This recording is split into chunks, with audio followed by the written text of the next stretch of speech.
Call your first witness. State calls Nicholas LaFleur. Sir, please. Raise your right hand. Do you swear affirm under penalty of law that the testimony you give in this case will be the truth, the whole truth, and nothing but the truth? Yes. All right, have a seat. Talk into the microphone. You invoke the rule, Your Honor? Sure. Rules and votes. I'm sorry?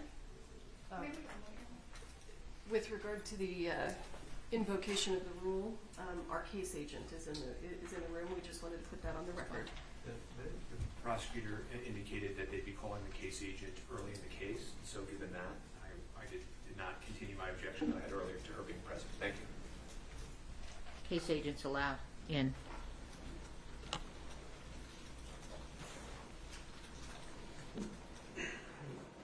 Sir, state your name and spell your last name for the court record, please.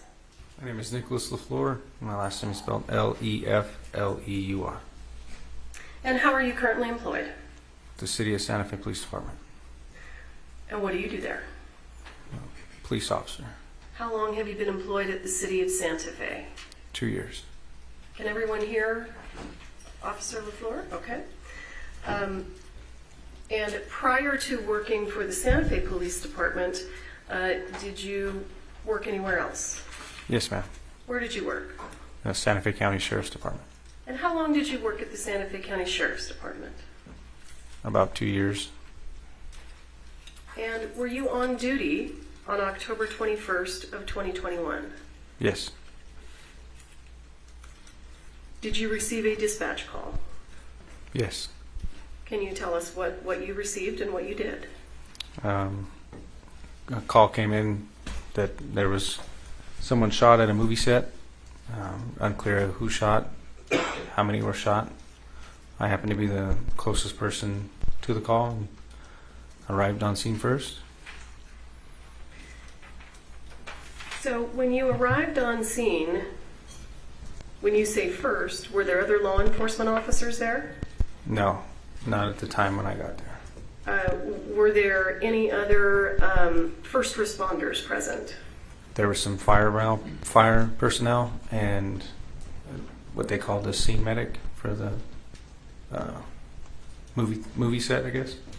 You said a scene medic? Yeah. Okay. So when you, let me ask you, when you receive a call for a shooting,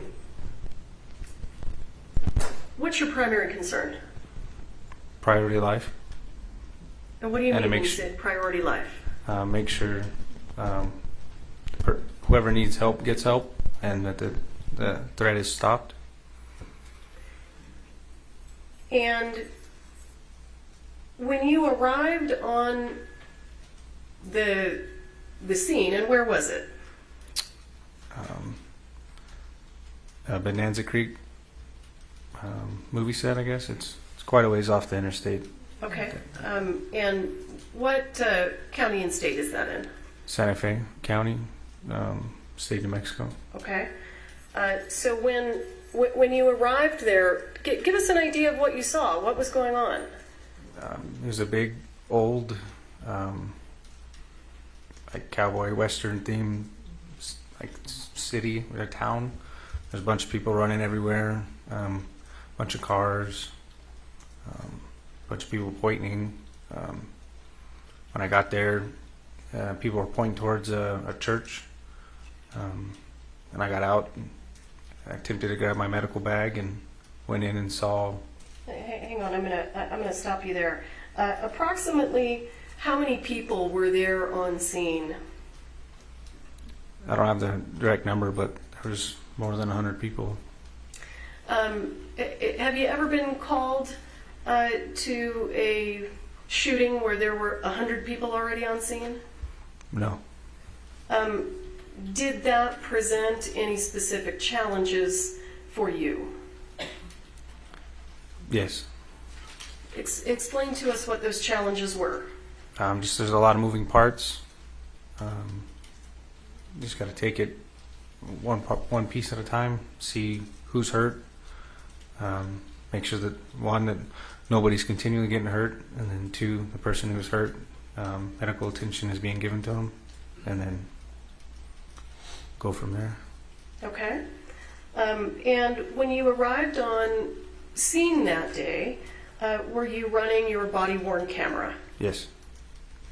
The state moves for the admission of State's Exhibit 4. No further objections, Your Honor. Am I- Are you, I want to just make sure I'm connected. I'm ready to play it. all right. Is he gonna- Permission to publish? Was he going to recognize it first, or are you satisfied with the foundation? Yes, Your Honor, we've consented to both lapel videos All right, today. that's fine. Okay. So you may publish, if this is States 1?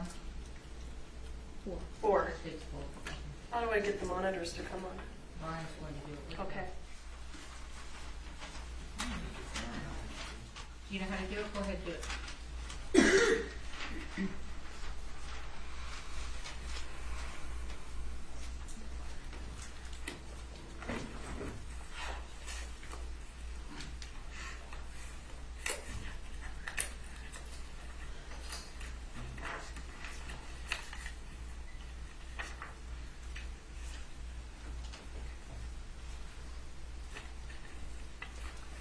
All right.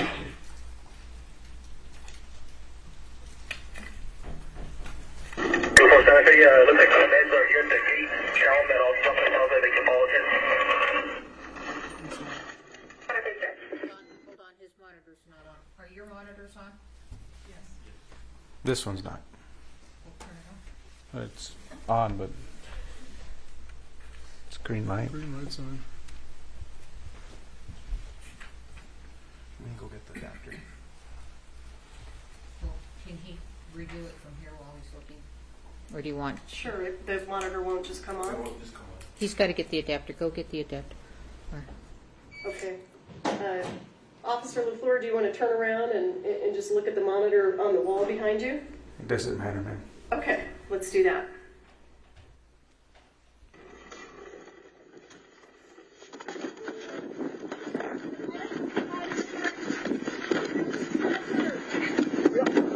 You got your tourniquet? Yeah, I'm trying to get it out. Stupid new truck. Are we inside with the PDMs? Officer LaFleur, tell us what's going on in the video right now. I'm looking for my other medic bag. I handed the individual a trauma pack for shooting, and I'm attempting to open one of the storage boxes in the back of the truck. Who was the individual that you handed something to? I believe it was a fire personnel that I followed in, a volunteer firefighter maybe. And I thought I heard the word, is it BVM? It's for CPR. It's a bag valve mask. Bag valve mask. BVM. Okay, thank you.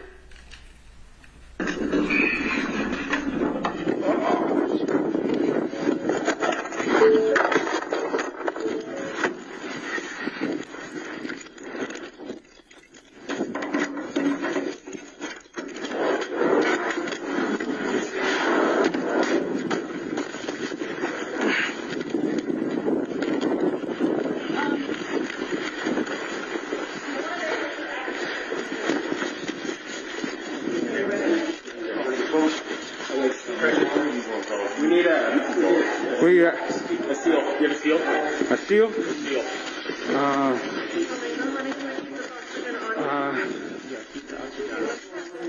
I got a sterile glove and a packing gauze. Okay.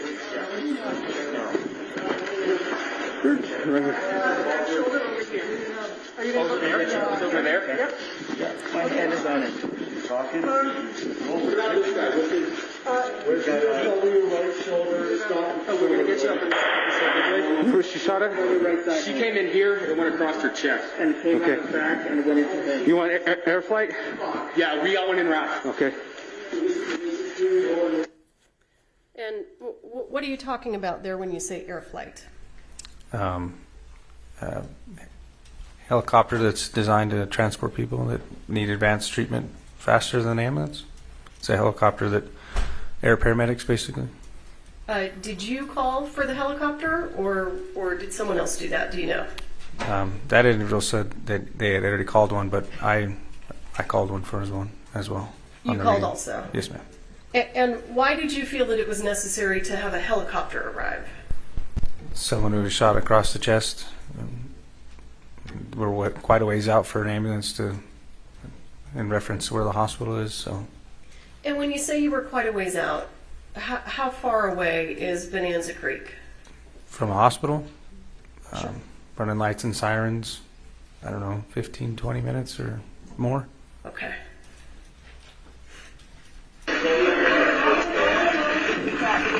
.32 Santa Fe, one female shot in the chest, male shot in the stomach, requesting air flight.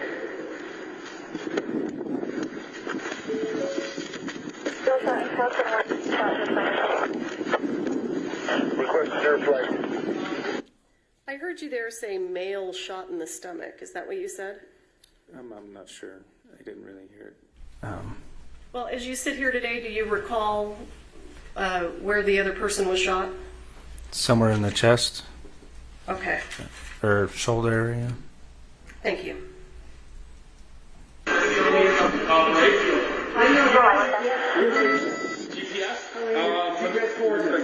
It's okay. I got you right here. 2432, how many people you have seen there? 32, I got just Santa Fe medics.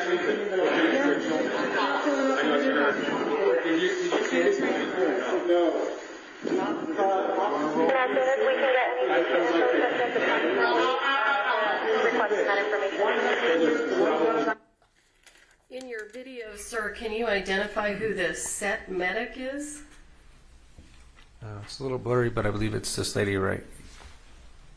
The one that's bent over with her blondish brown hair. Is the monitor working now? Yeah. No, Yes. Joe. Come on, Joe.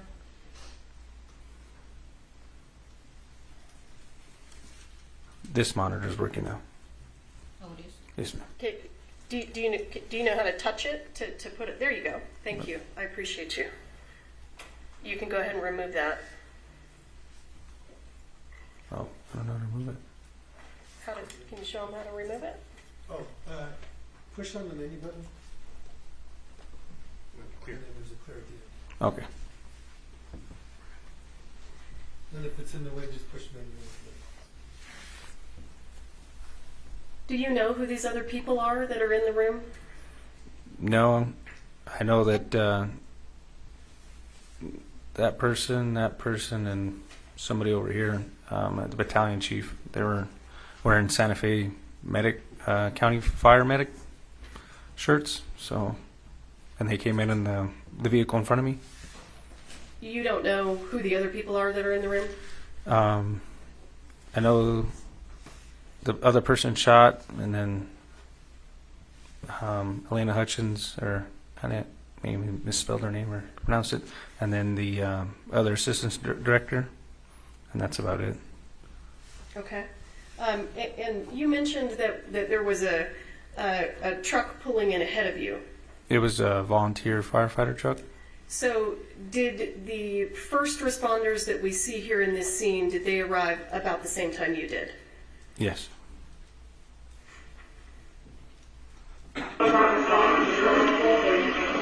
.32 Santa Fe both approximately 140 pounds, elderly male and young female.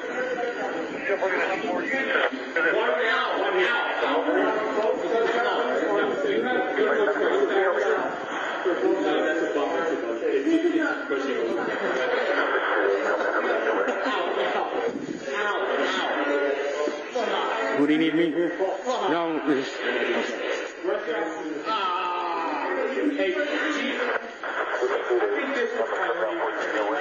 You want a BBM?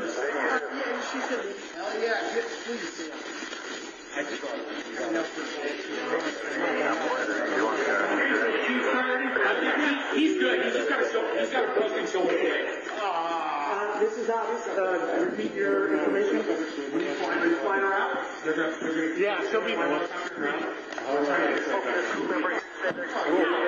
a bird up here, what we're going to do. Here.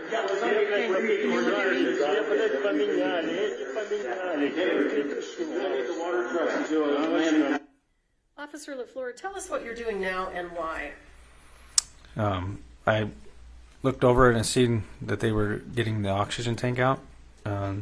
Noticed that they were using on a bag valve mask, which is more appropriate for that situation than the one that goes around their face. I'm just helping them, doing as much as I can to help. So give us a little bit more information. What causes you to believe that the bag valve mask is more appropriate than the one that goes around your face? And when you say the one that goes around your face, what do you mean? If the oxygen were to run out or they had to use manual breaths, they could use the bag. The other one is just something that's over their face. Okay. And what made you think that the bag valve mask was more appropriate? Nothing really. I just believe it's more, I don't know. Officer LaFleur, are you trained in life-saving measures? To an extent, yes. Okay. Was it anything about your training that caused you to think that that would be more appropriate? It's just what we've been trained with versus the one that was already on her. Okay.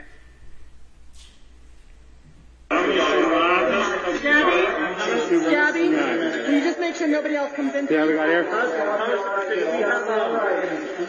you have ears, ma'am? Do you have stethoscope? Yes, they're in that bag. Right there at the top. Purple? Nope, at the top.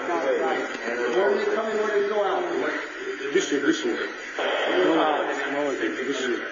Halyna. Is anybody allowed to go with her in the helicopter? No. Halyna, deep breath, Halyna. There you go. Deep breath, Halyna. Deep breath. Be okay. Good girl.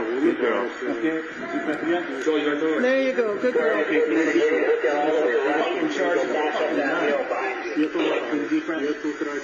Deep breath. Jesus. I was behind you. You're doing okay. Entrance is here. Exit's back here. Okay. You guys pack it? No. What do you guys need? I just need another dog tag. Gauze tag? Something for pressure. I'll take a big one. This one? No, this one's good. This one? No. Ab pad, do you have an ab pad? Underneath the right shoulder blade, the top area coming through. You're not taking anything. All right, thank you. I just need something big. Thank you. You got a stretcher? Not me here, no. Okay. Let me help him get the stretcher.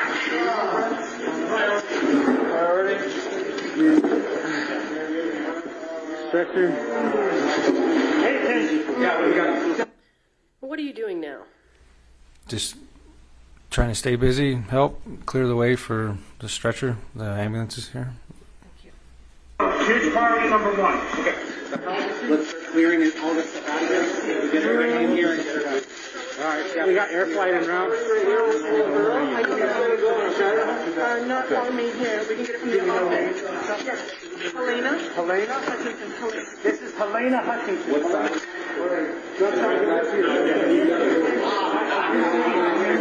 On this side.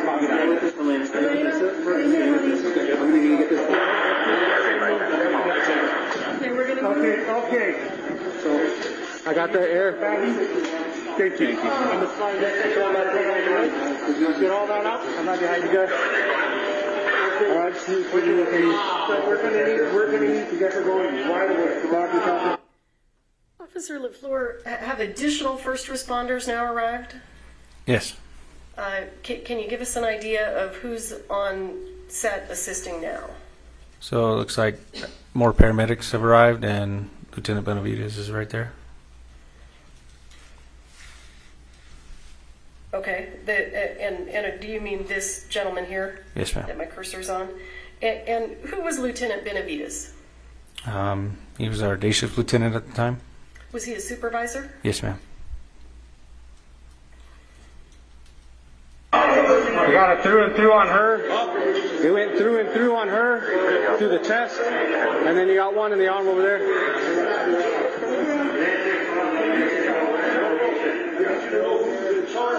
Everybody stop what they're doing right now. This is a crime scene. Okay, everybody stop. Whose voice is that we're hearing? Lieutenant Benavides. Okay, roll it back. Roll over to the other side. See? Hold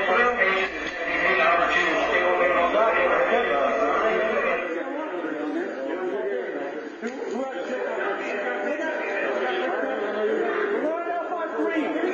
One, two, three. Right underneath, cool. Really good. Let's strap it down, let's get on that. Right hand, let's get good carry here, okay? You keep your eyes on me, keep looking at me. Alright, we got some permits in the back of her.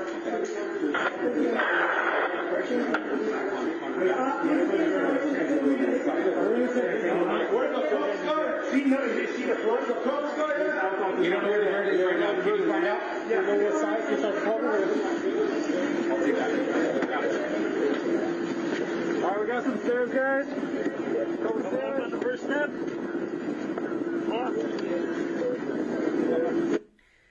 So what is your understanding about where Ms. Hutchins is being taken now? Into the back of the ambulance.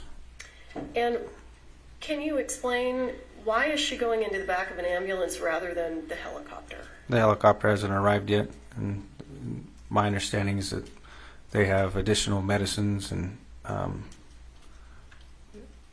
equipment and measures they can take inside of an ambulance. All right, thank you.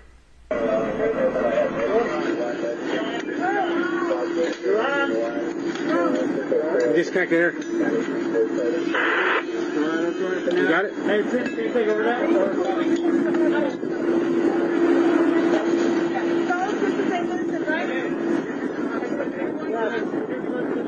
You guys want to see Vincent?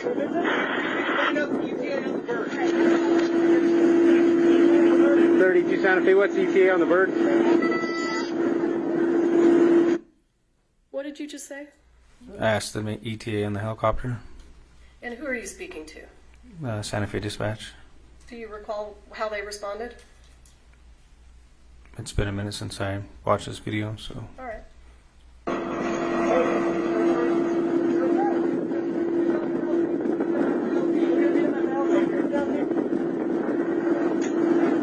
Oh, we got the bird right here.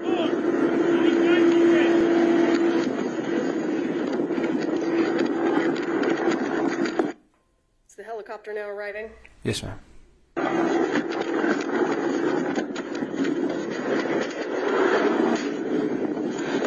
What are you doing now? Appears I'm grabbing crime scene tape. Why are you grabbing crime scene tape?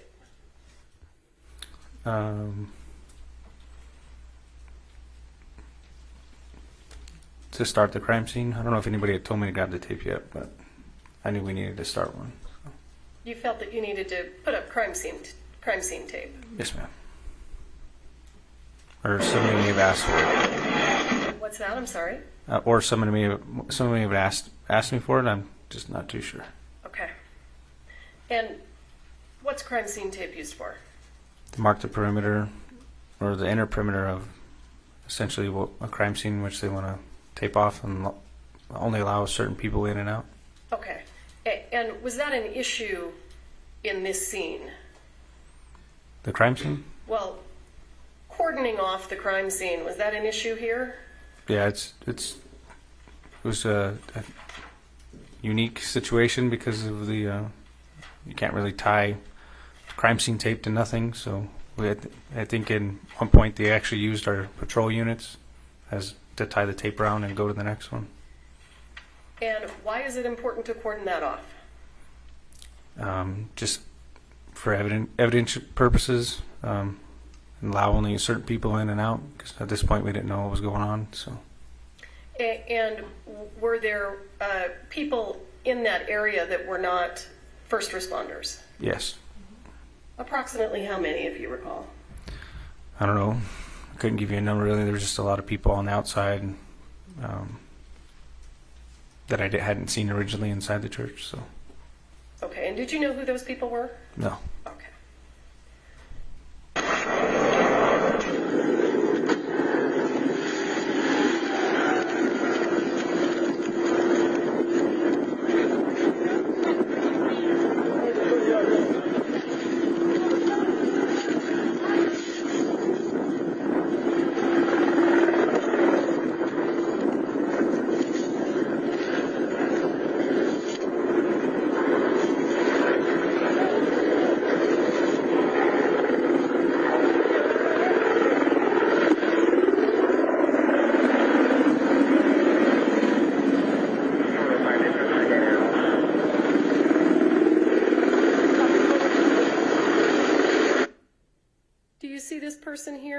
in the gray shirt, Yes, ma'am. was that a first responder? No. So when the crime scene tape goes up, what happens to that person? I can't recall. I Well- haven't watched the video yet. Hypothetically, is that person allowed to stay inside the crime scene? No. Okay.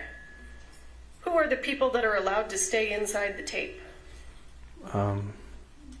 Medical and for first responders. Okay.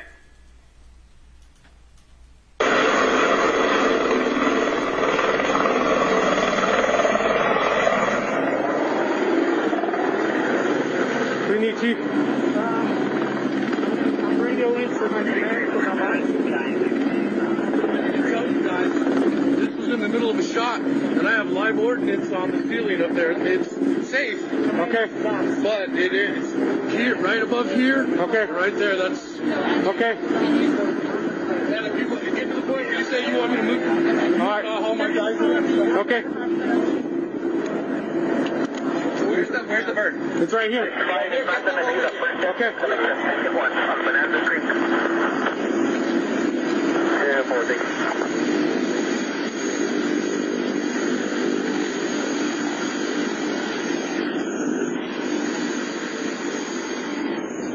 What are you doing now?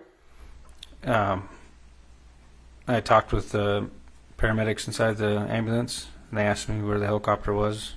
I told him it was landing, and he asked them to bring the paramedics to them. So you're bringing the paramedic from the helicopter to the ambulance? Yes. All right.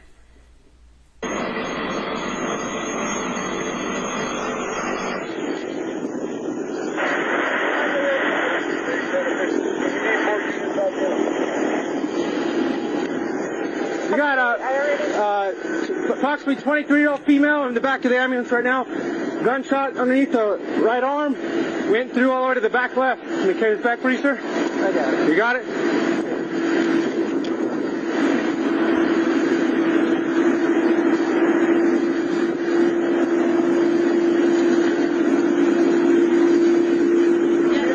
This one's priority.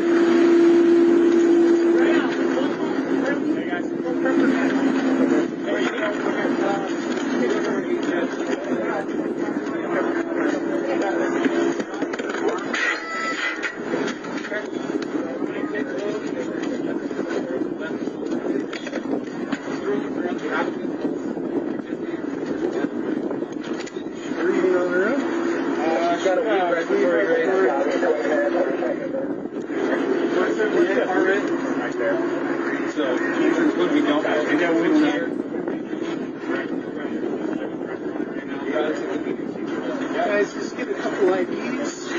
They're not sure whether they're IOs or not. Grab the IO stuff. Can you open your eyes for me? Yep. There. I'll have to work on the IO and then come around. That's it.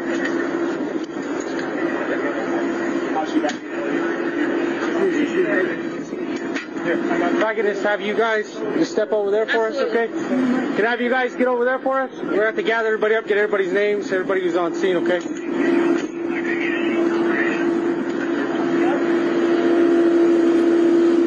What are you doing now?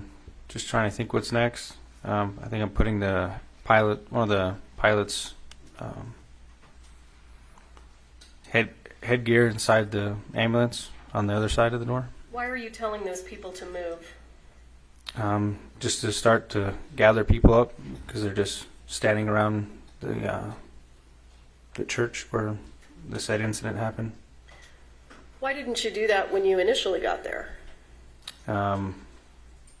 Just went in and made sure that medical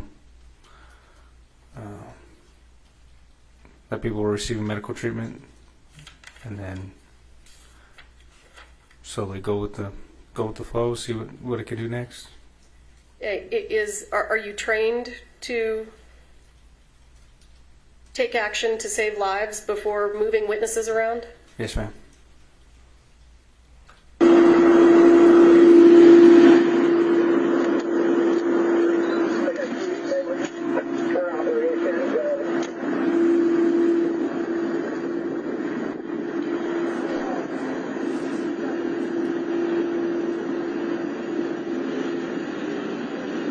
How's it going, sir? I believe you guys will be taking this one. In the bird then? Does she go in the bird? No, not yet. They're in IVs, getting IO, and then they're going to take in the bird. They're coming out, watch yourself. They're moving it from this one? Yeah. Yeah. There's a couple of them still. Is that your truck?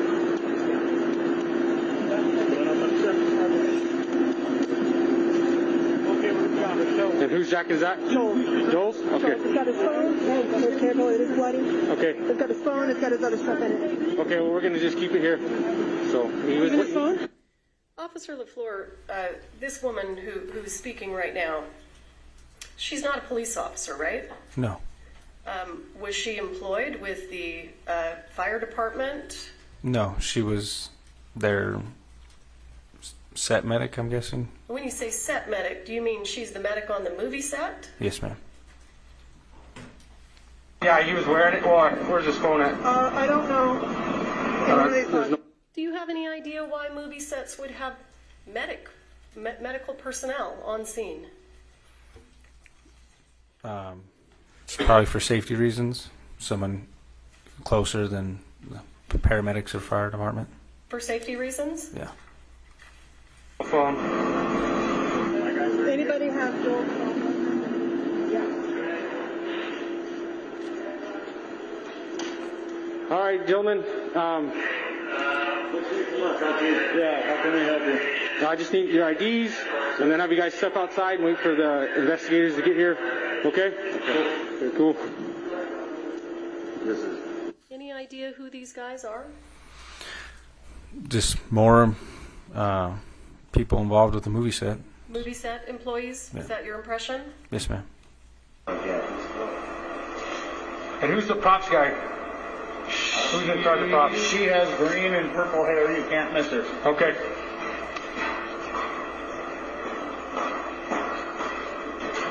I was here when it happened. You were here when it happened? Yes, sir. Who else was here when it happened? My the camera operator. It's in his front pocket. How many people you think were in here when it happened? 3, maybe 4. 4? Maybe. Okay. So 2 more other than you two? Reed, as soon as I see him, he Reed? was the camera operator. Reed, yes, sir. Okay, who else? Reed Russell was here. Alec Baldwin.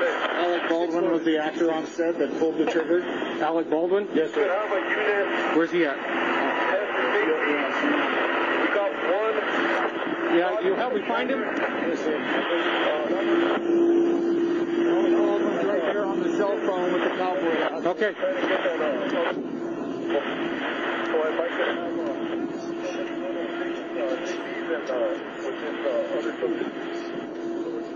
How's it going, sir?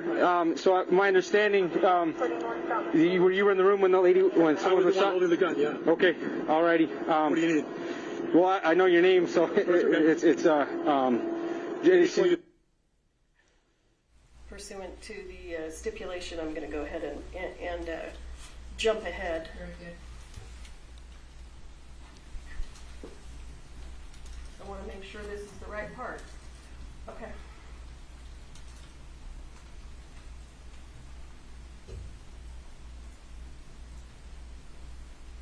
Let me get with my lieutenant and see where we want you to hang out, okay? Whatever you want to do. Yes, sir. All right, give me just a second.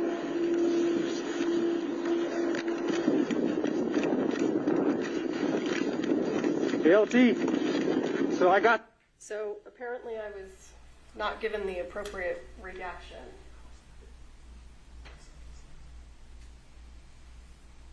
You want me to jump ahead 5 seconds now? What?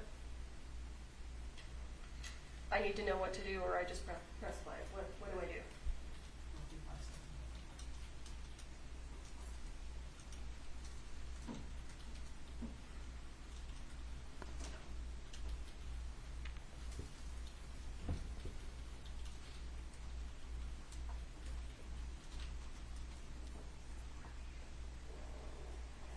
Do you want to pull the trigger? Do you want me to have him sit tight or? Yeah, you're gonna have to sit tight. Sit tight in the I unit. have the armor in here. This is all their stuff. I have the gun used is in there. And I got the 2 people that were in the room. Okay. You may have Alec Baldwin take a seat in the back of my unit, or? No, we know where he's at. We know who he is. Yeah. We just need to stay. Is he in a trailer? No, he's right there, in the gray and black. Okay. All right. So try to keep him away from everybody. Okay. Have him talk to anybody. Okay. I can just have him sit. I can sit with him in my unit. That's fine. Okay. Okay. Officer LaFleur, at this point in time, what's your intention? I was gonna go back to where Mr. Baldwin was, and then escort him to my unit. When I got there, I realized my unit is over here, being used as a post for the crime scene. So what did you do when you realized that? Just had him sit where he was, and had everybody just hang out there. Started writing down people's names. Okay.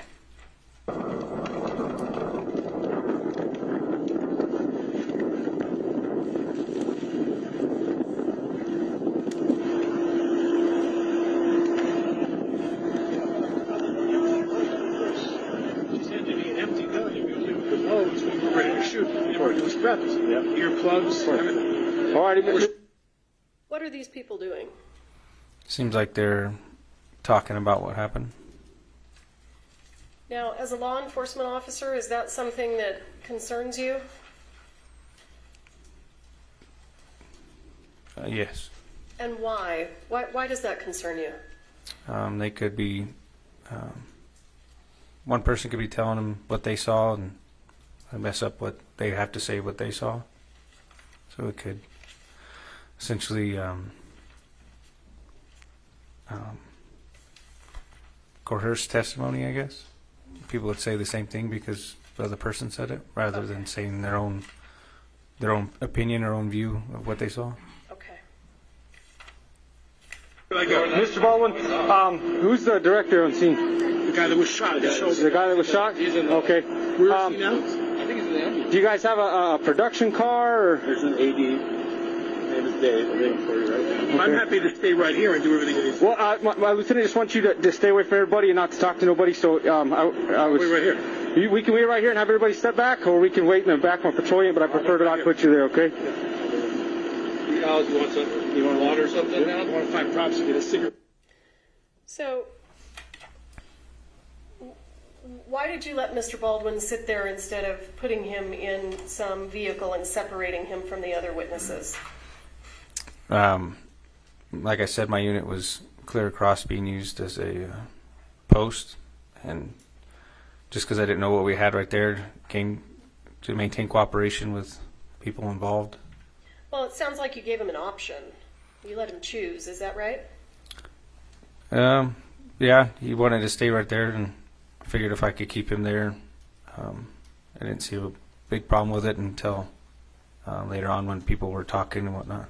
And did you give Mr. Baldwin instructions about whether or not he could speak to people? I did tell him to stop talking. And did you give instructions to the other witnesses that were around? I didn't tell them, but I told them he had to sit there and not talk to nobody. Okay. I got it. What do you got? You got medium? Marble medium? I'll take it. Sure you don't want a cigar? Hands are shaking. Try cutting. Yes, sir. Right, I'm right there. The silver car is Alex's vehicle. If you want to put him in there. Mr. Baldwin, is that your car? Yeah. We can wait in there.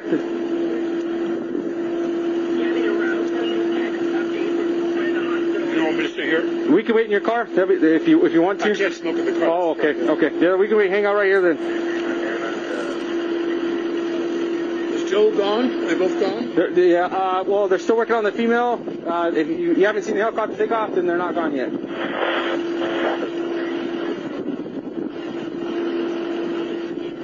If you know, Officer LaFleur, why hadn't the helicopter taken off yet? I don't know exactly why, but my guess is they have to stabilize the patient before they can put him in the air. In the air, okay.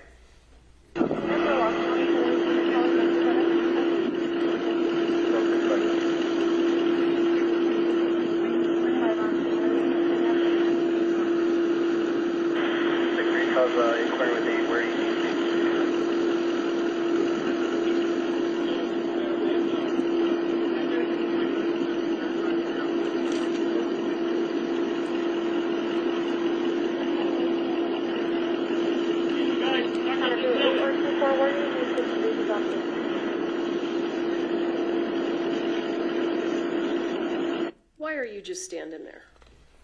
Just standing with Mr. Baldwin, allowing him to smoke a cigarette, making And sure. why is it important for you to be standing there? Essentially, he's detained, not free to leave, so I'm there with him. So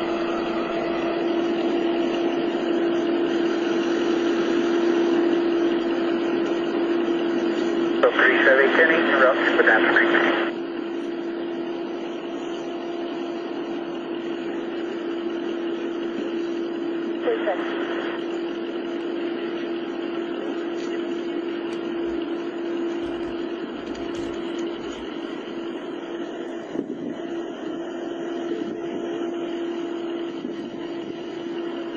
Myself there, 65, 75. Right there, he took his radio off.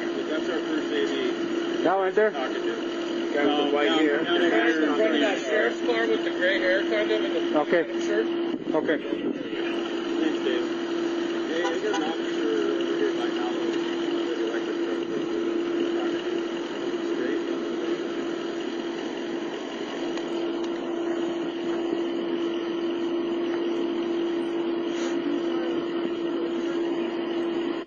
Why do you have these two gentlemen standing over there that we can see? What is there something important about them? The guy in the gray I had him stand over there because he was inside the room when I first got at the church, and the other guy in the brown apparently was in the church too. So I just wanted everybody who was in the church in one area so we could easily be found. So you wanted everyone that was in the church in one area. Yes, ma'am. And are we looking at that area? To the left of Baldwin is where majority of everybody was. Yes. Okay. And those were the witnesses that were in the church? From what I was told, yes. Okay. So, Mr. Baldwin, how many people were in the room when it happened? It's a crew. It's a crew? A dozen people, but a lot of crews outside. Inside that building. He'll tell you. Okay. He's the one that knows what was on set. He's asking how many people were in the room at the time. How's it going, sir? Deputy LaFleur. How many people were in the room at the time? Six? Officer LaFleur, who's this gentleman who's speaking now in the blue jean shirt? From what I was told, he was one of the other directors. 6 or 7? I need a definite answer. I don't know. Okay. So I got one here, the two that were injured, that makes 3, and then these two gentlemen, 4, 5. So who would be the other 2? Yeah, he's got Ross. More than 6? I'm the supervisor. I keep track of the narrative and how many where. I can tell you who's in the room. Okay. Were you in the room? I was at the door. You were at the door? Can I get your ID? Do you know whether or not the person in the jean shirt was inside the church and witnessed the incident? I do not know. Okay, why don't you come on over to the back of the script?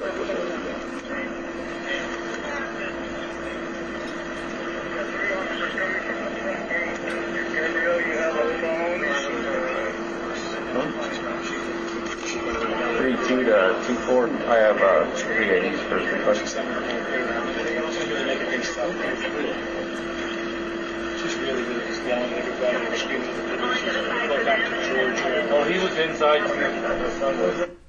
Does it appear to you that Mr. Baldwin is speaking to the other witnesses?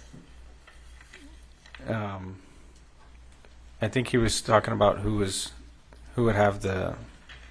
would know who's in the room. Okay. I can't really hear it. And then apparently the guy's son was working there as well. Okay. Is this an ideal way to separate someone from witnesses? After looking at it, probably not, but that's what happened. Okay. Understood. You arrived at the door? Do you have an ID on you, sir?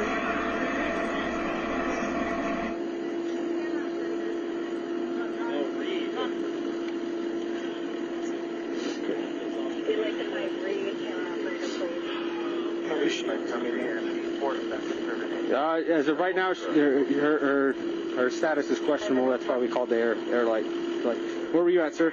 I was right behind him. Right behind him? Okay. Yeah, I was right behind him right when it happened. All right. So just have you guys hang out for me right here. We'll get someone to get your statement in just a second, okay?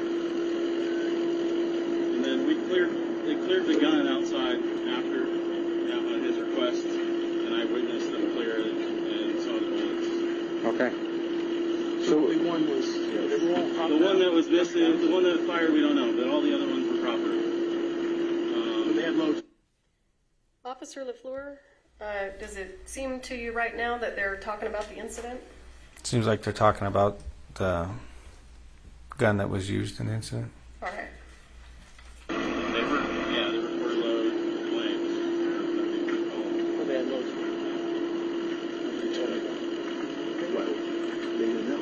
They were supposed to do their shake test before they put the gun in the load.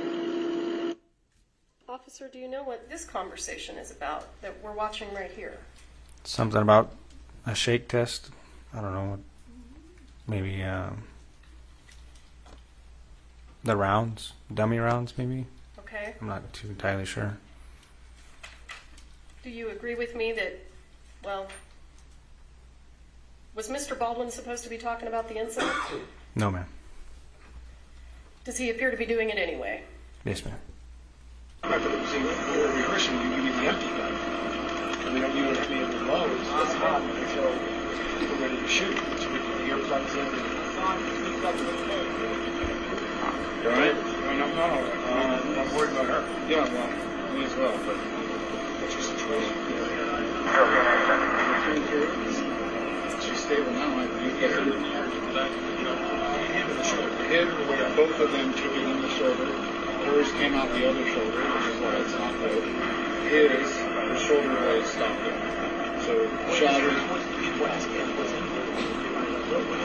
There's basically a rotting. It's a blank. But because I think it was based on the sound and how much ringing I had, I think it was a half. Officer, are they still talking about the incident? Yes, ma'am. Is there a reason that you didn't stop them since you told them not to? I think as time goes on, I tell them to stop. A bit of water. And that's okay. the barrel. So who knows what else is in the room? My other hand. You were in the room? Effects crew. Okay. Get your ID, sir. That's what I said. I think there was more than 6 or 7 guys. I think it was about 8. You see this gentleman over here on the left? Yes, ma'am. Any reason to believe he was inside the room at the time? I'm not sure at this point. Okay.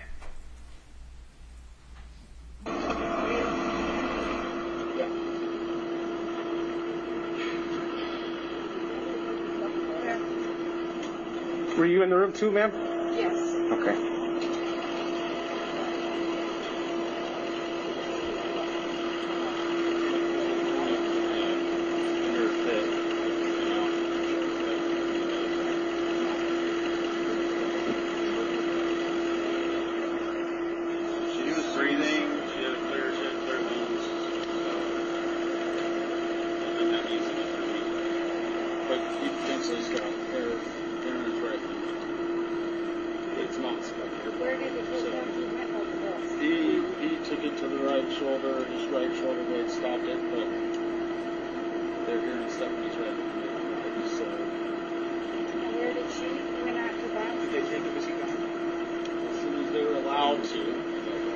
Stabilize both, and then once the sheriff says you're good to go, we'll let them go. So she basically they're trying to stabilize her vital signs enough for the flight, sure, and administer any kind of narcotics or anything they need, blood thinners that may be. Then they'll load her up in the helicopter and they'll fly her there. I believe the other ambulance is on the other side, and he seems to be doing better than she was, so. Absolutely. They might drive him in an ambulance. Okay. I heard him wave off the other car, so. And where did they get her? She went out and she got into the Both of them took it in the shoulder. When I was up in Joel, I didn't see nothing on him before they put me out. He just went over. Yeah, I ran out. I came back in the queue and I was helping him. I didn't see nothing. I was asking if he was all right. He couldn't hear me.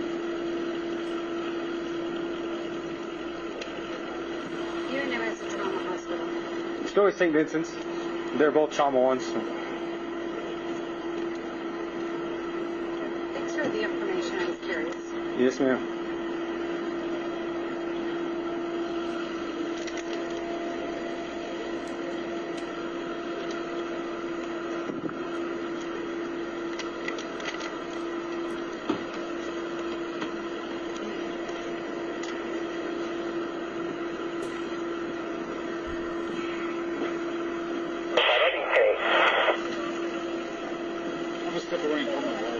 Yeah, no problem.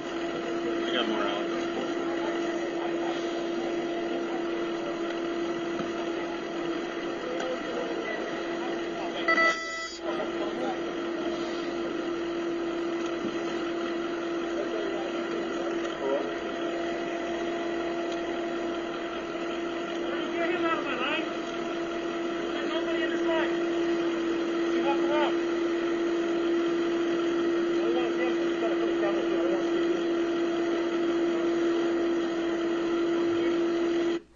Officer LaFleur, have more first responders now arrived? Off to your right, you can see. There it is. Off to your right, you can see more patrol units showing up. This deputy showed up, but this corporal had been there for a minute. And approximately how long have you now been on scene? According to my body cam, a little over 25 minutes. Okay.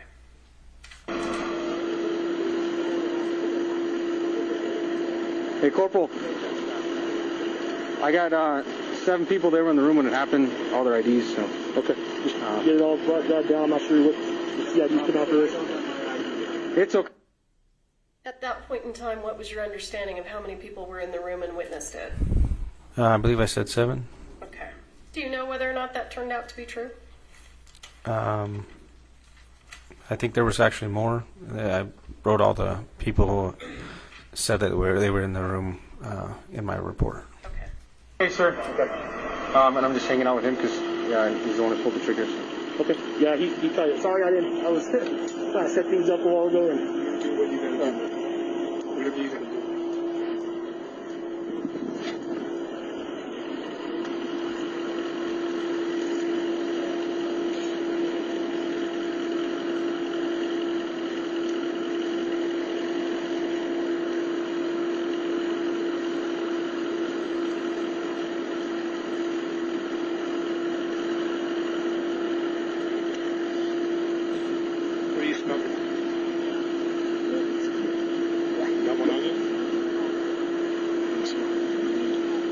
You got a notepad ready?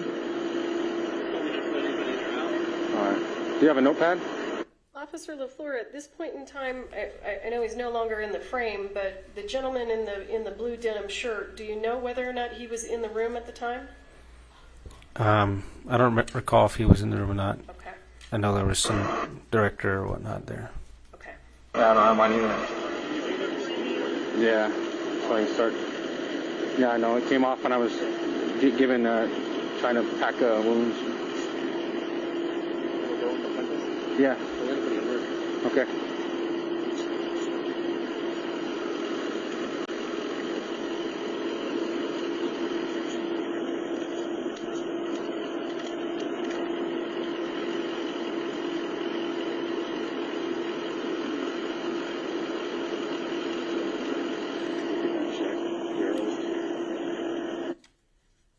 Officer LaFleur, does it look like Mr. Baldwin is speaking to a potential witness?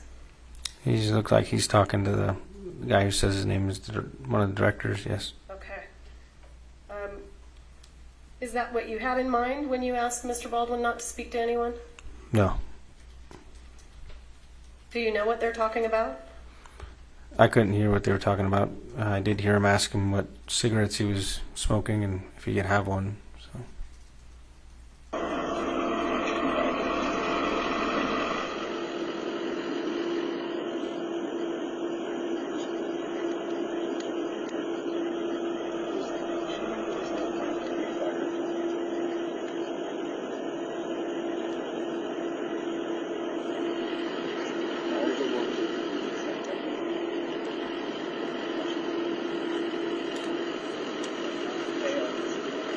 Oh, he has a bunch of loose cards in there.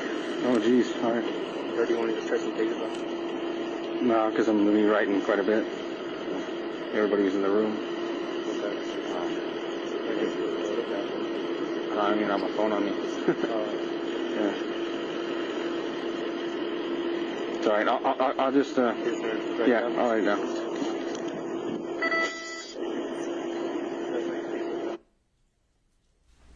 Do you see the gentleman in the denim shirt gesturing? You want me to back it up? Yeah, which one? Are we talking about this gentleman? Yeah.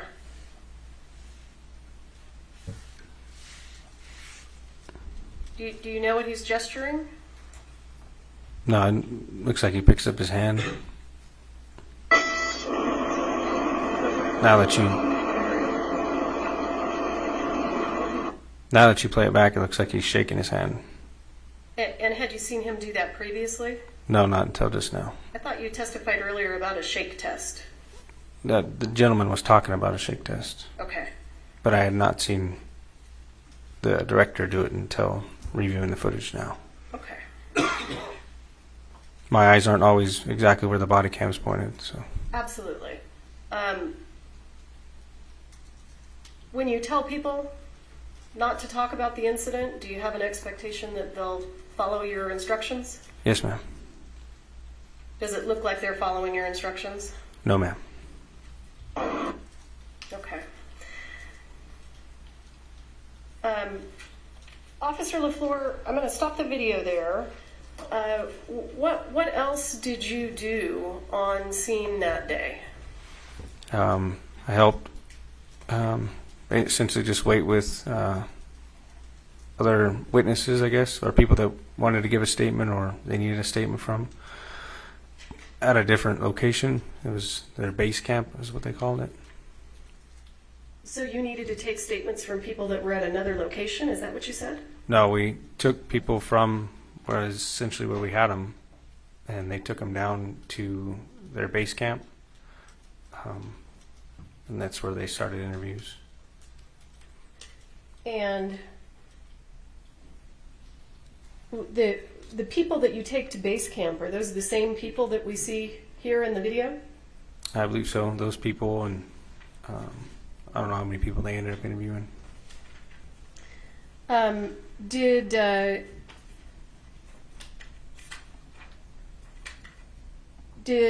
at any point in time did Mr. Baldwin tell you that he didn't pull the trigger of the gun? I believe he told me he was holding the gun. I believe in the beginning when I was leaving the church, one of the guys said that Baldwin had pulled the trigger. So just off of what was told.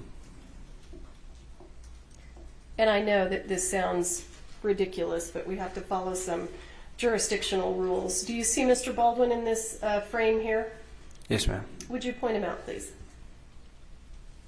And do you see that same gentleman in the courtroom today? Yes, ma'am. Would you point him out, please?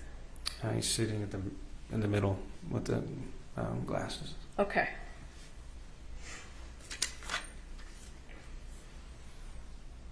Anything else that you did of import that you can think of that you think the jury should hear about? I think that's about it. How long were you on scene, if you recall?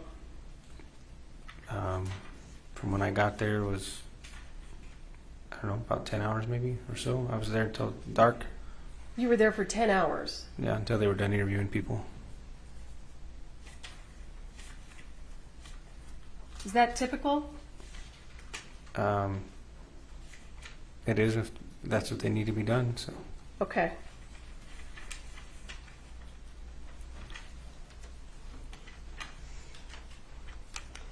Your Honor, just for the record, we would ask that the record reflect that Officer LaFleur's identified the defendant. Yes. Thank you. I'll pass the witness.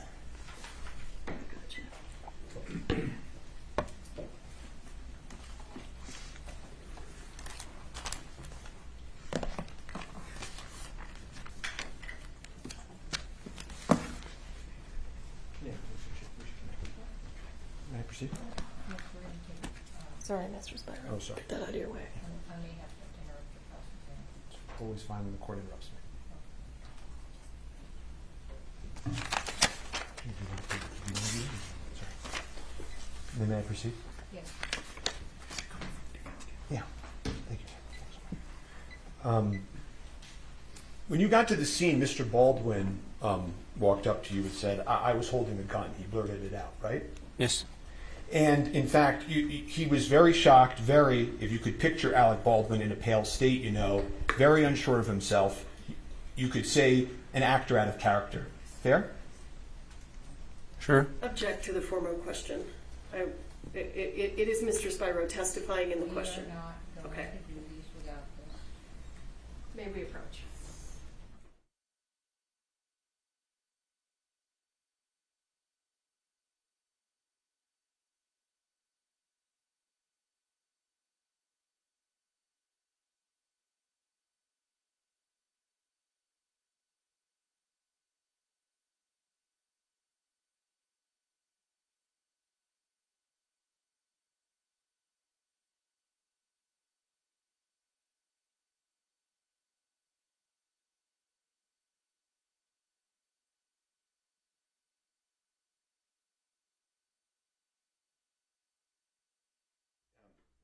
Mr. Baldwin, he looked very shocked. If you could picture Mr. Baldwin in a pale state, you know, like unsure of himself, you could say an actor out of character. Is that a fair description? Sure. And he said to you, I'm here, whatever you want to do, right? Yes. He said to you at one point, where should I go? Right? Yes. And he also pointed out to you who the director was on scene who was hit in the shoulder, right? I believe so. Yes, I inquired about him. And he also asked you how she was doing, right? Meaning Miss Hutchins, right? Yes. I don't remember you being asked about that on direct, were you? And you mean asked by that by the state? Yeah. Objection relevance? Overruled.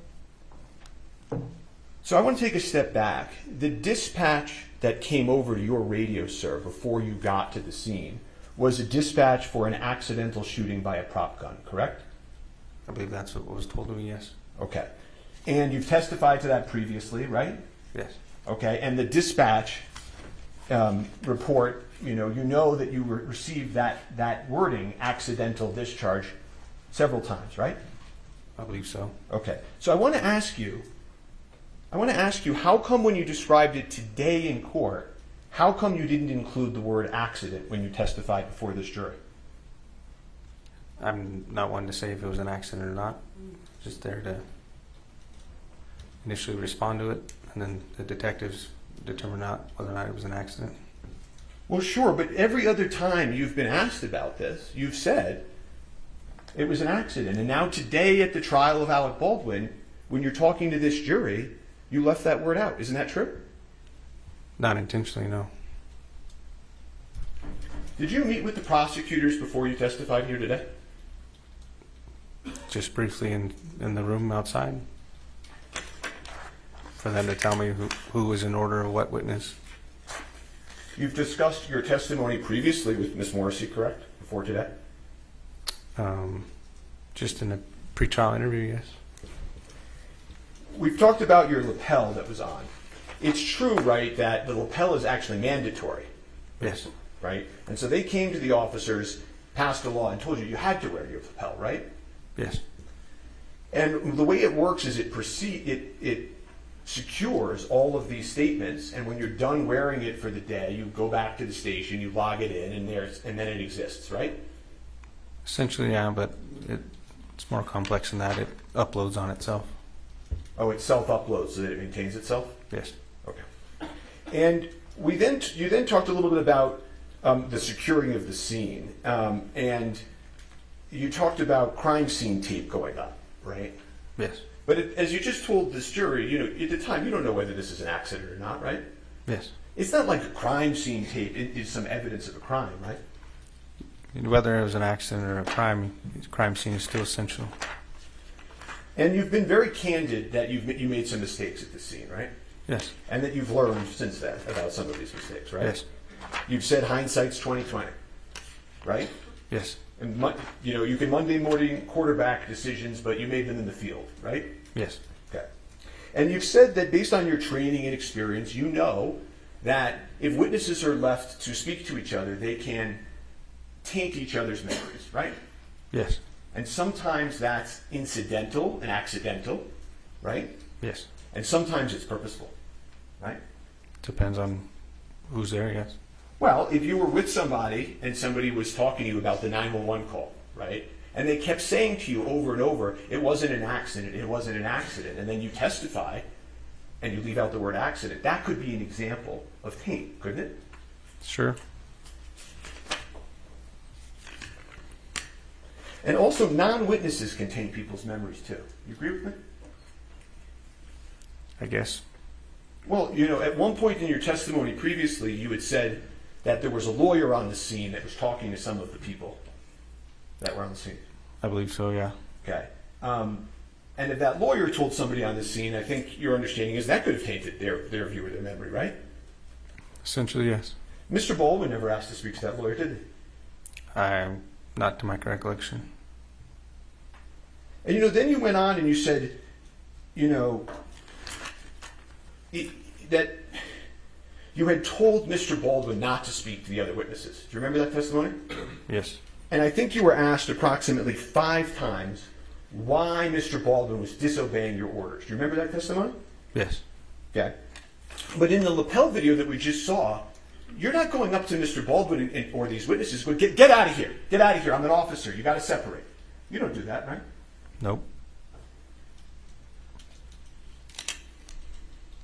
And also in that video, you can see a lot of these people are coming over to Mr. Baldwin, right? Yes. One of them comes over and shakes his hand, right? Yes. Have you ever seen that in all of your experience? Somebody commit a homicide, and everybody and all the witnesses are on the scene, circling around the person, shaking his hand and talking to him about what happened. Have you ever seen that in your entire career? No. And then you went on to say, well, you didn't put him in the cruiser. You didn't put him in the cruiser because your cruiser was being used. Was I guess the reason that you gave? Was that? Did I understand that right? My patrol unit was being actively used as a post on the other side of the field for a crime scene. When you say a post, do you mean like it goes somewhere else and you put the tape around it? Is that? The side mirror was wrapped around with crime scene tape. Uh-huh. You mean there were also another dozen officers on the scene that day that had police cars if they wanted to put Mr. Baldwin in it at any point, right? Yep. Okay. And in fact, Mr. Baldwin later on drives himself to the precinct and goes and speaks to the police, right? I'm not too sure how he got there, but he did get there. Well, he wasn't under arrest, right? Not to my knowledge, no. And so you use this word detained. When Ms. Morrissey asked you, well, were you detaining Mr. Baldwin? Do you remember that question? Yes. Isn't it true that even today, years later, no police officer has ever arrested Mr. Baldwin or detained him in a police car? True? I don't know.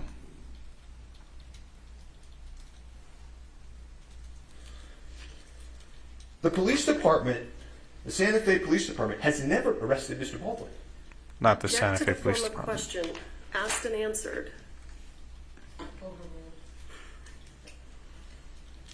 And one of the things that you do as an officer on the scene is you observe demeanor, right? Yes. And you spent 10 hours on the scene, I think I heard you say, right? Yes. You got to see the people of Rust that day live, right? Yes. And the truth of the matter is that you took it as a way how everybody was acting, and that the individual who claimed to have been holding the firearm was still there, that there was no... The way he was, his demeanor was that there wasn't any intention behind the act, as you could say. Isn't that true? I wouldn't say there was no intention. I don't know the individual's intentions, but his demeanor was sad, upset. Okay, well, it's not just his demeanor being sad and upset, right? Okay, I'm going to move that to the side. And I understand you're not a mind reader, right? Correct? Yes. Okay. All you can do is look at the people and look at how they're interacting and make your own judgments, right? Yes. Okay, and you do that as a police officer to try to figure out how to interact with a scene. True? Yes. Okay, and isn't it true that the way you took it how everybody was acting and that the individual who claimed to have been holding the firearm was still there, that there was the way he was, his demeanor was that there wasn't any intention behind the act, as you could say. Isn't that true? Again, the wording you're using, I wouldn't say I Okay. had any clue of whose intention was what, but he was sad and upset. Okay, well, let's play. I'm going to play his statement to that effect. Can we cue that up, please, if that's okay with the court? He's saying he didn't say that he did. I'm going to impeach him. I don't think he said he didn't. Well, you want me to clarify that? Yeah. Okay. Are you claiming that you didn't say that? Rephrase what you said? Sure. Dispatch said it was an accidental shooting by a prop gun. So I didn't know if there was any. I took it as the way how everybody was acting and that the individual who claimed to have been holding the firearm was still there, that there was the way he was, his demeanor was that there wasn't any intention behind the act, as you could say, Again, I wouldn't say I knew what his intention was. I understand that. What I'm asking you now, okay, is did you in fact say those words that I just asked you? At what time? The Gutierrez or PTI? Yes. I may have. Okay. You don't deny saying that? Your Honor, let's approach No. if we can. Sure.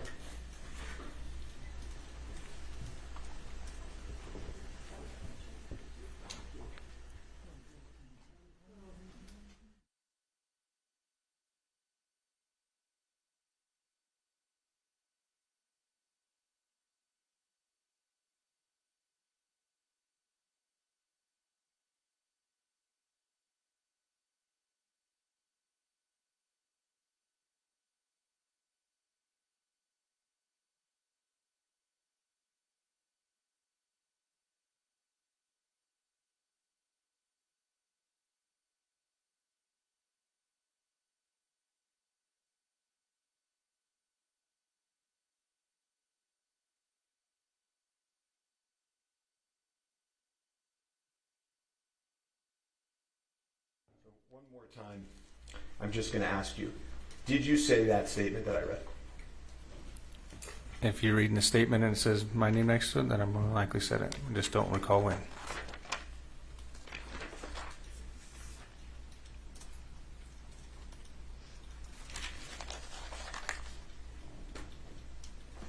And one of the other things that happened that day that I don't think we've talked about is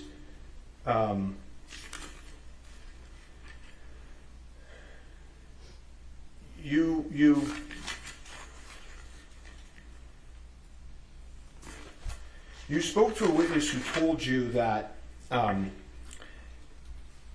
woman named Sarah was crying and shaking and going through the bullets and saying, I don't know how it got in there. Objection, hearsay. I'm asking the witness if he had that information. But he's making the statement, the hearsay statement is coming in. Do you know whether anybody at the scene was, before you got there, shaking and going through the bullets and saying, I don't know how it got in there? I don't know. Okay. If we could refresh the witness with his lapel, and I would ask that can I put it up on just his screen? Okay. I don't think you can do that. I would object because that's not proper refreshment. We don't refresh in front of the jurors. That's my objection. What do you mean? Well, if we're refreshing... You know what? We're going to take a lunch break real quick, and we're going to be back at 1 o'clock, okay? Please don't talk among yourselves. Rise for the jury.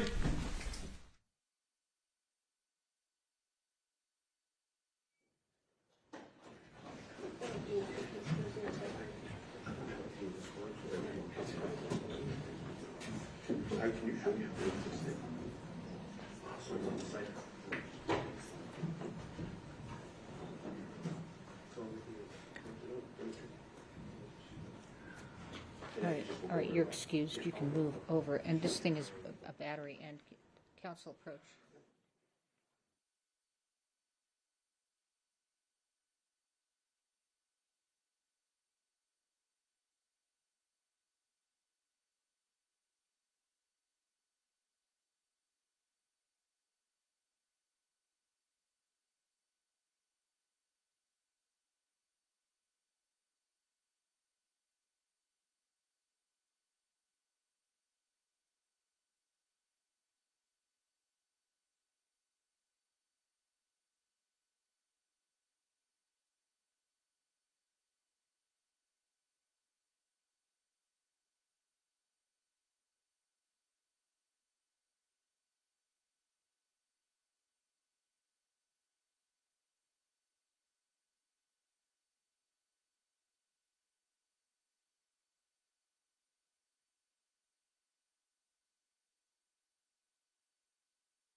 this time, we would move defense 8 into evidence, which is the 911 dispatch.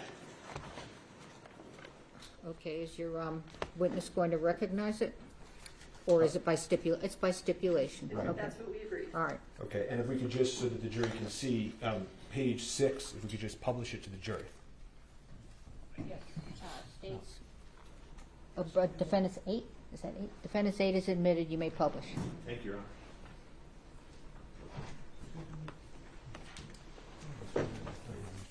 Just real quick, you were using numbers. We assumed you guys were using letters for exhibits. We filed. Oh, 8. It's 8. DX. Okay. Okay. Are you doing numbers? Understood. You're doing numbers too? Yeah, defense 8. Are you doing numbers? Yes, we filed our exhibit list first as. Okay, so you do letters. Right, It's okay. DX8. It's DX.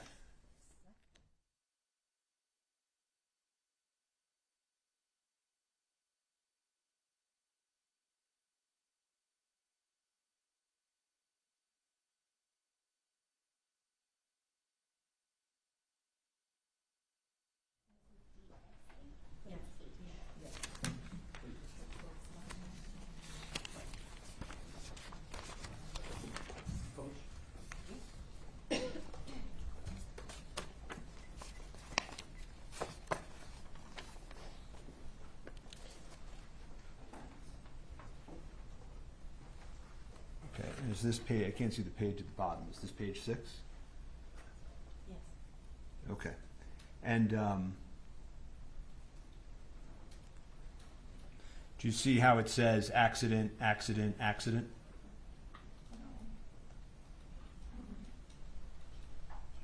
I can touch it? Oh, accident.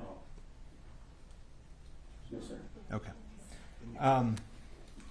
And then I would ask, the 911 is exhibits 9 and 10, which is now I and J.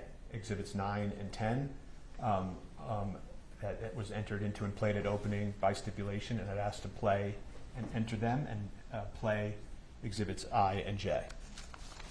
And this is by stipulation? Yes, Your Honor. I and J, which are, again, the 911 calls? Yes.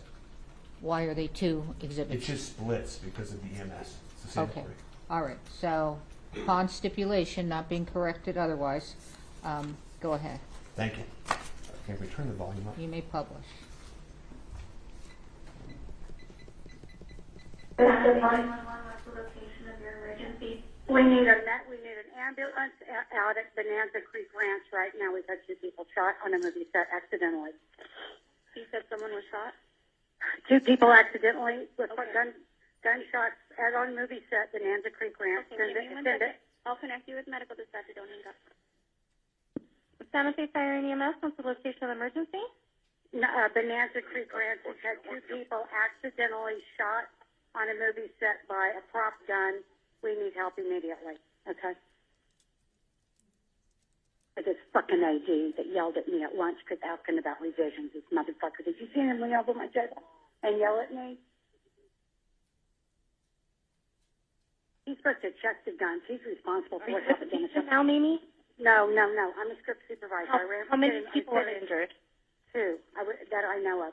I was sitting, we were rehearsing, and it went off, and I ran out.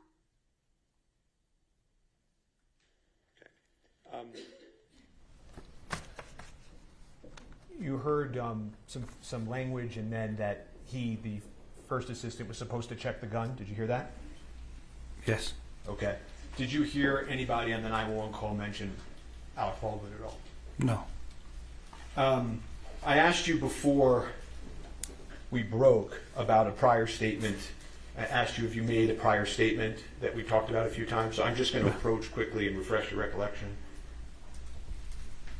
And this is November 30th, 2023, your pretrial interview, officer of the floor, and I'm just going to ask you to read down here. Your Honor, and again, Mr. Spiro is testifying as he's handing it to the witness. Just identify what the document is and then move away.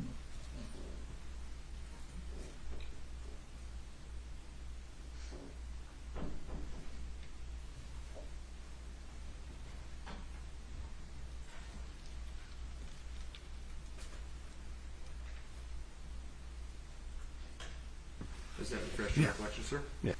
So it, and I'm just going to take this back. It is fair that you said when asked that it came in as like and appeared to be, and what the dispatch said, it was an accidental shooting by a prop gun.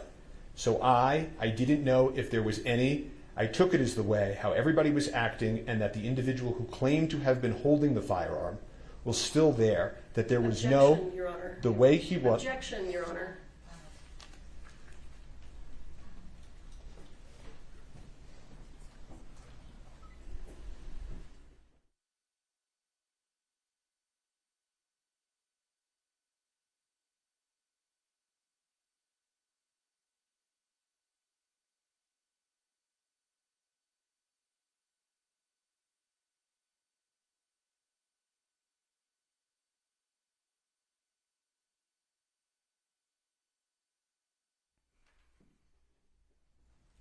As I was walking back, my question was, did that refresh your recollection? Yes. Okay. And so it is it in fact true that in your earlier statement you said, and it came in like and appeared to be what the dispatch said it was, an accidental shooting by a prop gun. So I didn't know if there was any, I took it as the way how everybody was acting, and that the individual who claimed to have been holding the firearm was still there, that there was no, the way he was, his demeanor was that there wasn't any intention behind the act, as you could say, you know. Yes. You made that statement, correct? Yes. And I asked you also whether you remembered receiving any information as to the ammunition, whether they be prop or otherwise, that was at the scene. If you recalled Duran Curtin, one of the individuals in the church, giving you information. Do you remember that? There's a lot of people in the church giving information. Can you identify which one it was? Sure. I asked you, do you remember whether or not somebody told you that Sarah was shaking and going through the book? Objection, Your Honor. This is hearsay. This is hearsay coming in. Can we approach? I don't know what to do.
As I was saying, officer, did you learn at the scene whether or not Sarah was going through the bullets and saying, I don't know how it got there? Did you learn that information? Do you recall? I don't remember. If you could refresh my memory to which part, which person said what. Sure. And I'm just going to approach the witness and show him his lapel recording.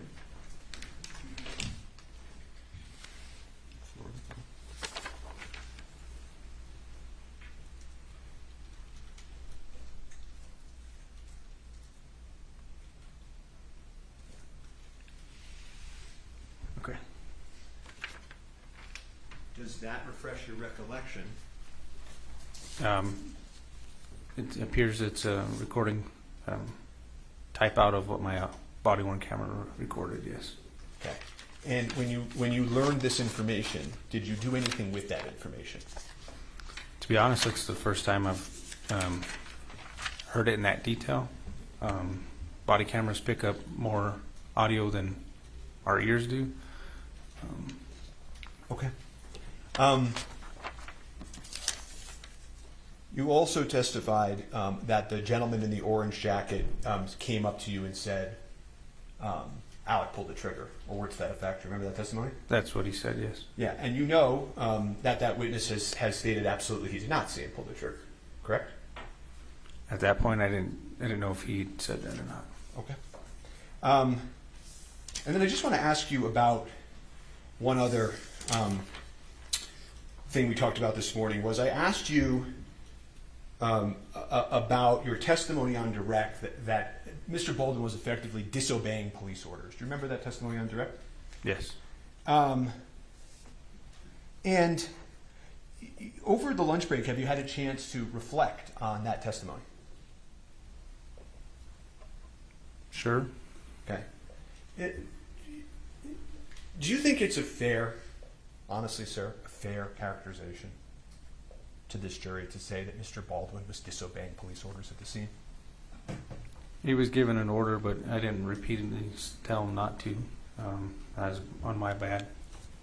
And so don't you think that given what actually happened at the scene, that really, in all fairness to Mr. Baldwin, he wasn't really disobeying police orders, was he, sir? To an extent, yes. You were the first officer on scene. Yes. And you did your best, no question, right? Yes. And you're aware, right, because a lot of this testimony I'm not going to get into, you're aware as you sit here that the issue of Ms. Hutchins passing is not a contested issue by the defense. You know that? Yes. Okay. And you did sort of corral the witnesses, I think you said, right? Yes. And then after you did that, you turned them over, in essence, to the lead detective, Detective Pinot. Yes. Okay. And he interviewed those witnesses, right? Yes. Okay. And do you know if he's testifying for the state in this case? Objection. I don't know. Sure. Ignore the question and the non-answer or if we got one. Do you know how the live bullet got on set? I do not. Do you know why the armorer loaded the live bullet into the pop gun? I do not. Do you know why the first assistant director, head of safety, failed to detect it? I do not. I have no further questions for this witness.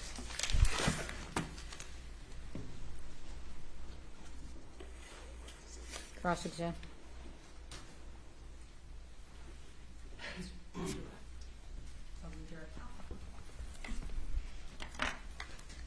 Can I use the Elmo, please?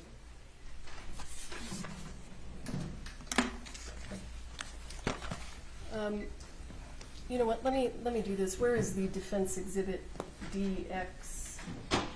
That's H, you mean. This is H, yes. Okay.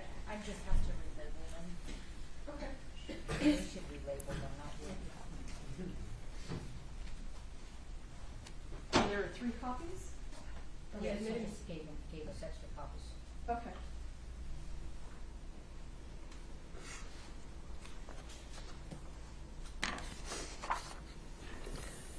Officer LaFleur, let's back up a little bit, okay?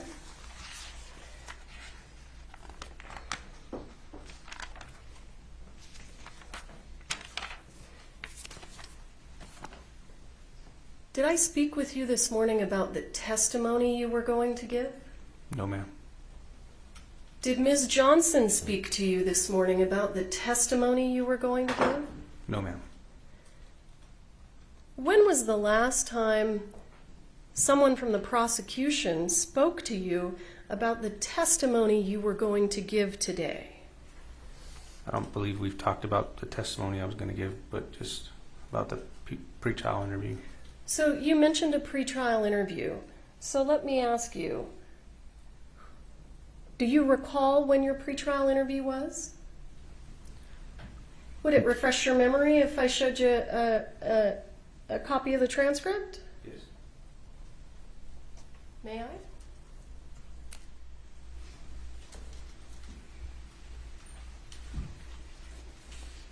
Let me know.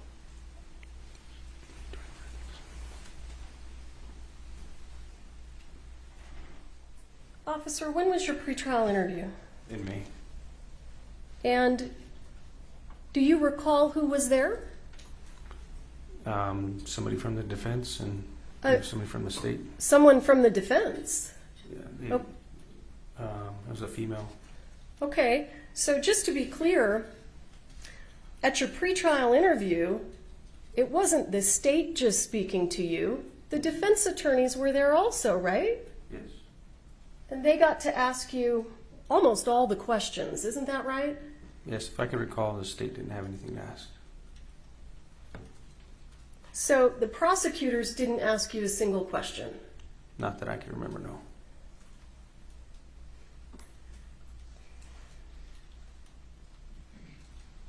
Do you agree with the defense attorney's assertion this morning that somehow you were coached to give your testimony? I would object to that characterization, but he is. Can you rephrase that question? He's objecting to the word assertion, I believe, so why don't you rephrase it? Did Mr. Spiro indicate to you on cross-examination did he attempt to imply that the prosecution had told you how to testify? Essentially, it sounded like he asked if I was coached in my testimony.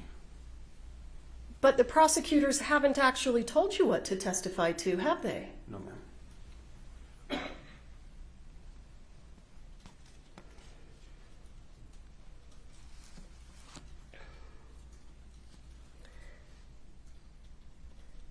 You were asked several questions on cross-examination about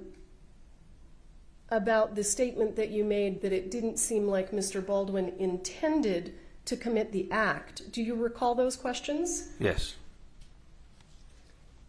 Do you know what the crime that Mr. Baldwin is charged with? I believe involuntary manslaughter. Is involuntary manslaughter an intentional homicide? No, ma'am.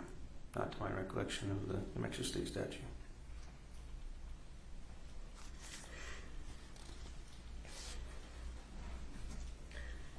Are there criminal offenses that are intentional homicides? Yes. But that's not what Mr. Baldwin's charged with, right? No.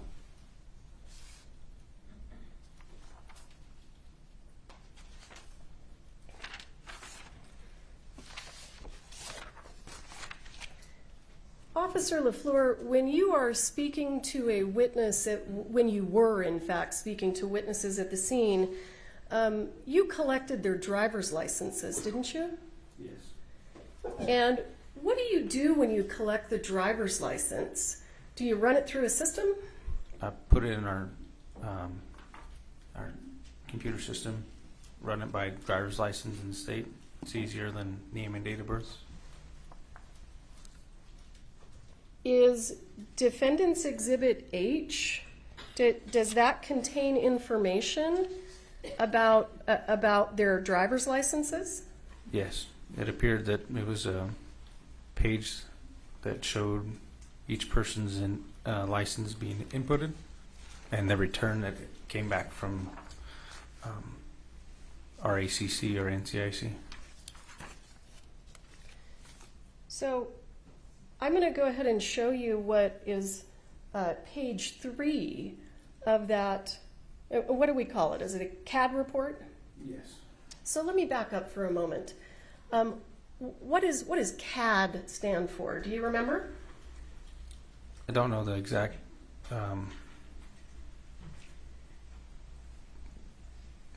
exactly what it stands for, no, but it's a reporting system that we use. The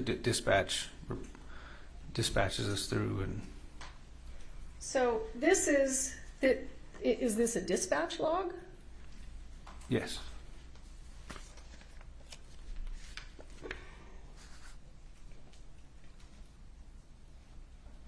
I don't know what. Yeah, thank you.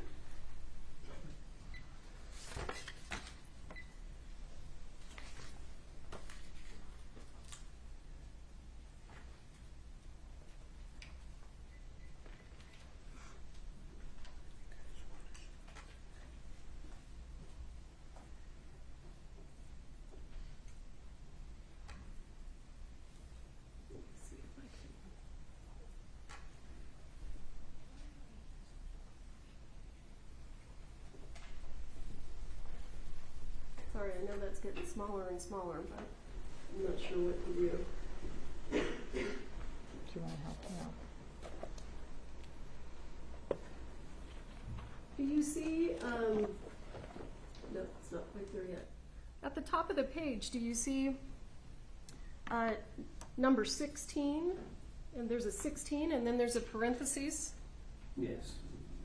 What does it say? Posted speed limit and actual.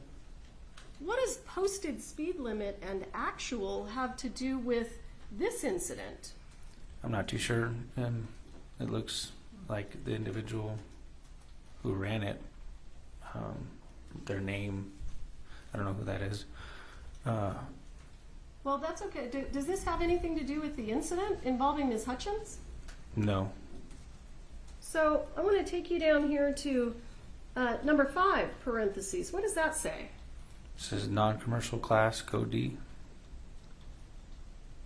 What is that person talking about? Does it have anything to do with the shooting of Ms. Hutchins? No, that's the return. It came back for a driver's license, it appears. That's the return that came back for a driver's license? Is that what you said? That's what it appears like, yes. Let's go down to number 10. Do you see that? Yes. What does that say? Accident quantity. Keep reading. 3, withdrawal. It looks like it's going to try to say withdrawal. Does that have anything to do with this incident? No.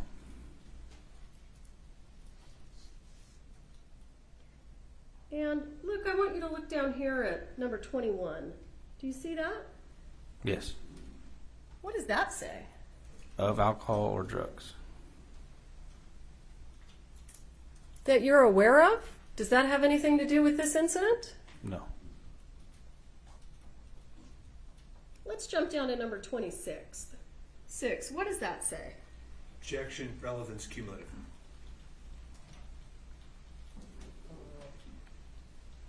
Go ahead, sir. Says drinking and driving at 0.0. Did you read it all? Yeah, per se, I think that's what it's saying at the beginning. Dash drinking and driving at 0.0. I think the next line is the blood alcohol content, BAC. Were you dispatched to a DWI? No.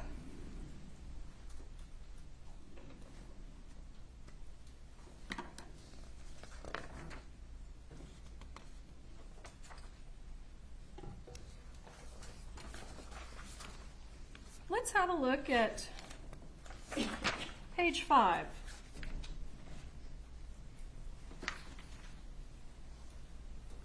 Do you see up here number 23? 23 is cut off on my screen. Oops.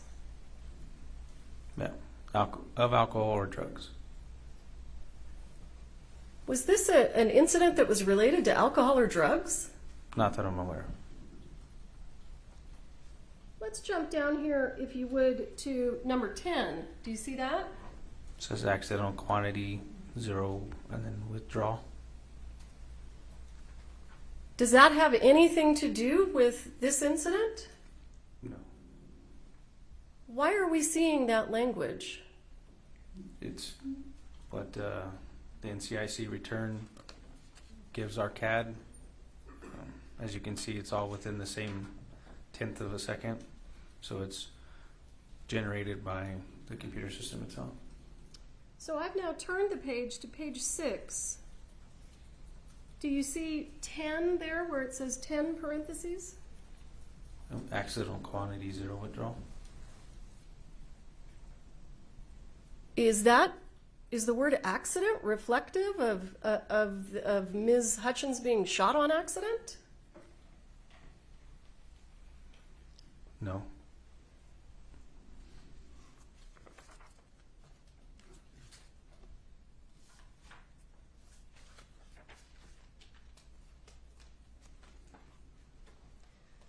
Is the word accident in that report?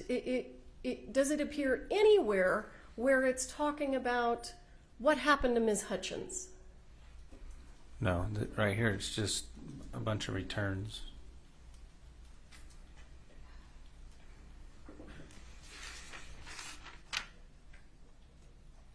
Thank you for your time, sir. I don't have anything further. All right, thank you. This witness is excused. Next witness. The state calls, I'm sorry, were you? We would now move to page 14 of that exhibit. Come in. Come over here.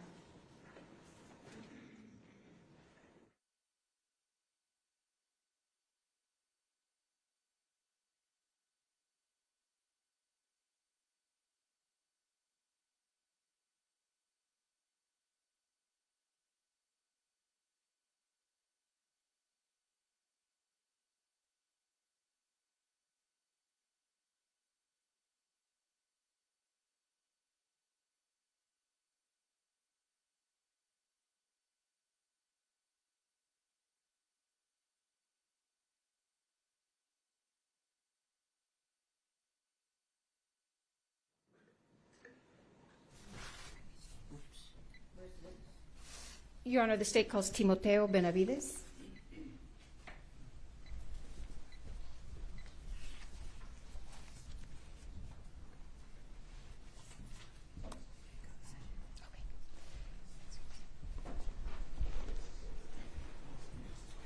Mr. Judge, raise your right hand, please. Do you swear affirm under penalty of law? Sorry, Major.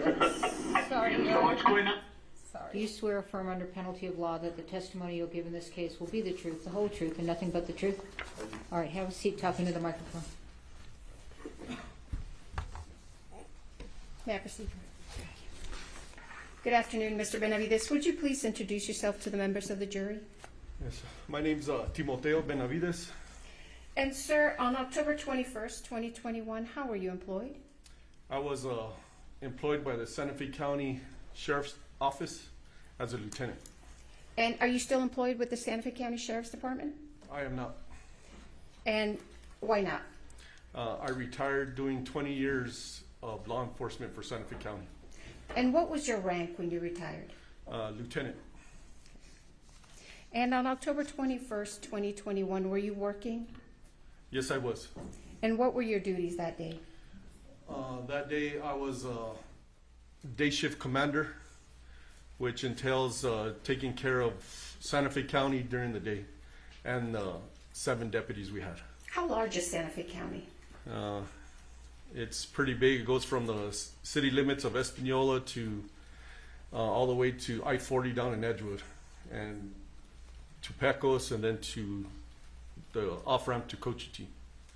You said you were commander that day. What does that mean? What duties did that entail? I'm pretty much in charge of the county on what happens, and responsible for the deputies that are working.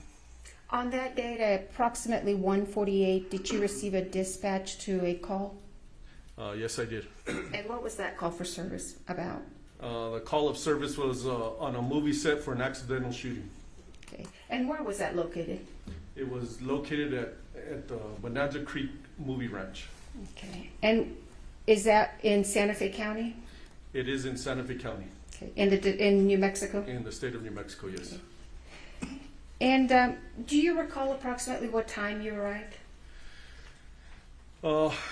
I was dispatched about 1:50. I didn't arrive till almost I think it was like 2:20. Okay. Why did it take you a while to arrive? I was pretty much on the other side of the county when the dispatch call came in. Now, when you arrived, do you recall what you observed?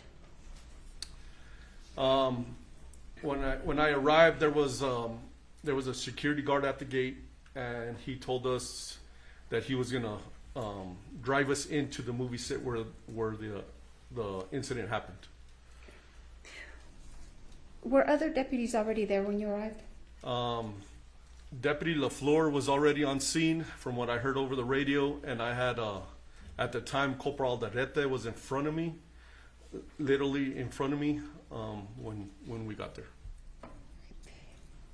Were there other first responders present when you arrived on scene? Yes, there was. There was already medics on scene when I arrived.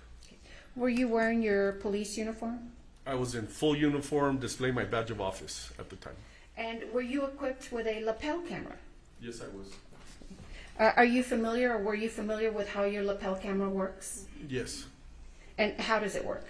As soon as I activated my lights and sirens, my lapel goes off right away, and it starts recording from as soon as I activated my lights and sirens.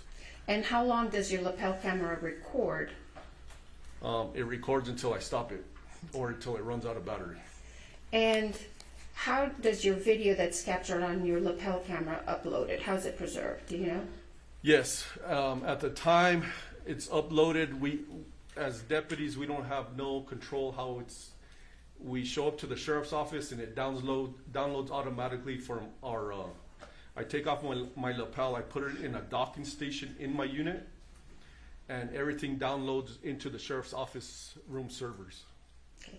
On October 21st, 2021, did your lapel camera capture what you observed when you arrived on scene at the Bonanza Creek Ranch? Yes, it did. Okay. And what did you do with your lapel camera after you left the scene? When I completed my duties on that scene, I put it in my docking station, which is also a charger, and I proceeded to the sheriff's office so it could download. Now, have you viewed your lapel camera video since October 21st, 2021? Yes, I have. And in fact, did you view a portion of it this morning before you testified? Yes, I did.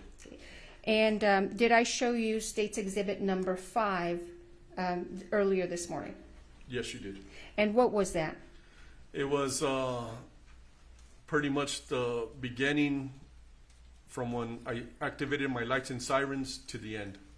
What was it, the entire thing to the end, or was it part of it? It was part of it. It was not the entire thing, because I did stop it several times to talk to commanders and deputies, and then I reactivated it. And how long is your entire lapel camera video?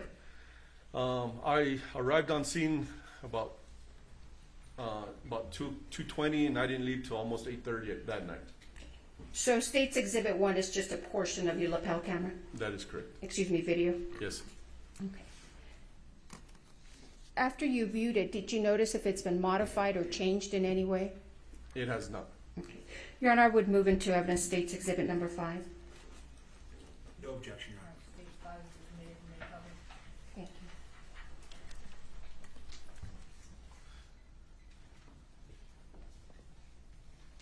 Sorry, Major. What's going on? They said that they... Let me pause it there. Is that your lapel camera video, Mr. Benavides? Yes, it is. Okay. I'm going to forward it. How long does it take you to drive? How long are we going to watch you driving? It's about 20 minutes. Okay. So I'm going to fast forward a little bit here to about 17 minutes, or excuse me, 15 minutes.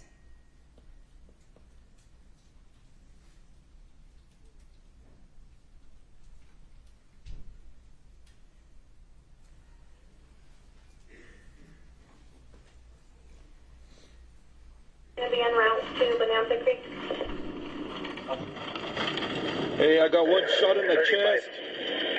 One shot in the chest, and one shot in the chest, and another shot in the stomach. So you have 2 victims up there? 2 victims. Are you still driving? I am still driving, yes. Now, I've fast forwarded to 15 minutes and 59 seconds. Have you arrived on scene yet? Yes, I could see the makeshift church right in front of me. We're going to secure the film and all the crew members. Why did you say you're going to secure the film and all the crew members? Pretty much common sense.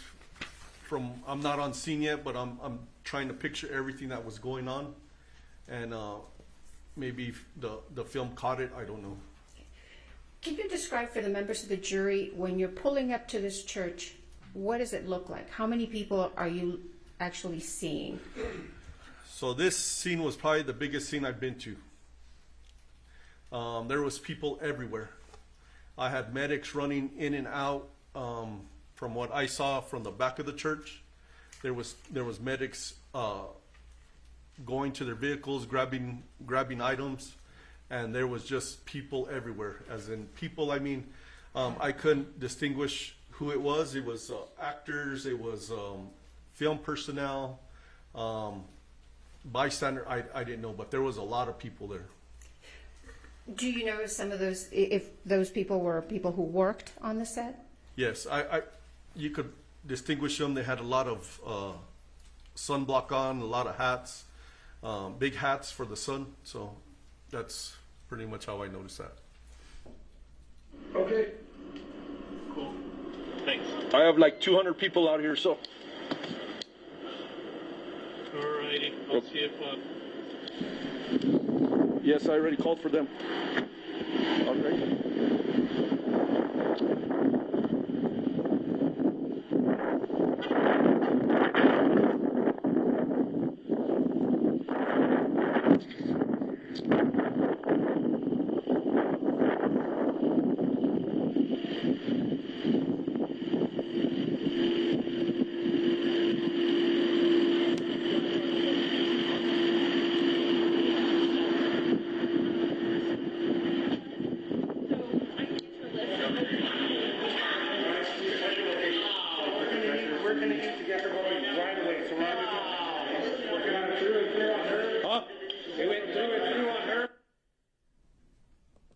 What's happening at this, excuse me, at this point? So as soon as I walked into the makeshift church, Deputy LaFleur started to let me know what was happening and what was going on with the victims. How would you describe this scene as soon as you walked into the church? The medics were doing a wonderful job. They had separated each other and they were working on the victims. How many victims did you have? I saw 2 on the ground.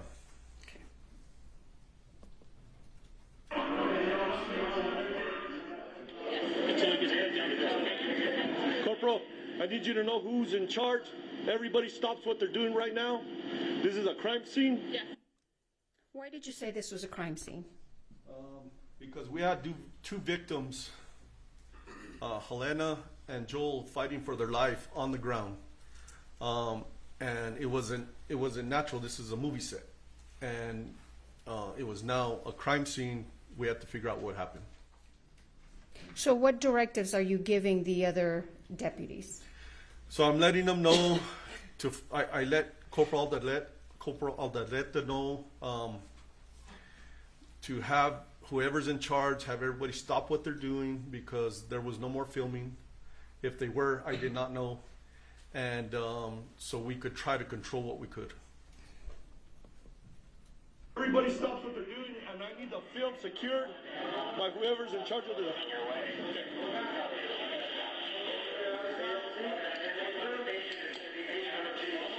Electric back. Can I pull these guys down? Get them the hell with a helicopter. Yes, please.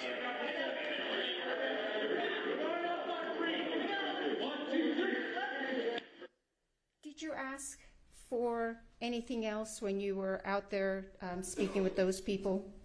Yes, I asked who was in charge to help me out, and then I asked Corporal Aldaleta to start taking pictures. Did you ask for anything else? Not that I recall.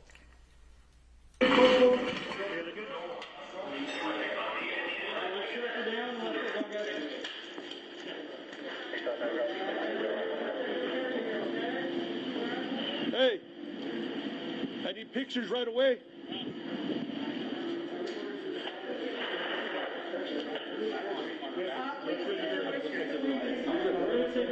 Where's the props guy? Why did you ask for pictures? I have my lapel on, which captures a lot, but the pictures would capture detailed that's on the floor that you can't really tell from my lapel. And you just said that you asked for the props guy. Why did you ask for the props guy? I work security for in the sheriff's office at movie sets. The props guy is the guy that does the little stuff with sound effects or whatever. But I asked for the props guy because I needed to find out where the gun was. Why was it important to find out where the gun was? Because I didn't need the gun going off or getting used again on somebody else. And did you find the gun? I had somebody, yes, I did find the gun. Where did you find the gun? Hannah Gutierrez had the gun walking out of the movie set. And who did you understand Hannah Gutierrez to be? She was the armorer. Kropskaya! You have a job? We need to make sure that they... Yes, they're taking care of business. Yes. What else do you need there, Chief? Where's my radio? It's just here. Here, thank you. They cleared the gun. Where is it? You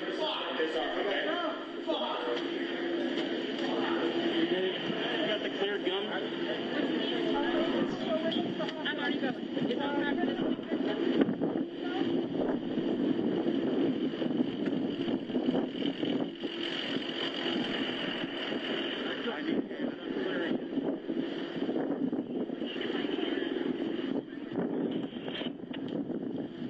Where is it?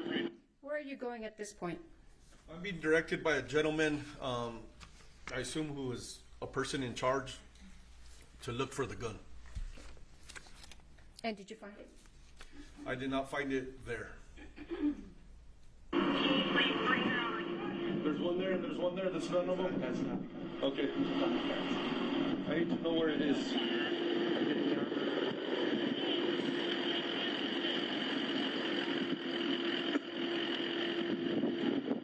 What is it that you are pointing at with this gentleman here? There was guns laid in the open on the cart, on this gray cart. I'm going to show you what's been marked as States Exhibits number 7 and number 8. May I approach, Your Honor?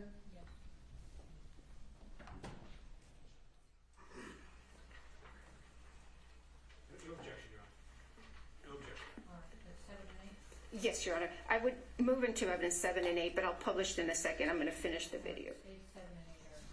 Okay. Thank you, Your Honor.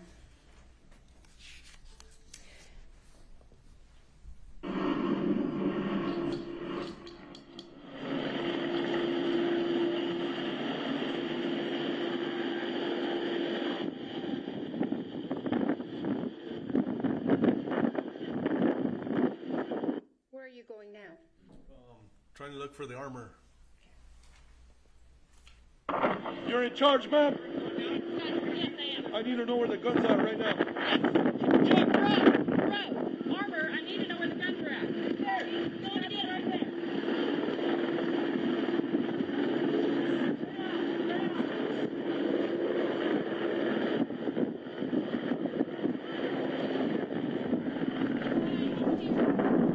How do I know this is a gun?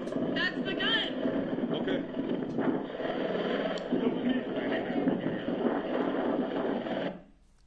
Who is that?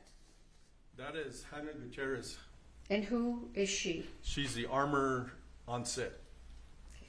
And did you obtain anything from her? Yes, I did. I obtained a revolver she was carrying. And what did you understand that revolver to be? To be the revolver that shot the projectile into these two victims. May I have a minute, Your Honor, to bring up Exhibit 6?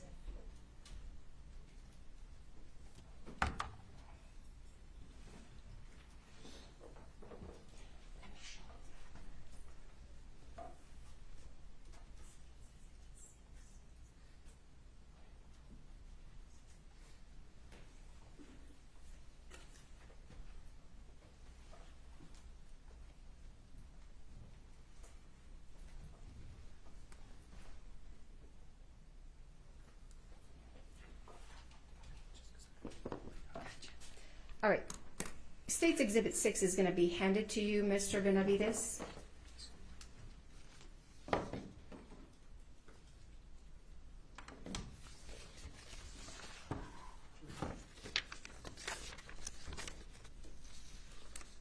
If you could put on some gloves and just open it and let us know if you recognize what's in State's Exhibit 6.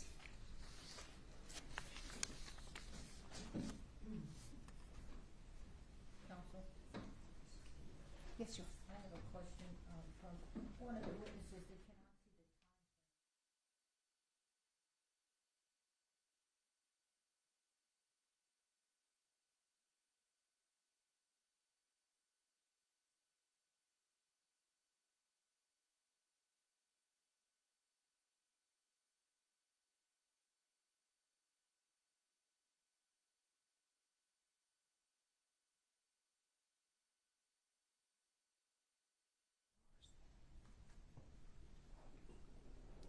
Sure, you want me to?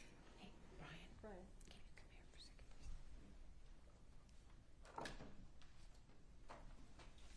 Ms. Johnson, make note of where you ended. We need to fix this. The audio is not in sync with the video, and we need the time to show.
Correct me if I'm misstating, the video does not have the time of day on it, so they're going to elicit that from the witness, okay?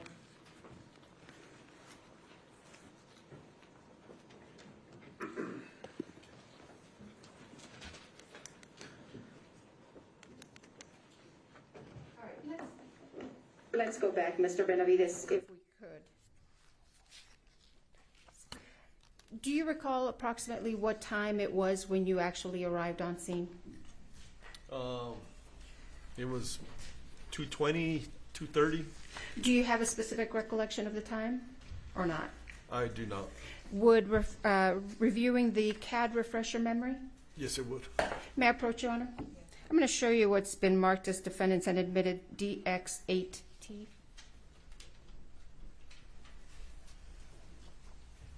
For the record, I think it's now H. Do you recognize that? Yes, it's a dispatch log. If you could review it and let us know if your memory is refreshed after you review it, and I'll take that document back from you.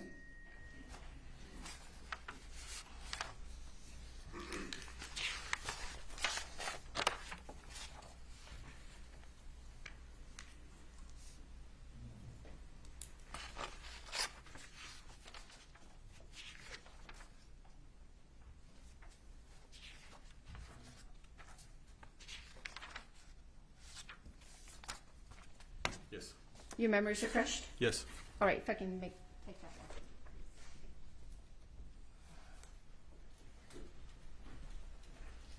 What time did you arrive on scene? 2:20. All right, and would your lapel camera video be at 2:20, start like at 2:20 when you arrive on scene? It started when I first activated my lights and sirens, so when I was dispatched at 1:49. Right, but when you arrive on scene, would it be 2:20 in the afternoon? Yes, it would be. Okay, so even though we can't see the actual time on your lapel cam, is this your lapel cam? Yes, it is. And would this accurately reflect what you are seeing around 2:20 or so in the afternoon? Yes, it is.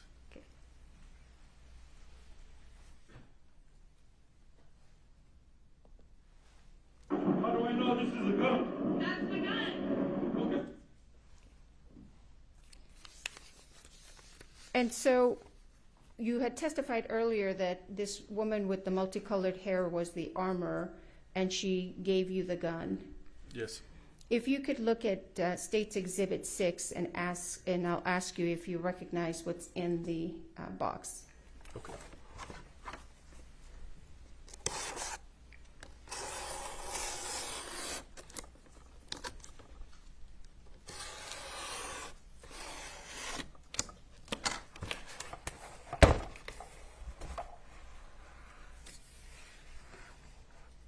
Do you recognize State's Exhibit 6? Yes, I do. What is it? It is the gun that Halyna Gutierrez, the armorer, handed to me.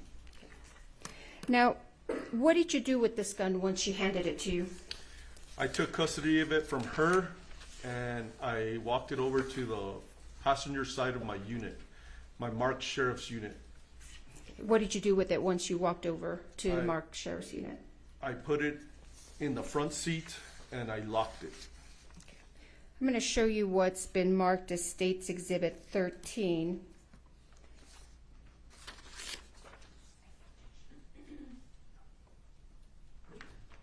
No objection.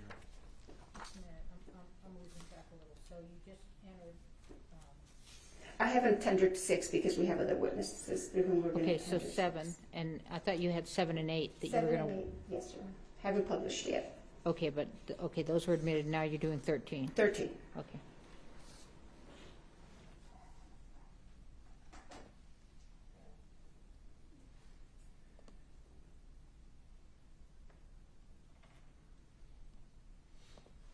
Do you recognize what's on the screen there, Mr.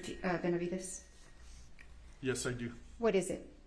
It is a gun that's in front of me, and this is the gun that the armorer Halyna Gutierrez handed me. You testified that you put it in the front seat of your patrol vehicle? Yes, I did. Why did you put it there?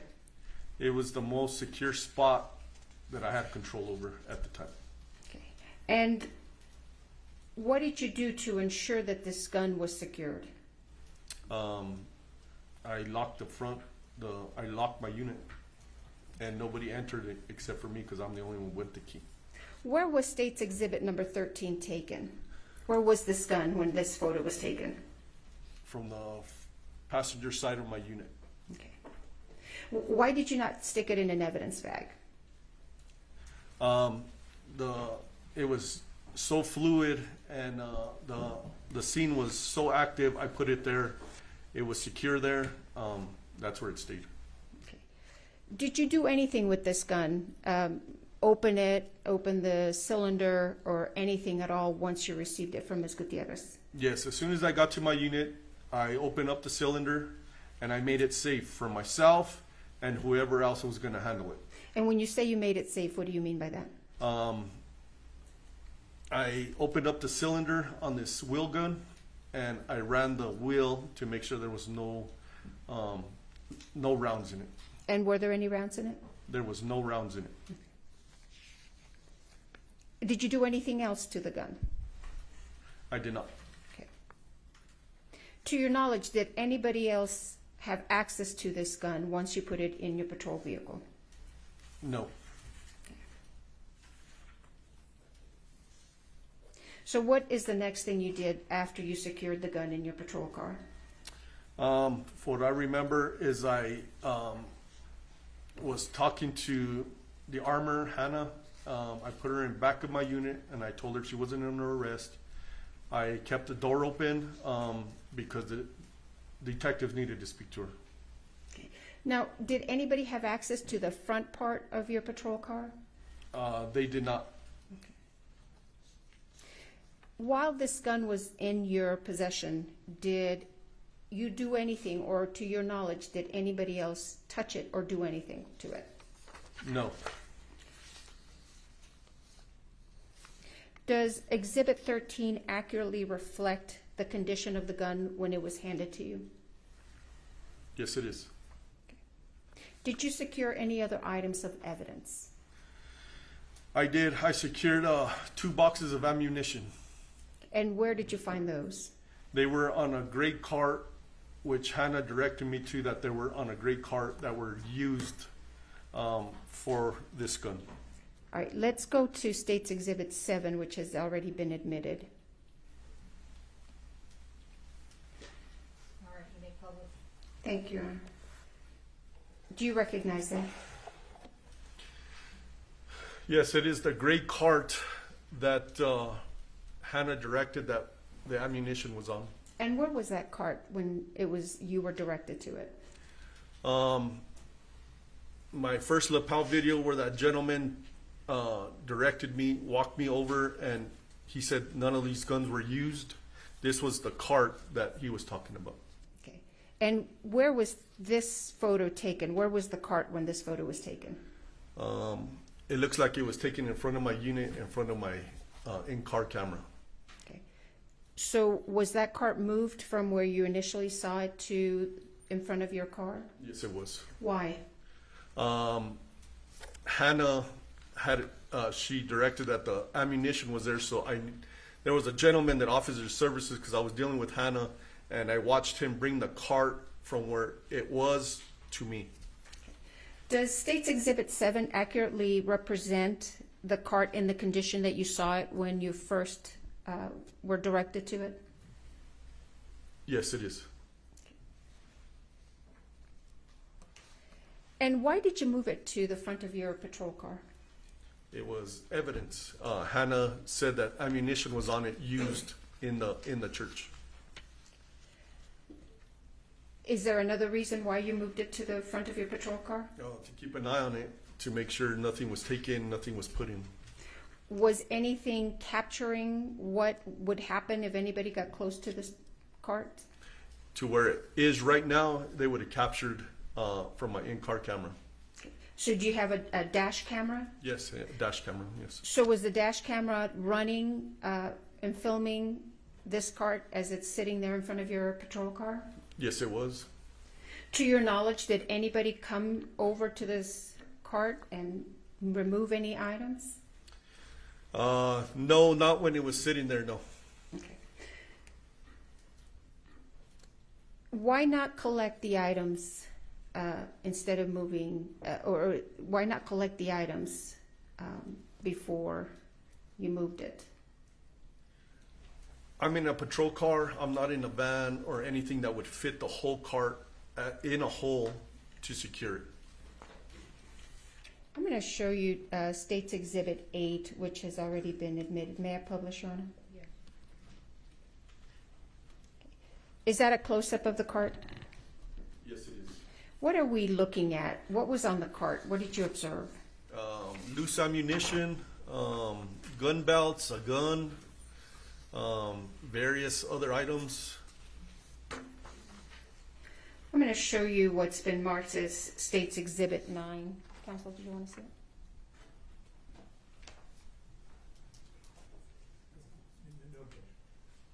No objection. May I, Your Honor, I move into evidence State's Exhibit 9. Yes. May I publish? Yes. Do you recognize that? It's State's Exhibit 9. Yes, I do. What is it? It is a wheel gun. Is there anything else that you see there? There's car keys, there's loose ammunition. Okay. And is this on the cart that we just saw? Yes, it is. And again, what did you do to preserve this evidence? Like I said, I kept it in front of my unit for my dash cam to capture if it got tampered with. Now, was there a perimeter established on this scene? Yes, we did. We did a perimeter of yellow crime scene tape, and we tried to preserve everything that was in the church and everything that was out, as in film. Is that what we saw, the yellow tape around the cart? Yes, it is. Okay. And to your knowledge, were people allowed into the area that was enclosed or encased by that yellow tape? People were not, unless you were a deputy. And who came and collected this evidence? Do you know? I believe our crime scene tech, Marissa Popple. You testified that you observed some rounds. I'm going to show you what's been marked as State's Exhibit 10. No objection, Your Honor. May I publish, Your Honor? Yes. I move into evidence State's Exhibit 10. Yes, you may publish. Do you recognize those two rounds that we see there? Yes. How do you recognize them? They were on the cart. Did you touch them in any way or remove them from the cart? I did not.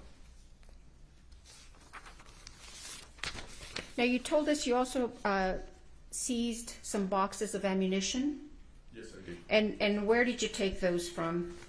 I took those physically from the cart. I'm going to show you what's been marked as State's Exhibits 11 and 12. No objection. Your Honor, the State would move into evidence State's Exhibits 11 and 12. Admitted, you may publish. Thank you. What are we seeing here on State's Exhibit 11? That is the front driver's seat of my marked sheriff's unit, and there are two white boxes on my seat. And where did you get those boxes from? I physically took them from the cart, from the gray cart. Why did you take those from the gray cart? Those were the two boxes that Halyna Gutierrez, the armorer, told me that were used. Did you see what was inside those boxes? I assume there were bullets. Why remove just those boxes and not the other stuff on the cart? The armorer, Hannah, she pointed those out, and those were the ammunition used for the gun.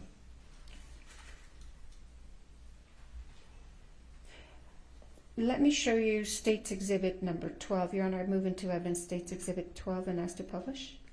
Yes. What is State's Exhibit 12, Mr. Benavides? They are a close-up of the two white boxes. And what kind of rounds are those? Those rounds say 45 long Colt dummies.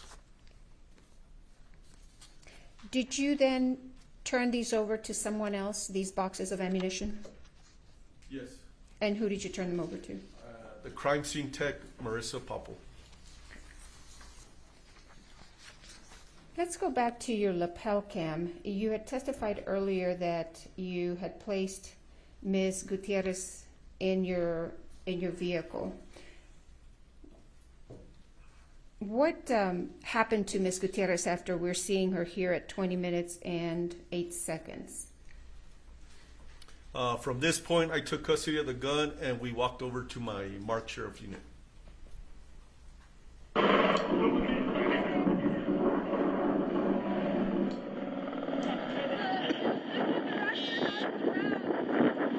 I'm sorry, let me pause it there. This was the wrong copy.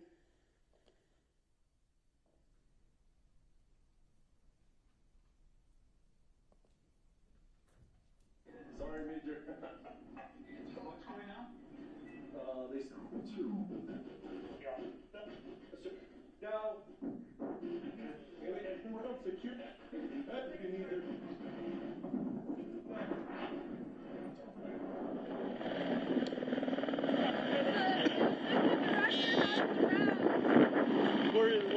are they at?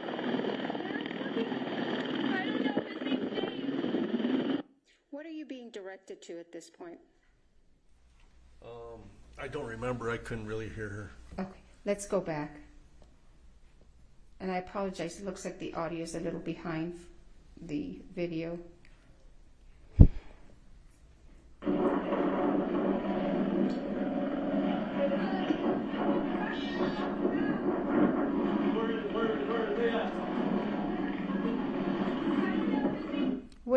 What were you referring to when you said, where are they at?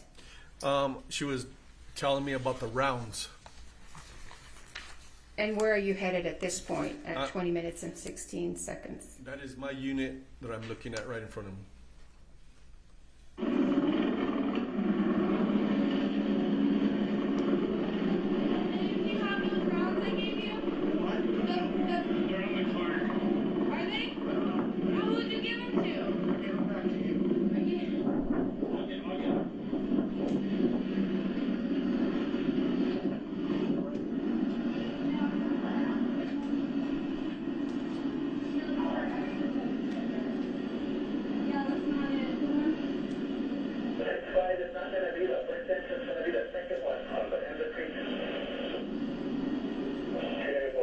Is that when you secured the gun in your vehicle?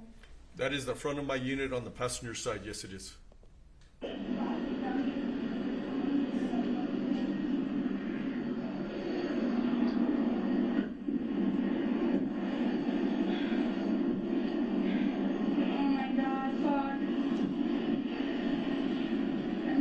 they okay? Hey, Santa Fe, we need more units out here. And have been cited. Oh my God.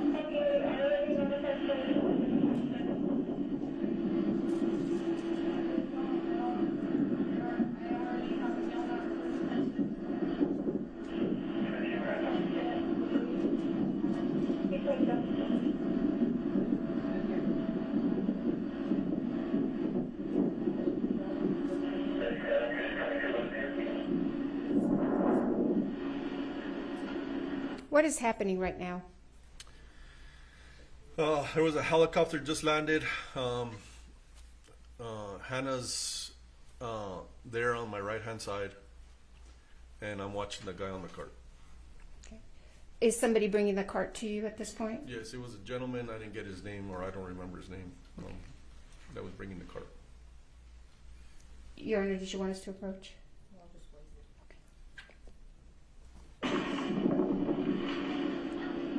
Are these the rounds here?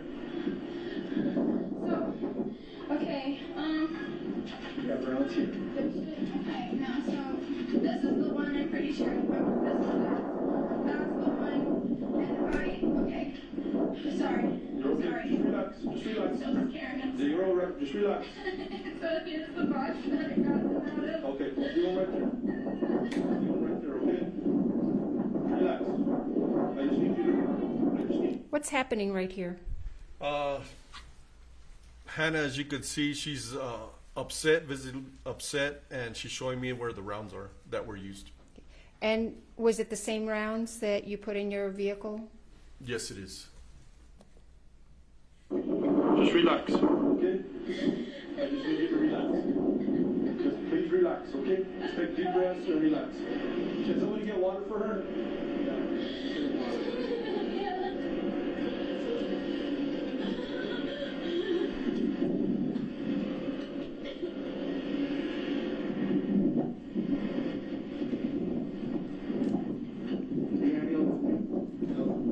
No, the helicopter's here for her. Yep, the helicopter's here for her. Where the fuck are these injury wounds? Is she okay? What other involvement did you have in this investigation, Mr. Benavides? That's all the involvement was, just trying to control the scene and taking care of Hannah and taking care of the evidence. How long were you out there at the Bonanza Creek Ranch?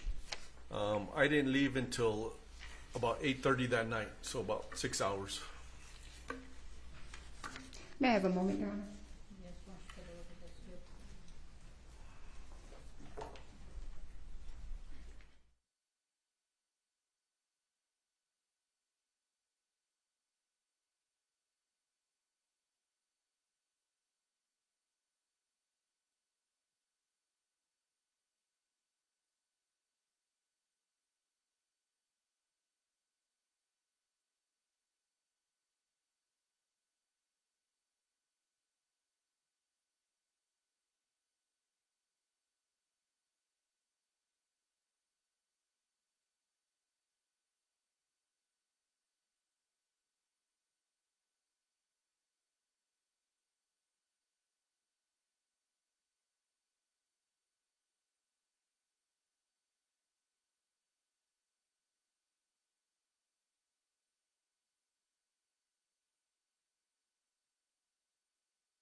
Mr. Benavides, do you know where the gun was from the time of the shooting of Ms. Hutchins and Mr. Souza to the time that it was given to you by Ms. Gutierrez? I do not. And do you know who handled that gun from the time of after the shooting to the time that it was given to you? I do not, other than Hannah handing it to me. May I have a moment, Your Honor?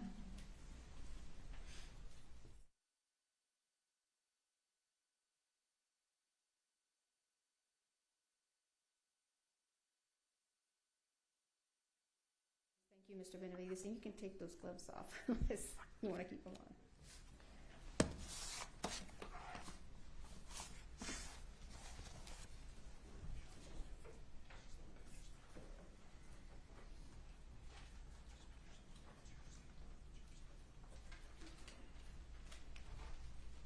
May I, Your Honor? Yes. Good afternoon, sir. Good afternoon. You know, when you get to this scene, you can hear yourself yelling in the lapel, "Where's the prop person?" Right? Correct. And when you get to the cart that we looked at, I think it's State's Exhibit 7, and if we could publish that when we can in a moment. But fair to say that the cart was sort of disorderly, right? Oh, it was a mess. Okay. And you don't know whether anybody moved anything before you got there, right? I do not. Okay. And you didn't see Sarah Zachary, the prop master, there, correct? No. I don't know who that is. And so when you first get to the prop cart, you eventually sort of leave it and go back to going to deal with other things, right? Well, the gentleman that was there, he told me that the gun wasn't there. There was a lot of guns on that. There was a couple of guns on that cart, but he told me, I have to take him for his word because I wasn't there. He told me that the gun used in the church was not there. Right, but there was, and you anticipated, there were other guns on that. That is correct. Okay. And you left those firearms and you left them there and you went to do what you did next, right? Correct. Okay. And, you know, in a typical homicide scene, right, you probably wouldn't be walking away from all sorts of, you know, firearms, but this was a movie set, right? That is correct.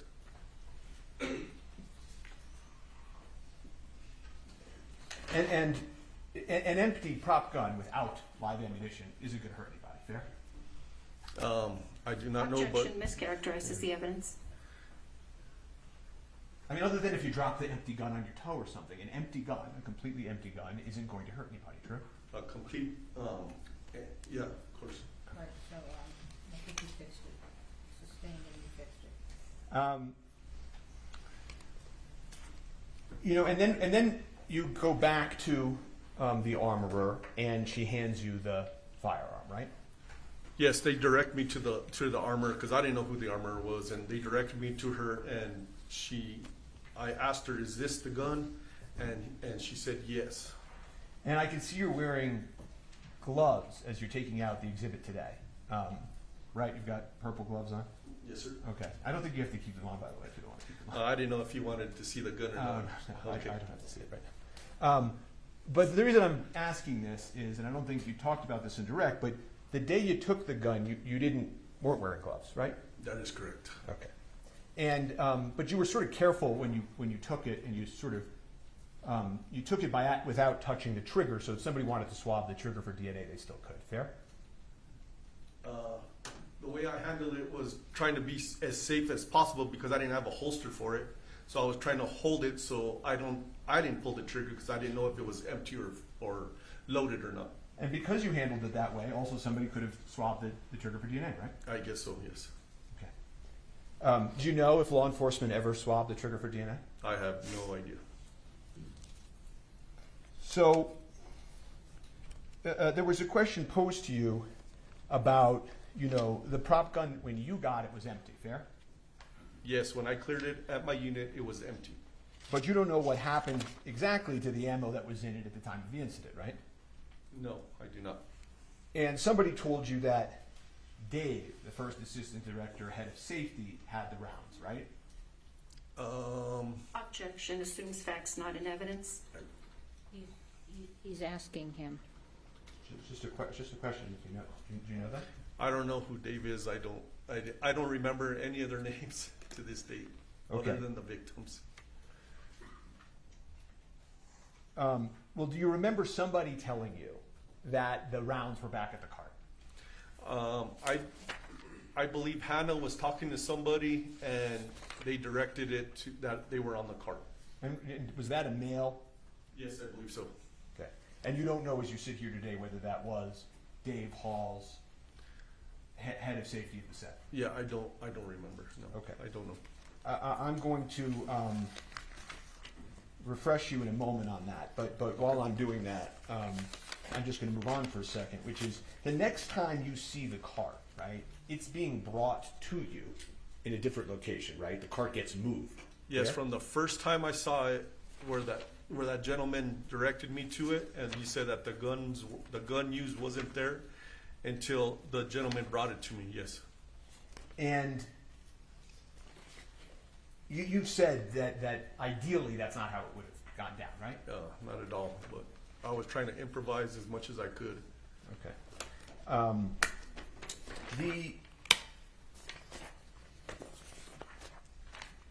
There were eventually, when you get the prop cart back, the sort of third viewing of the prop cart, there was ammunition on top of the cart. Fair? Yes, and that's what I saw when I first saw it. And you saw it again when the cart came back, right? Correct.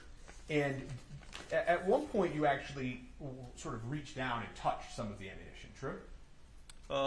I believe I picked them up and put them down. I didn't know if they were live. I didn't know anything. So.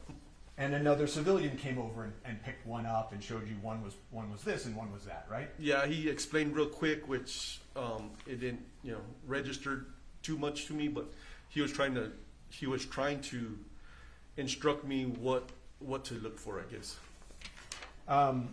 And if I could just show the witness, I assume no objection to States 26? Okay.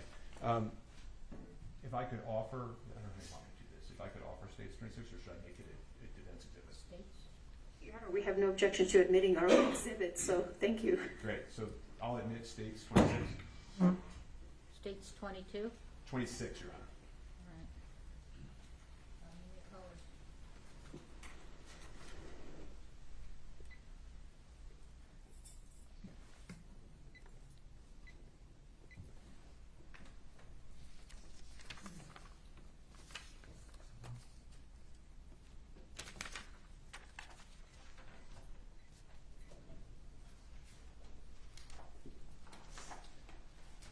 See that on your screen, sir? Yes, I do. And if you look sort of in the middle section, the 2 and 2, the 2 and the 2. Oh yes. Okay. Can you tell which ones are dummies and lives by looking at them? I do not. We can take that down.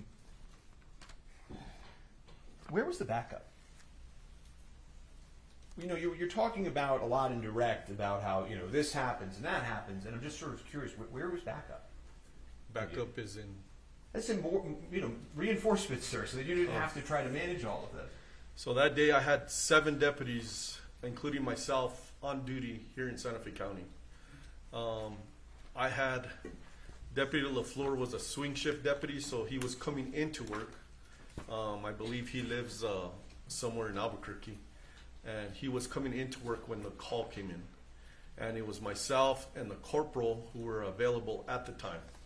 So there was only 3 of us, and the rest were northern part of the county and the eastern part of the county and the southern part of the county. And you called backups for the state police, right? I did. And they, that request for backup was denied by supervisors, correct? If I remember correctly, yes. Or they didn't have. I don't remember if they said they didn't have enough, or they didn't have availability, or the supervisor just said no. Didn't the supervisor say that they believed this would likely be unfounded and it was probably an accident? Objection, Your Honor. Hearsay and assumes facts not in evidence. It's a proper question, obviously, because I'm asking why the backup didn't come in if he knows that. Okay.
an answer, and he can rephrase. Thank you.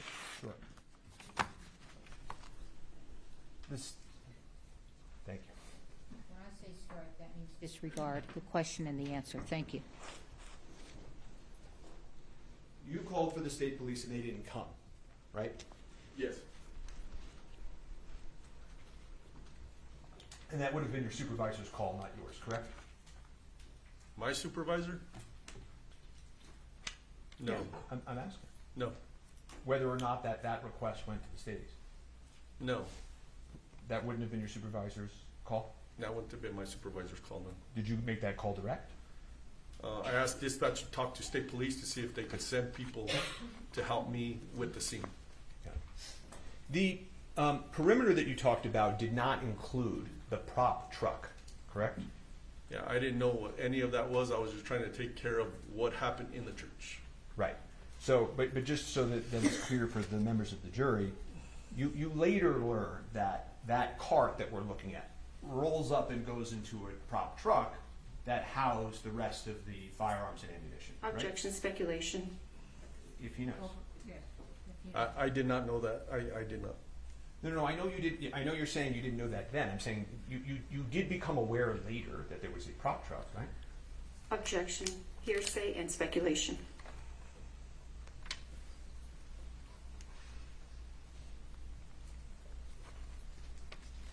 I think he's asked an answer. Do we need to ask that question? I can just move on to another if he doesn't know. Okay. But fair to say, law enforcement wanted to find the origin of the bullet that struck Ms. Hutchins, right? My personal involvement was just taking care of the evidence, and I don't know what happened after that. Well, you collected those white boxes, right? Those Yes. 2 white generic boxes, didn't you? Yes, exactly. Okay, so I mean, you wanted to, as I think you testified direct, find the source of the ammunition, correct? Yes, whatever Hannah directed me to, yes. And you wanted to talk to Hannah about this, correct? I kept her for the detectives, yes. She said, "Oh my God, fuck, I'm so sorry." I did hear that on my lapel, yes. Okay. Everyone's been yelling at her. I did hear that in my lapel. And you placed her in the police car, right? In the back of my patrol car, yes. Right. Nobody placed Mr. Baldwin in a police car, correct? Objection, relevance. Correct? Correct. Now, you know, when you're at the scene talking to witnesses, which you can hear yourself doing on that lapel, you know, you're letting witnesses give you information. Fair? Yes. You're not, you know, trying to put words in their mouth, right? No. You're not cutting them off, right? I probably did some of them, but I try to listen to them, yes. Well, you're trying to look at the facts and circumstances and trying to figure out whether or not a crime occurred or whether this was an accident. Fair? All I was trying to do was preserve the evidence for the detectives. That's all I was trying to do. And you understood that the detectives were trying to rule out if it was a crime, correct? Objection, speculation. Overruled. He can ask if he understood that or not. You understood from meeting with the detectives that they were trying to figure out and rule out if this was a crime. Well, that's our main function, is to see if there was a crime committed or not. So you agree with me, right? That's our main function as law enforcement, yes. Okay.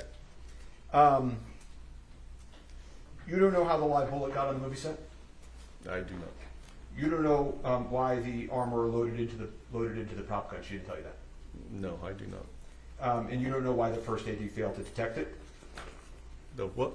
The first assistant director, that guy Dave. Oh, I do not. I don't. Okay. And you still work for the Santa Fe Sheriff's Office? Do I still work?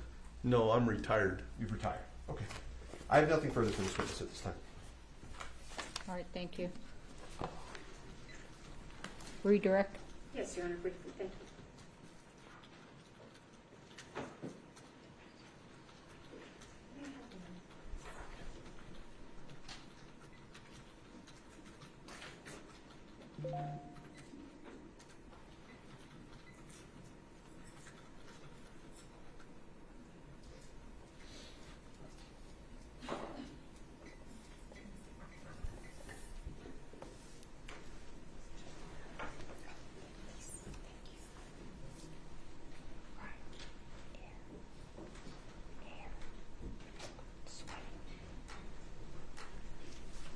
Mr. Benavides, you were shown State's Exhibit 26 on cross-examination.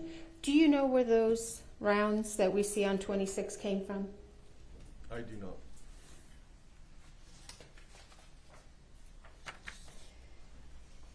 You testified on cross-examination that this cart was disorderly, I believe is what you said. It was a mess? Yeah, it was a mess. Was that cart in a place where it was visible to everybody who worked on that set? Objection, calls for speculation. What was, if I'll rephrase, Your Honor, was it in a visible place? Objection, vague, unclear. Well, why don't you describe where you saw it? I believe it was next to a tent, and there was people all around it. Now, you were asked a question about leaving the cart, this prop cart, unattended. Did you leave it unattended where anybody would come and be able to remove and take things off it? When I took custody, when I saw the gentleman bringing it Yes, to sir. front of my unit, Yes, it sir. stayed right there, and nobody messed with it. No. Now, you were shown photos of the, let me show you State's Exhibit number 7, if I may.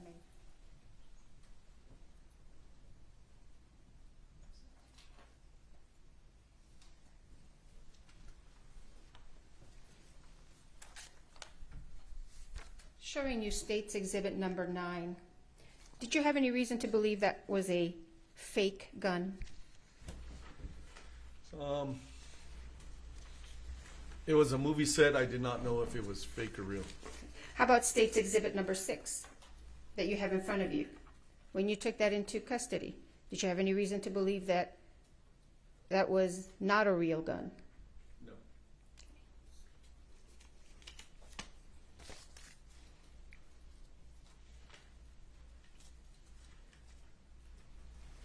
Did you have any involvement in this prop truck that you were asked about? No. At the time, I didn't know anything about a prop truck. Why did you place Ms. Gutierrez in the back of your police car?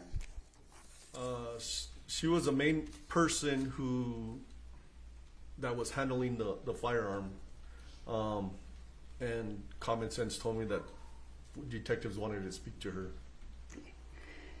Were you asked about where to place Mr. Baldwin? No. I believe Deputy LaFleur asked me, but there was so many witnesses on his side.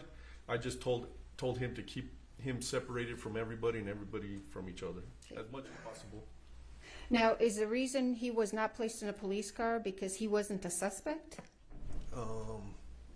At the time, I don't remember if somebody told. At the time, I don't remember if somebody told me he was handling the gun. I don't remember. So no. So he wasn't placed in a police car just because there were other reasons? She has not asked the question yet. So I'll rephrase, Your Honor. Now, Mr. Spiro asked you, you didn't place Mr. Baldwin in a police car, but you placed Hannah. Is it because Mr. Baldwin was different from Hannah, or was it other reasons? It was other reasons. Like I said, Deputy LaFleur had a lot of people on his side of the movie set, so keeping one person in a police car, you got to watch them, and then you got to watch everybody else. So he was able to watch everybody all at once. May I have a moment, Your Honor?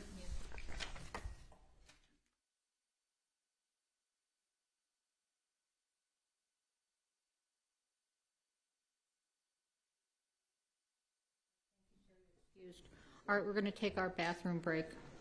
We'll be back at 3:15. Please don't talk among yourselves or anyone else about the evidence received here in court. We are in recess.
Lujan.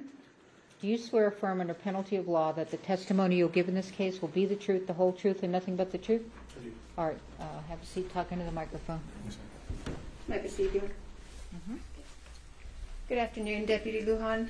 Would you afternoon. please introduce yourself to the members of the jury? Deputy Joseph Lujan, Santa Fe County Sheriff's Office. Would you pull that microphone a little bit closer to you, sir? Thank you.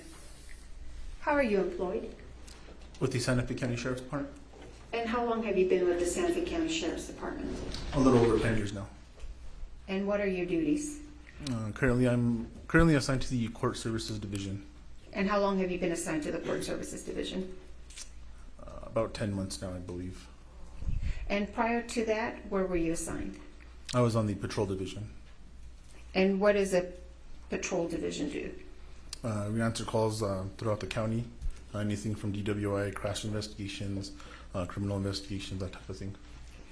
Were you on duty on October 21st, 2021? Yes, it was. And do you recall what you were assigned to do that day?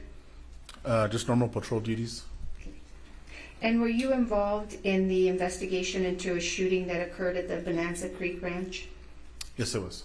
And what role did you play in that investigation? Deputy or Sheriff's Office personnel had already been dispatched to the scene at the movie set. Lieutenant Benavides advised that one of the persons shot was being transported to the hospital and requested a deputy respond to the hospital as well. Which hospital? The St. Vincent's Hospital here in Santa Fe. Okay. And was that deputy you? Yes, ma'am. Do you recall approximately what time you were dispatched or you went to the hospital? It was a little bit after 2 o'clock. And once you arrived at the hospital, where did you go? I arrived to the emergency room. And why did you go to the emergency room? We had been notified, or I had been notified through dispatch that the ambulance was transporting that subject to the emergency room. And so once you were in the ER, did you go into a room or did you wait in the lobby? What did you do? I arrived at the one of the trauma rooms that's there at the hospital. What did you observe when you walked into the trauma room? A gentleman sitting on or laying on like a gurney hospital bed type thing in the upright position. He had an approximate half-inch hole to, I believe it was the right side of his shoulder. Do you remember his name? Yes, it was Mr. Joel Souza. Okay. And what did you do next? I briefly made contact with Mr. Souza in an attempt to collect preliminary facts surrounding what had occurred. Okay. And we're not going to talk about what Mr. Souza told you, but after you spoke with Mr. Souza, what did you do?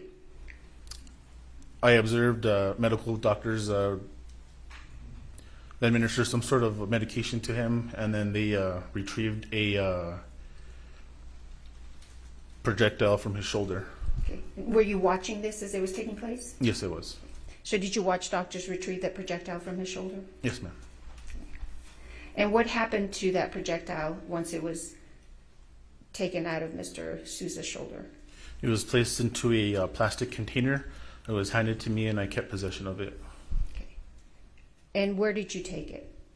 It was in my possession until Santa Fe County Sheriff's Office investigators arrived, at which point I transferred it. I gave it to them. Do you recall who you gave it to? Yes, Miss Marissa Pop. I can't pronounce her last Popple? name. Yes, ma'am. And who is she?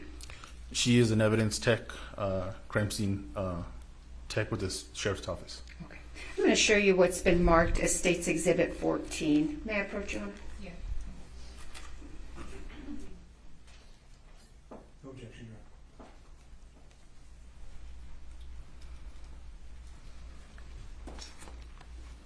Do you recognize State's Exhibit 14? Yes, ma'am. What is it? That was the projectile that was retrieved by medical staff at the hospital out of Mr. Joel Souza. Does Exhibit 14 appear to be in the same condition it was in when it was given to you by doctors? Yes, ma'am. Your Honor, the state would move into evidence State's Exhibit 14. Yes, Thank you. So after you provided this to the crime scene technician, did you have any other involvement in this investigation? Other than just writing a report, and that was it. May I have a moment, Your Honor? I have nothing further. Thank you, Deputy. Yes, ma'am.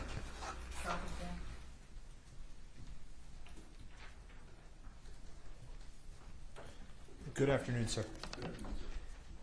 You were the first member of law enforcement to meet with Mr. Souza, the director of the film, afterwards, right? I believe so, at the hospital, yes, sir. Right. And I think you told the prosecutor you briefly made contact with him to get some preliminary facts? Yes, sir. And he was willing to speak to you, right? Yes, sir. And he never once mentioned Alec Baldwin, did he? Objection calls for hearsay. Not hearsay. Never once mentioned Alec Baldwin, correct? Objection, hearsay. All right. I don't think that, no, I'm going to overrule.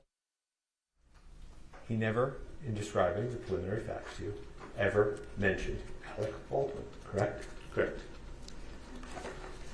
No further questions for this witness? Any redirect? No, Your Honor. All right. Thank you, sir. You're excused.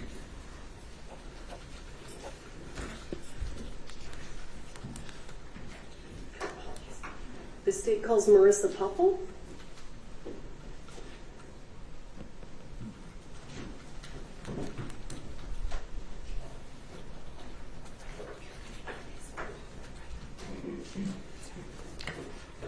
Yeah, let's shoot the pit. Okay.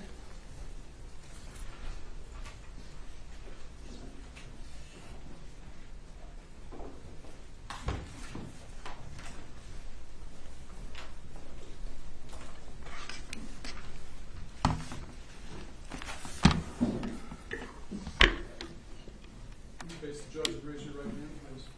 Do you swear affirm under penalty of law that the testimony you'll give in this case will be the truth, the whole truth, and nothing but the truth? Yes. All right. Thank you. Have a seat. Talk into the microphone.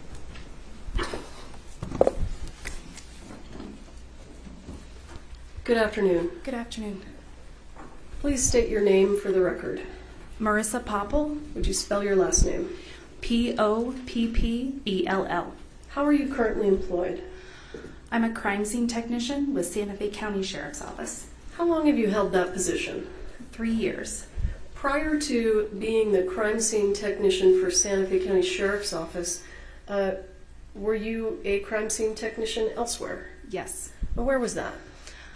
With the Fort Myers Police Department in Fort Myers, Florida. And how long did you do crime scene technician work in Florida? 4 years. And can you briefly describe for the ladies and gentlemen of the jury what a crime scene technician does? Yes, as a crime scene technician, I respond to all sorts of different scenes, whether they're death investigations, burglaries, robberies, whenever there's an abundance of evidence or an abundance of documentation that's needed. I take photographs of the scenes, of the evidence, I collect the evidence, and then I package it at our office. And do you ever send any of the evidence that you collect somewhere else for additional testing? Yes. And tell us, where would you send things, and give us an idea. Sometimes things are sent to our local state lab here in Santa Fe. Sometimes they are sent to private labs, or sometimes they are sent to the FBI if they're working with us. Why would you send things to any of those places?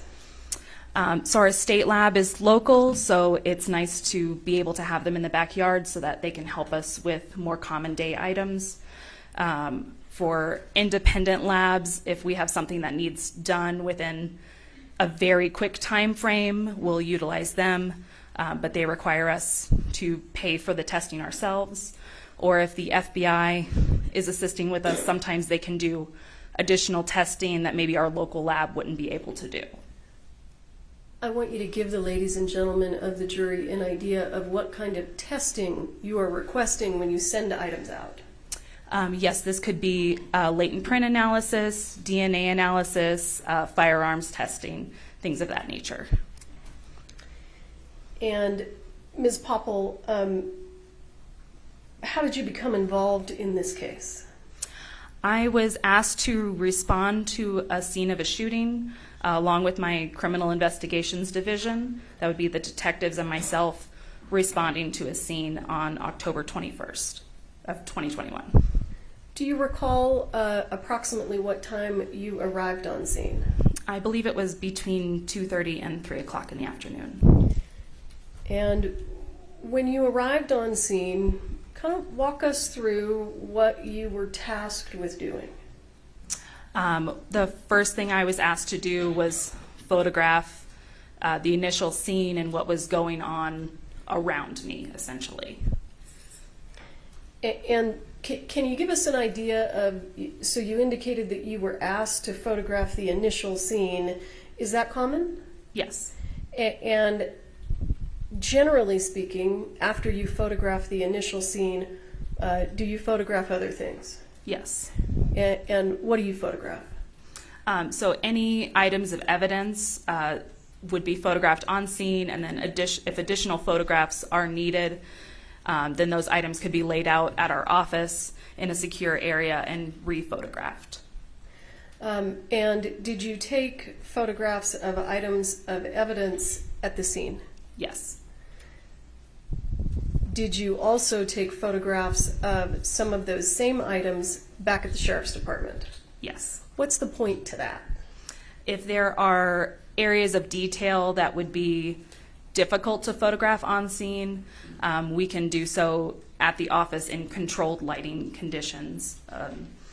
Areas where we could move the objects in order to see different parts of it a little easier.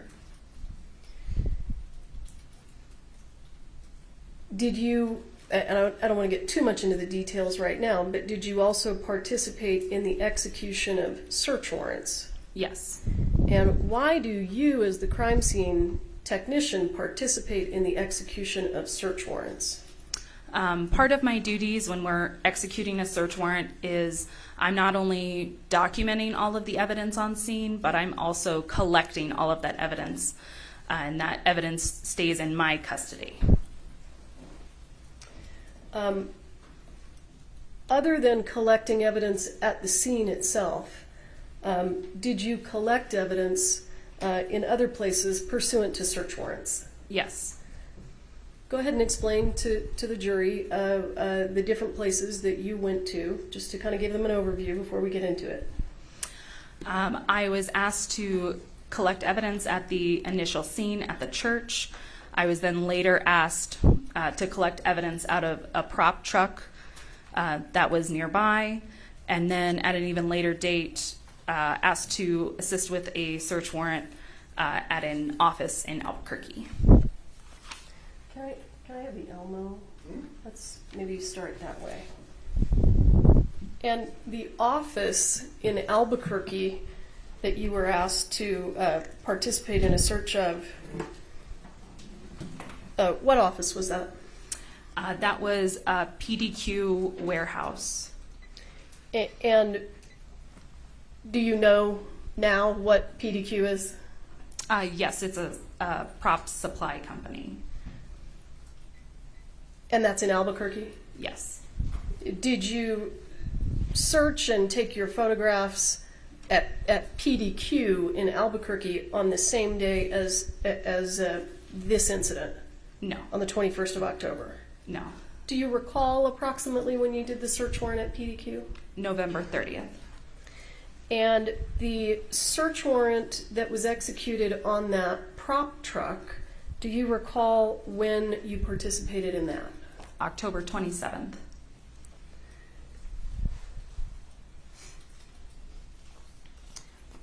I'm going to show you what's already been admitted as State's Exhibit 7. Let's see if I need to adjust.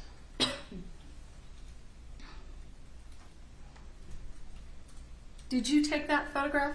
Yes, I did. And why did you take that photograph? This photograph is of the prop truck that was at our initial scene. Did you say, is this a truck? Or, I apologize, a prop cart at our initial scene. Do you know what a prop cart is used for on the movie set? My understanding was that it was a cart that had some props on it. Do you know whether or not those props included real guns? I do not. Still today, you don't know? The firearms that are visible on this, one is a plastic gun, and the other is a firearm that has a blocked cylinder. So it's not a loadable gun. So they're not usable firearms. Understood. Can you, if you recall, did you collect real firearms from the set of Rust? Yes. How many real firearms did you collect from the set of Rust? There was one firearm that was taken on the initial scene.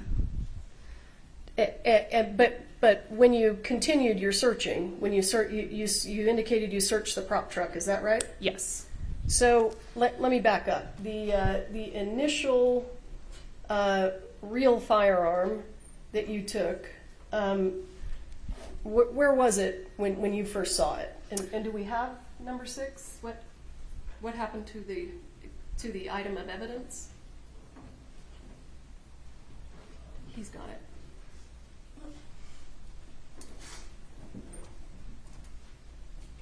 Okay, I'm sorry.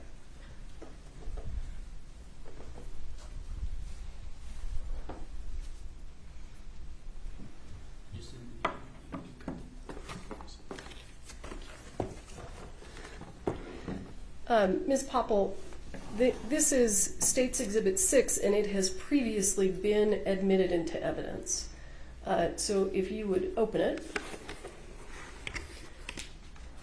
Do you recognize that? Yes. What is that? This is the firearm that was taken out of Lieutenant Benavides' vehicle. And what did you do with it? I photographed this item and then collected it, took it back to my office where it was photographed in more detail. And then what did you do with it? It was submitted to the FBI for analysis. And why did you submit it to the FBI for analysis? What kind of analysis? I believe that we were requesting DNA, latent prints, and firearms testing on it. DNA, you said latent prints? Yes. For those folks that aren't involved in law enforcement, what does latent prints mean? So your fingerprints leave behind oils and waters on surfaces, which are then referred to as latent, meaning invisible. So we have your fingers leaving behind invisible fingerprints. And what was the other analysis that you asked the FBI? The firearms functioning test. And why would you ask the FBI to perform a firearms functioning test? We wanted to make sure that the firearm was in proper working order.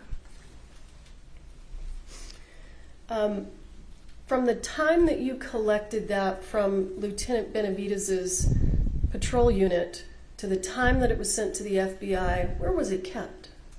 It was first secured in my office and then submitted into our evidence vault.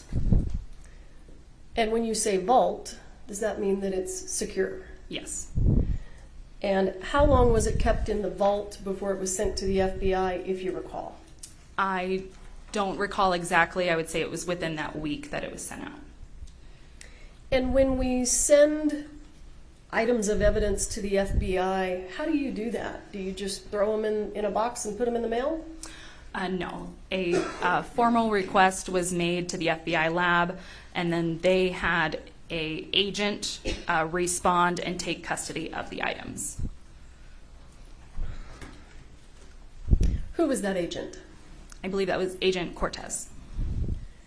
So does Agent Cortez come to the Sheriff's Department and take the items? Yes. Okay. And then at some point, do you get the items back? Yes. And do you recall when you got these items back? I do not. Okay. Were they away from the Sheriff's Department and at the FBI for a considerable amount of time? Yes. And I apologize, I have been corrected. I thought that State's Exhibit 6 had already been admitted into evidence, but I've been notified that it hasn't been, so I would like to move it into evidence. I'm pretty sure it has been admitted into evidence.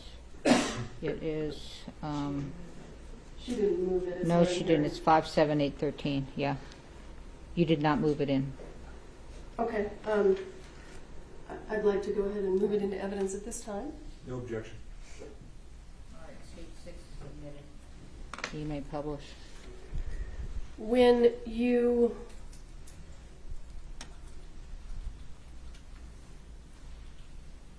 you sent this firearm to the FBI, did it appear intact? Yes. At some point, did you receive it back from the FBI? Yes.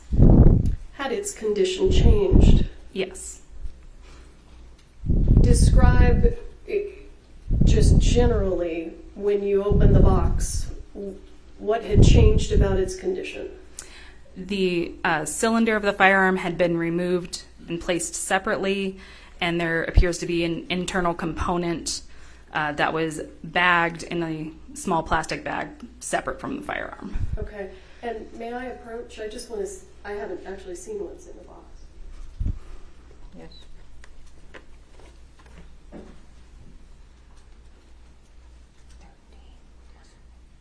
I think that maybe what I'd like to do is have it moved to the elbow.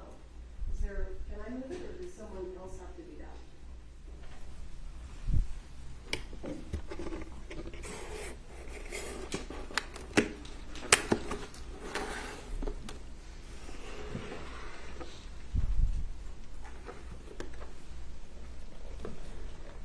You want that little package?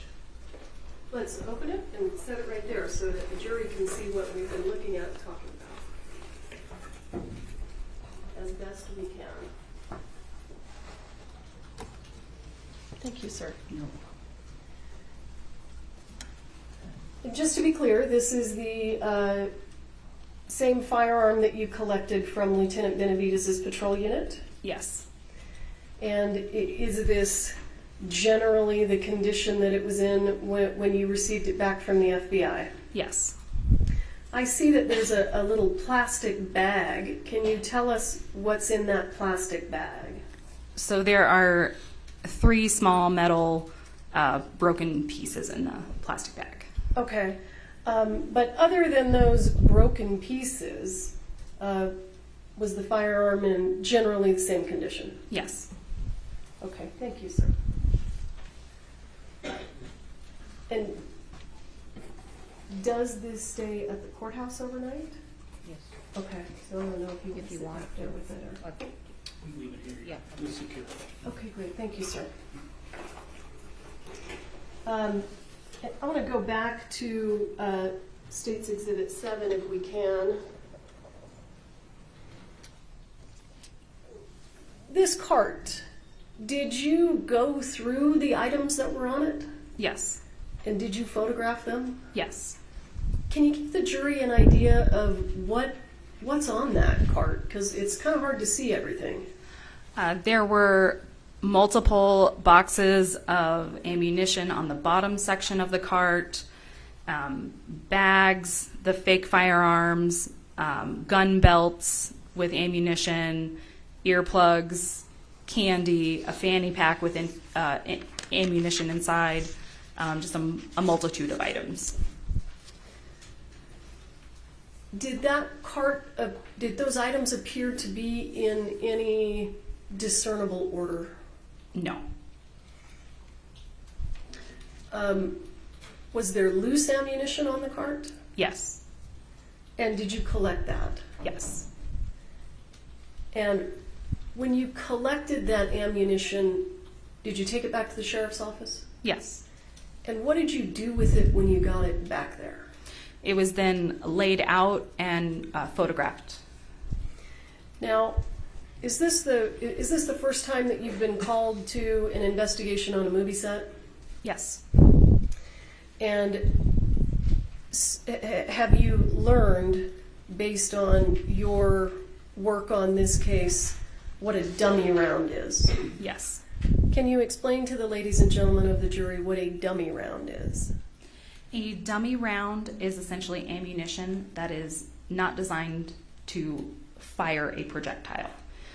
It is ammunition that's made distinct by either a hole being drilled through the side of it, so it's obvious that there's no gunpowder inside, The primer has been removed so that it can't be fired, so it makes it obvious that it's a dummy round. And I'm going to stop you real quick. I want you to explain to the ladies and gentlemen of the jury what you mean when you say primer. The primer is the base of the round, so it's the small circle that the firing pin hits. So since that's removed, there's nothing there for the firing pin to hit and project that projectile. The dummy rounds are also indicated by, if you shake them, they make a rattle sound. Instead of having gunpowder inside, they have ball bearings inside so that you can shake them and know that they're not live ammunition. So you just kind of went through some of the distinguishing characteristics of dummy rounds. Would a dummy round have all three of those distinguishing characteristics? No, it could have 2 out of the 3, but I haven't run into any that have had all 3. So approximately how many dummy rounds did you end up taking into evidence? Specifically that were dummy rounds, I think we have 50. I might be mistaken about that. I apologize. I'm not sure of the exact number of dummy rounds that we have. And let me just ask you this. You talked about how a round may have a ball bearing in it. Is that right? Correct. Would that dummy round that has the ball bearing in it, would that also have a hole in the side? No, because then the ball bearings would fall out. Okay. So do the dummy rounds either have a hole in the side or a ball bearing? Correct. And based on your work on this case, how would someone know that the dummy round with the ball bearing in it is actually inert? They would shake it and it would make a rattle noise. Okay. And did many of the dummy rounds that you took to the sheriff's department make those noises? Yes. Did you also collect any other kind of ammunition from the movie set? Any other types? Yes. What other types of ammunition? It's a type of ammunition that's referred to as a blank. And can you describe to the ladies and gentlemen of the jury generally what a blank is? So a blank is a round of ammunition that has gunpowder in it. However, it does not have a projectile head on the top. So it has a crimped end, kind of like you would see a dumpling have crimps. And that way there's nothing for that gunpowder to project out the barrel of the gun.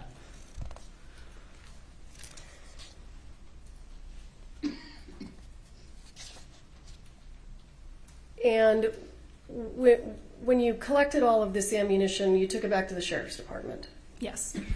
And at some point, did you examine closely all of the ammunition? Yes. And did you develop any suspicions? Yes. What suspicions did you develop? There were several rounds that, when shaken, did not make the rattle noise, and they all had a silver in color primer at the end instead of a brass colored primer. And did the primer appear to be intact? Yes. And did those have a hole in the side? No. You indicated that you had some suspicions about them. What was your suspicion? My suspicion was that they were live rounds. And what did you do with those live rounds, or suspected live rounds, rather? They were sent to the FBI for testing to see if they were live rounds or not. So you didn't take them apart there at the sheriff's department? No, I did not. Can you describe to the ladies and gentlemen of the jury what a casing is, or a spent casing? Once a live round is used in a firearm, the casing is what was encasing that round. So in a regular firearm, it was what would be ejected out of it, out the side. In a case of a revolver, it's what's left in the cylinder. So the projectile has come out of the firearm, and the casing is what's left behind. Did you collect any spent casings from the scene? Yes. How many did you collect from the initial scene? 1. I'm going to show you what has been, I believe, previously admitted into evidence as State's Exhibit 10. Is that a photograph that you took? Yes. Let me make it, there we go. And can you tell us what we're looking at? Yes, this is a close-up image of the top of the cart. There was a spent casing on top of the cart, which is what we see up top here, where it has no projectile head on the end. And then there was another round next to it. Let me move this. As you sit here today, do you recall whether that round was the one that we're looking at that appears intact? Was that a dummy round or a live round? That was a dummy round. Okay. So, in addition to collecting this ammunition, did you also collect other items of evidence? Yes. Did you collect any gun belts? Yes. And let me also ask you, and let me show you, if I have it here, I'm going to show you what's been previously admitted into evidence as State's Exhibit 12. Do you recognize that? Yes. And what are we looking at there? These were 2 boxes of ammunition that were inside of Lieutenant Benavides' unit. So let's talk about exactly what we see in the photograph. Do you see the white box that says 45 long Colt dummies with a very small JS in the middle? Yes. Did you open that box? Yes. And what was inside that box? There were rounds inside of the box and a foam insert. Some of them were marked as 45 LC. Some of them were 4440 rounds. And what's the difference between 45 LC and 4440? They are different caliber rounds. And were there any rounds inside that box that you suspected to be live rounds? Yes. How many? 1.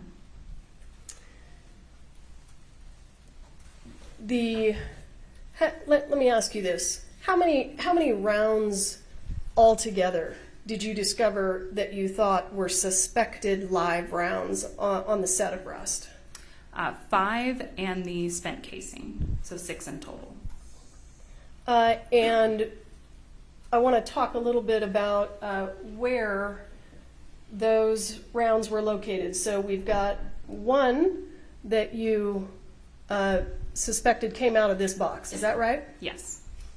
And just so that we're clear, the box on the right in the photograph, what was inside that box? There were blank rounds inside that box. And were they all legitimately blank rounds? Yes. And give me just one moment to pull up some additional exhibits here.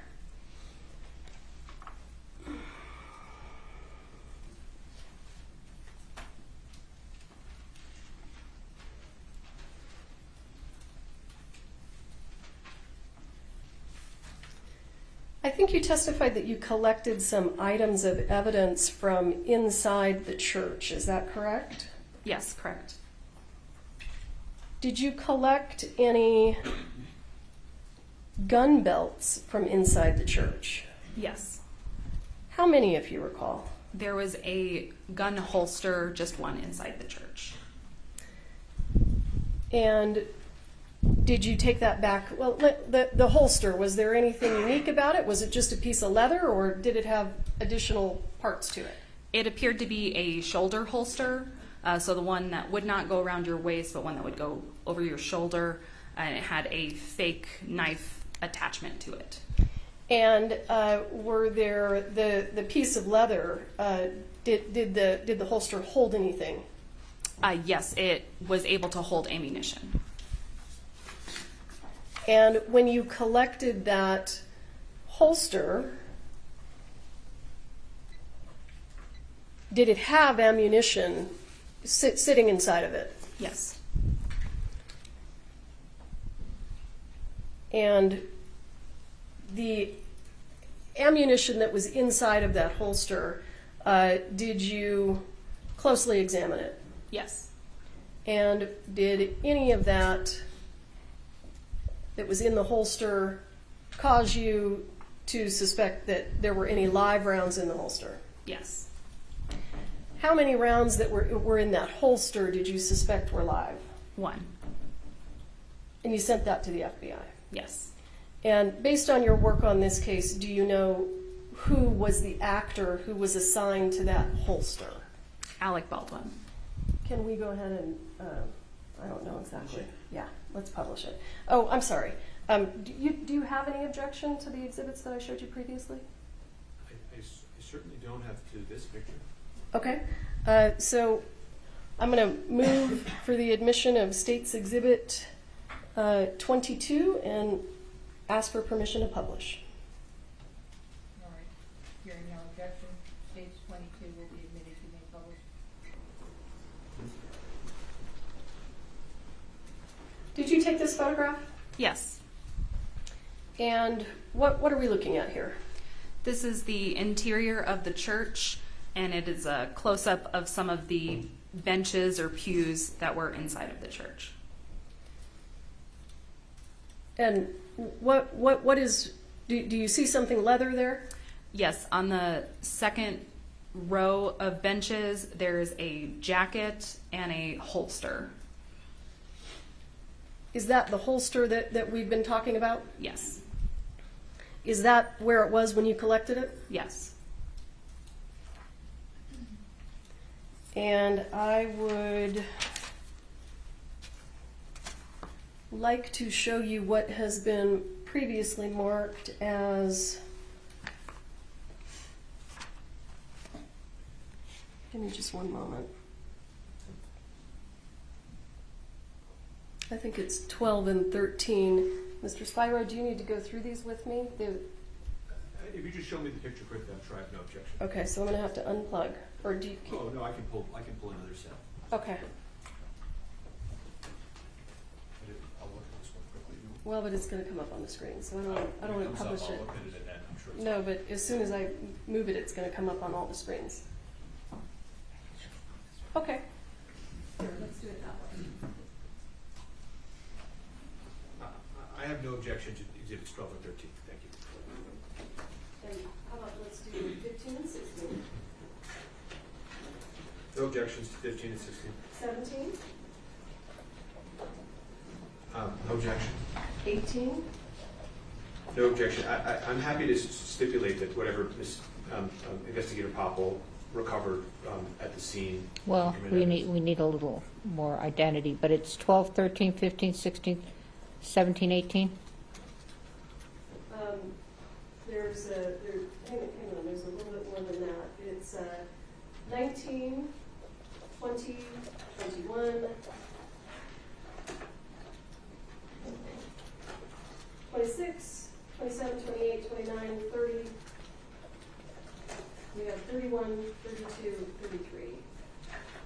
Okay, so what's missing is so you're not doing 22, 23, 24, 25, right? 22's on the screen. All right, what about 23, 24, 25? I didn't hear you name those. There's no issue. The only one. I just want to get the numbers. This becomes a problem later. 23's already in evidence. What were the other ones you had? 24, 25. I don't think I'm. All right, I'll go ahead and do 24 and 25. Wait, No objection? okay, so 22's in evidence. I don't have 23. You don't either, do you? What do you mean? Well, we've been keeping track, and we don't Right, have. so I think that, I think this is what we're moving into evidence, show me 23. Okay, just, I don't need to be, yeah. 22 23 is already in evidence. Or maybe it's, here, what number is this? Because I'm looking at the same picture that's up here. That's, I think she's tested the church benches. Oh, that's not it. 22 is the church bench. Mm-hmm. What's Okay. up on the screen? 7 and 8, so that's wrong. That is 22. You can see in the lower left there. This one on the screen? We can't see on the lower left. Oh, exhibit 22. Okay, 22. Yes, it is. All right, so Stand here with me so I can look at let me just clarify. All right, 13 has already been admitted.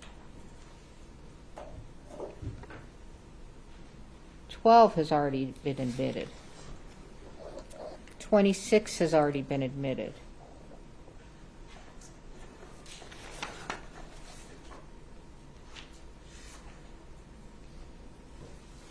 You're tracking me as well, right?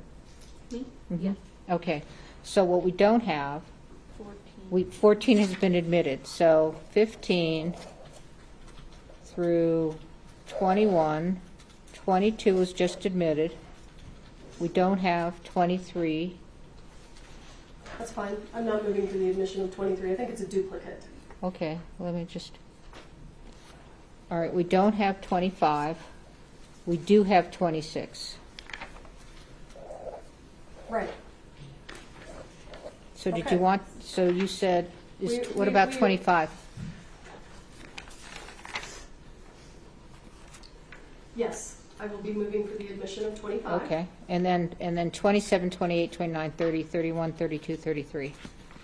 Correct. Okay, so on the record, the court is going to admit 15, 16, 17, 18, 19, 20, 21, 23, 25, 27, 28, 29, 30, 31, 32, 33. Your Honor, there's objections, as I think the court might remember, to 31, 32, 33. They're not relevant.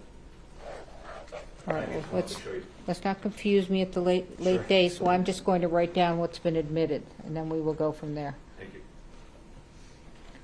Okay. This gets to be a real mess later, so 15.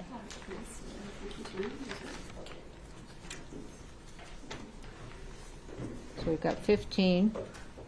Sorry to slow us down. 17, 18, 19, 20, 21, 23, 25, 27, 28, 29, I'm 30. sorry. And you're objecting to 31, 32, 33. Yes, Your Honor, we've discussed that issue.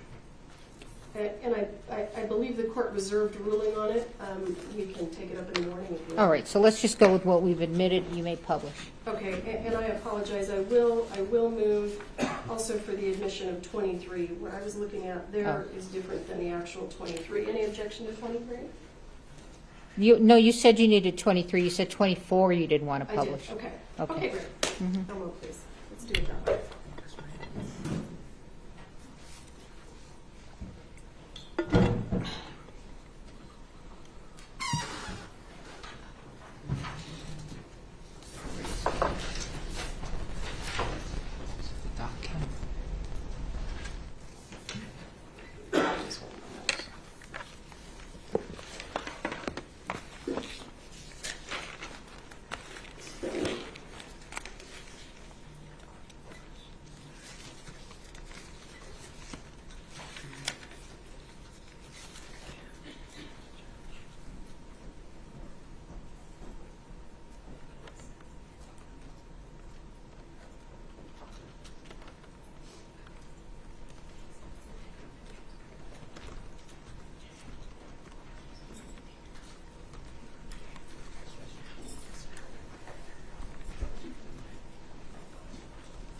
Okay.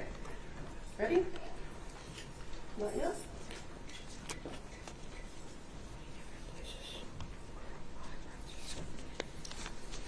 Okay. Do you want to approach? What's this Court's 4. This is Court's 4. Court's 4.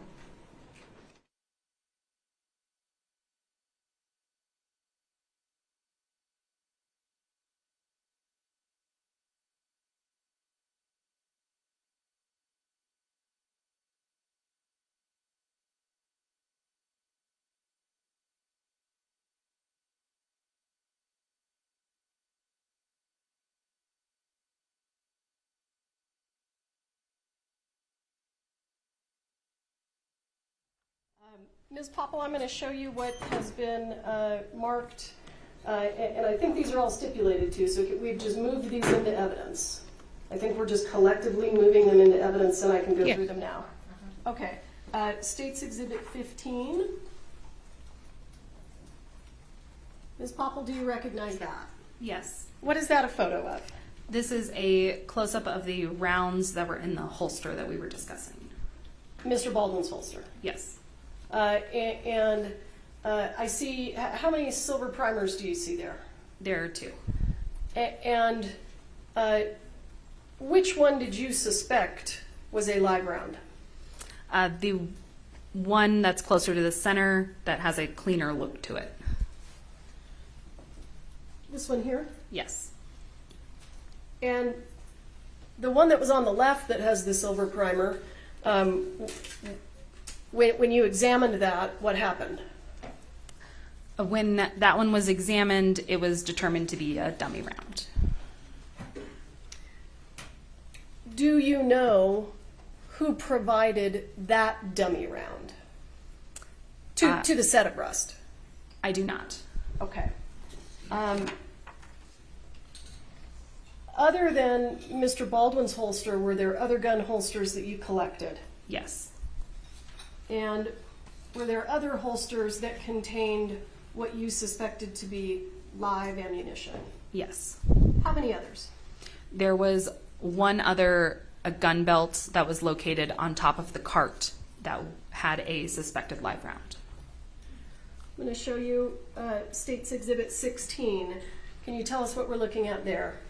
Yes, this is a close-up of the gun belt that was taken from the top of the cart, and it is a close-up specifically of the rounds that were inside of it. And was the suspected live round the one with the silver primer? Yes. We talked a little bit about that box of ammunition the box of dummies that you took out of Lieutenant Benavides' unit. I'm going to show you what's been marked as States Exhibit 17. Do you recognize that? Yes. And can you point us to the suspected live round that you testified to inside that box? Yes, it's the round on the far right with the silver and color primer. This one right here? Yes. And I think you testified that there was some loose ammunition on the top of that prop cart. Is that right? Yes. And did you collect all that? Yes, I did. You took it back to the sheriff's department? Yes. Any of the ammunition that you collected from the top of the prop cart, did you suspect any of that to be live ammunition? Yes. I'm going to show you States Exhibit 26, which I believe was previously in evidence. Do you recognize that? Yes. And did you take that photo? Yes, I did. So what is this a photo of? This is an overall photo of all of the loose ammunition that was collected from the top of the cart. So these 6 items here at the top, what are those? Those are all blank rounds. They have the crimped end. So they're missing the projectile? Yes. Do they ignite? Do they make a sound? If you know. Yes, they do. Do they have gunpowder in them? Yes. What are they missing? Just the projectile? Correct. And these here on the left, these 2 rounds that look very much like each other, were you able to determine whether those were dummies or suspected live rounds? Those were dummy rounds. And the 2 rounds over here on the right, when you examined those, did you have any concerns? Yes. What were your concerns? My concern was that they were live rounds. And did you send those to the FBI? Yes. And then we see this round down here at the bottom. And I see a hole in the casing. Do you see that? Yes, I do. Is that what you were describing as a dummy round with a hole in the casing? Yes. So was that sent to the FBI? It was not. Okay. Now, I'm going to show you State's Exhibit 27. Do you see that? Yes. And those rounds that we're looking at right there, are they also in the previous photo? Yes, they are. Let's go back to 26. Are they these right here? Yes, they are. So they had silver primers, is that right? Correct. And did you collect and photograph that spent casing? Yes, I did. I'm going to show you what's been marked as State's Exhibit 28. Is that the spent casing? Yes, it is. I'm going to show you what's been marked as State's Exhibit 29. Do you recognize that? Yes, I do. And what is that? This is the bottom of that same spent casing. So when you talked about the primer being the area that the firing pin of the gun strikes, are you referring to this silver right here? Yes, I am. And do you know what that little dimple in the top is called? That is made from the firing pin. Okay, that's the mark that's left? Yes. All right.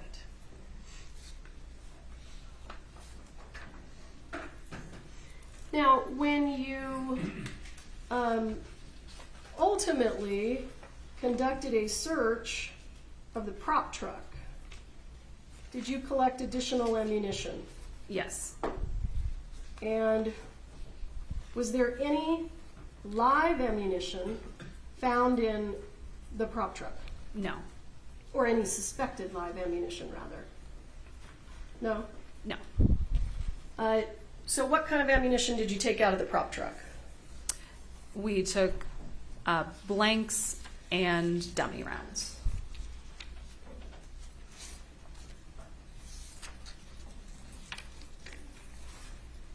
Do you remember approximately how many? I would approximate 1,000 to 1,500. Did you closely examine each and every one of those? Yes. Hang on, here we go. I'm going to show you what's been marked as State's Exhibit 19. Do you recognize that? Yes, I do. And where was that located? This was located in a bag on the prop truck. And when you say on the prop truck, because we weren't there, can you describe this truck?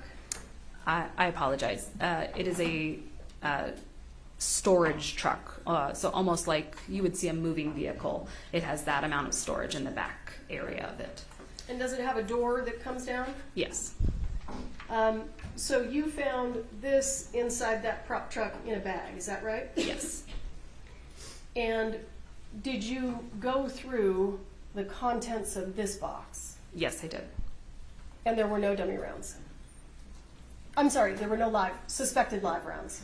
There was one round that did not make a sound, so it was sent to the FBI as well. But okay. I'm going to show you what has been marked as State's Exhibit 30. Do you recognize that? Yes. And what is that, and how does it relate to the previous photo that we saw? These are the rounds that were inside of that box, but they were taken out of the box and laid out to be photographed. Is there anything unusual or noteworthy about these dummy rounds compared to the other dummy rounds that you found on set? Yes. What is that? The dummy rounds found on set had this almost new shine to them. These rounds that were located have this antique look to them. And do you mean that kind of brown color, that sort of antique color on the brass? Yes.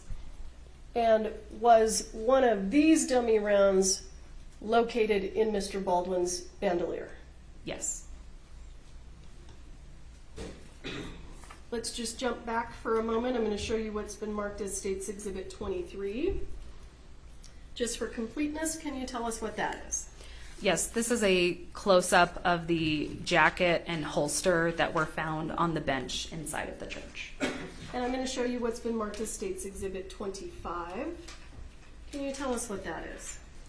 This is a projectile that was recovered from Joel Souza's shoulder. And how did you get that? I responded to the hospital and received it from Deputy Lujan. And when you took it from Deputy Lujan, what was it in? It was in a plastic cylinder container. And what did you do with it? I took it to the office and photographed it with scale. And after you photographed it, this is your picture here, right? Yes. After you photographed it, did it get sent anywhere? Yes, it got sent to the FBI lab. State's Exhibit 20, can you just tell us what that is? This is the exterior of the church. State's Exhibit 21, can you tell us what that is? This is the interior of the church. State's Exhibit 24, did you take that photo? Yes, I did. When did you take that photo? This was after the firearm was recovered from Lieutenant Benavides' vehicle. Is this the condition the firearm was in when you recovered it from Lieutenant Benavides' vehicle? Yes. Is this the condition it was in when it was sent to the FBI? Yes. All right, bear with me. Let me catch up with you here.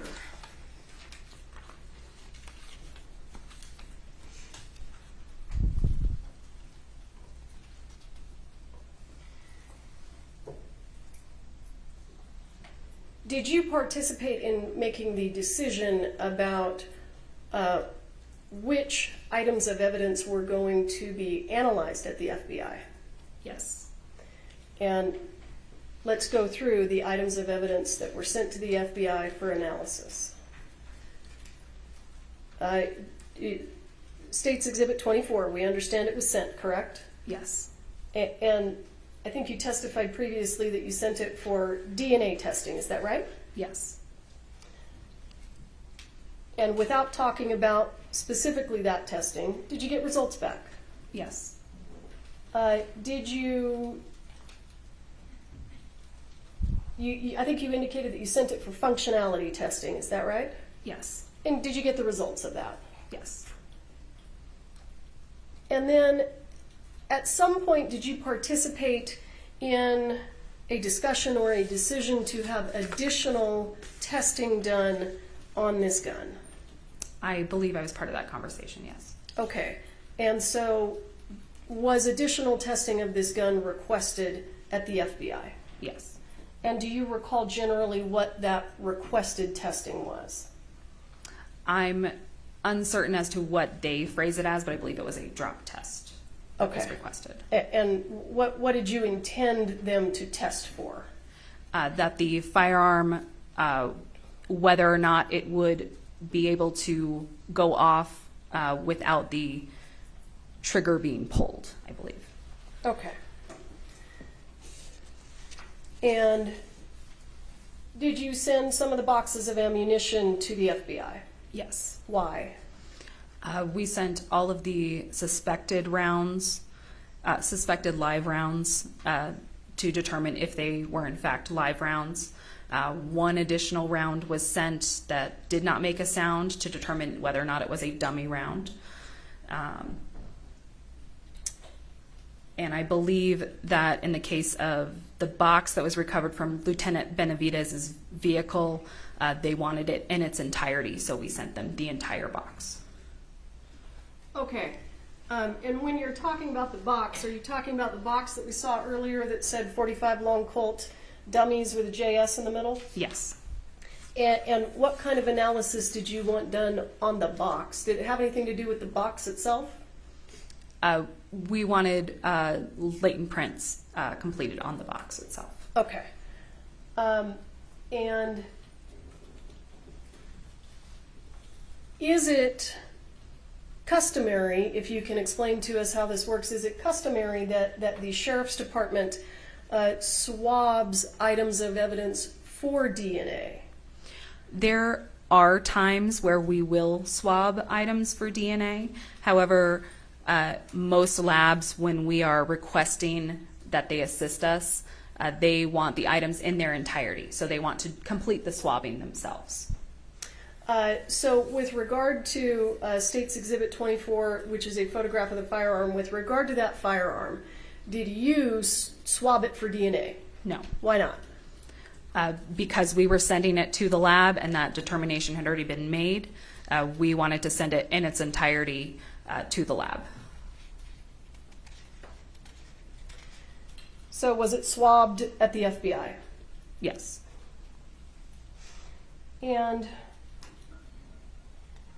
in terms of, it sounded like you did another search. You did a search of a business in Albuquerque. Is that right? Yes. Do you know why the Sheriff's Department wanted to search that location?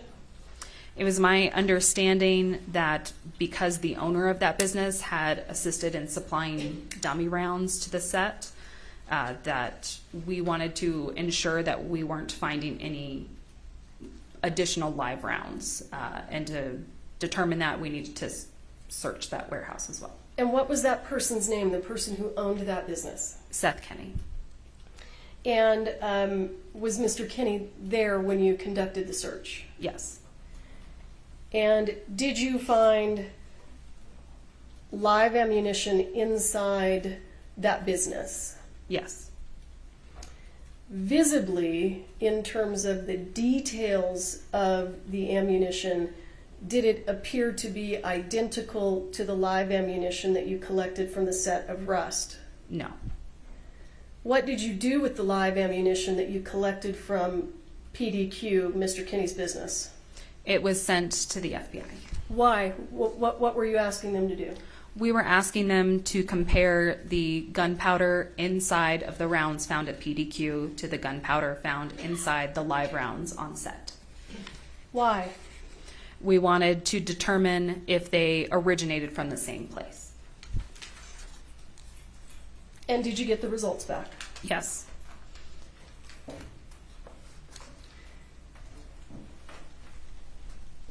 And if you would, I see that you've got a box with you. Yes, I do. Can you pull that box out for us?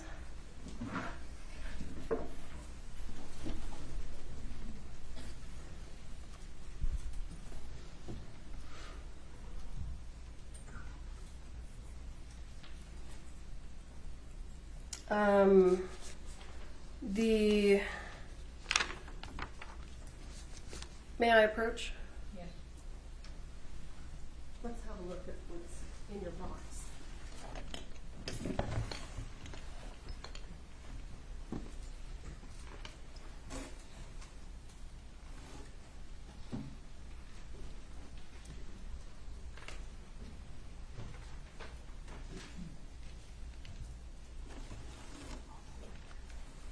Just the part.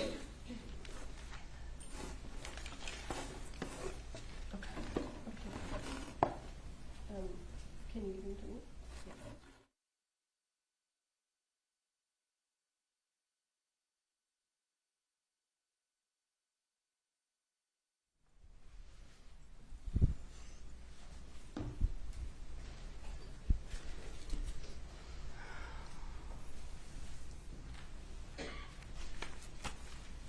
I'm going to show you what I am going to mark as State's Exhibit 34. Mr. Spyro, do you want to have a look?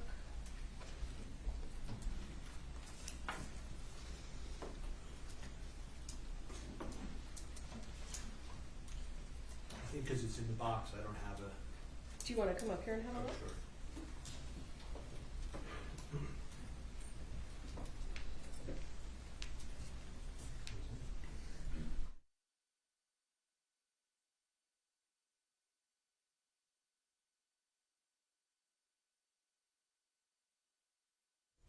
Sure. Searches in this case. No objection to 34. Okay, I'm going to show you what I've marked as States Exhibit 34, and I would ask you to tell us what we're looking at here. So this this is the live round that was taken from the box located in Lieutenant Benavides' vehicle. It's been deconstructed by the FBI. Therefore, we have the casing, the projectile, and the gunpowder that was inside all separated. And is the gunpowder in this container here? Yes. For all of the 5 live rounds, suspected live rounds that were sent to the FBI, were they all disassembled by the FBI? Yes. And were they all returned to you in this condition? Yes.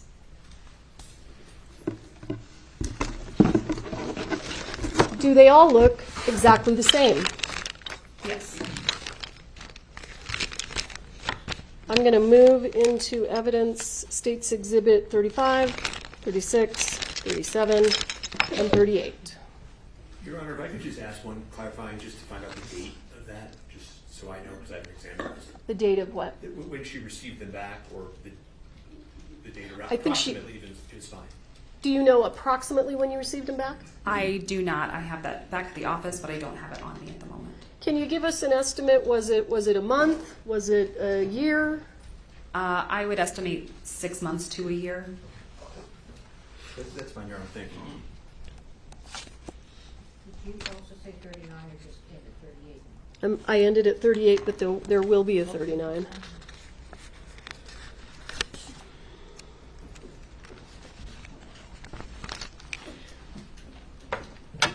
You said they all look the same, right? Yes. Is that true also of the powder in the little container? Yes. It all appears to be the same. Correct. And I'm showing you, sorry I keep throwing them down, 35, 36, here's 37, here's 38. The live rounds that you sent to the FBI that you collected from PDQ, did those live rounds come back in kind of this same condition, disassembled? Yes. And Are you able to zoom out a little? oh, here. Is the glare? Would it be easier if I just handed it to you?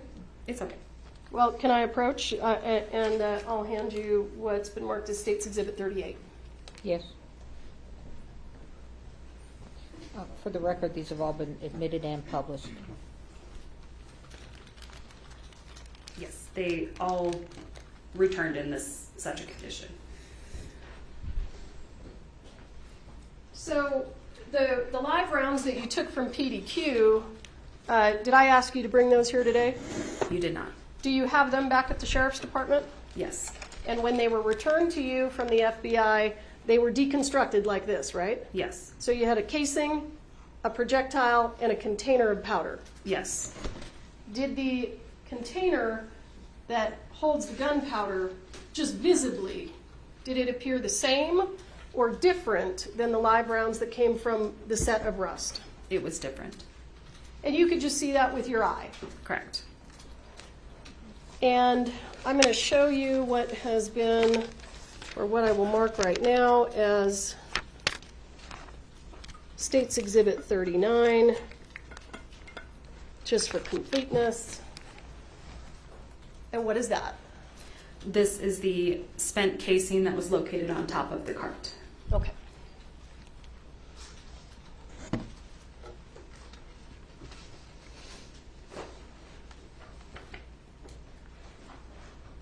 Is there anything else that you did in this case, generally?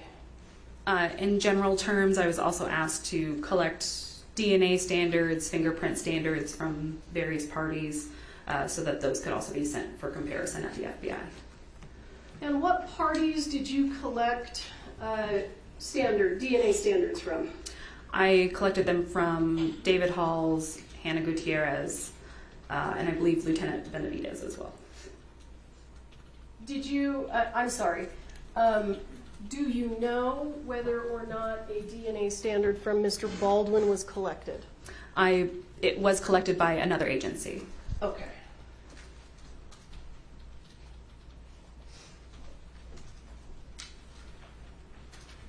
Bear with me.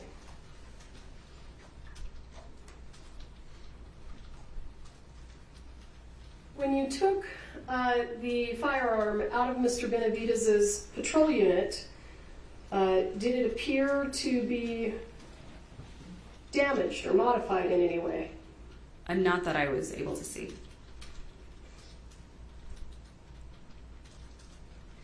And let me go back to State's Exhibit 21.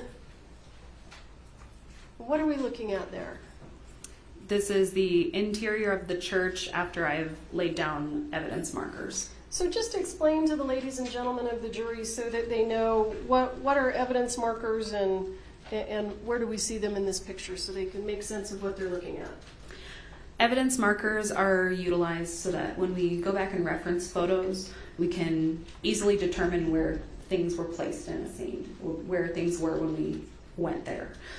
So in this photo specifically, any numbered areas were physical items of evidence or possible evidence that was collected by myself. Any areas that are marked with a letter were areas of suspected blood that were also swabbed and collected. And just to be clear, the evidence that we've looked at that was photographed, all of these, is that all the evidence in the case? No. And the items of evidence that you brought in the box, that's not all the evidence in this case, right? Right. Do you still have all of the evidence? Yes. And where is it? It is in the evidence vault at the Santa Fe County Sheriff's Office. So if anyone wants you to bring it in, you can do that. Is that right? Yes. All right.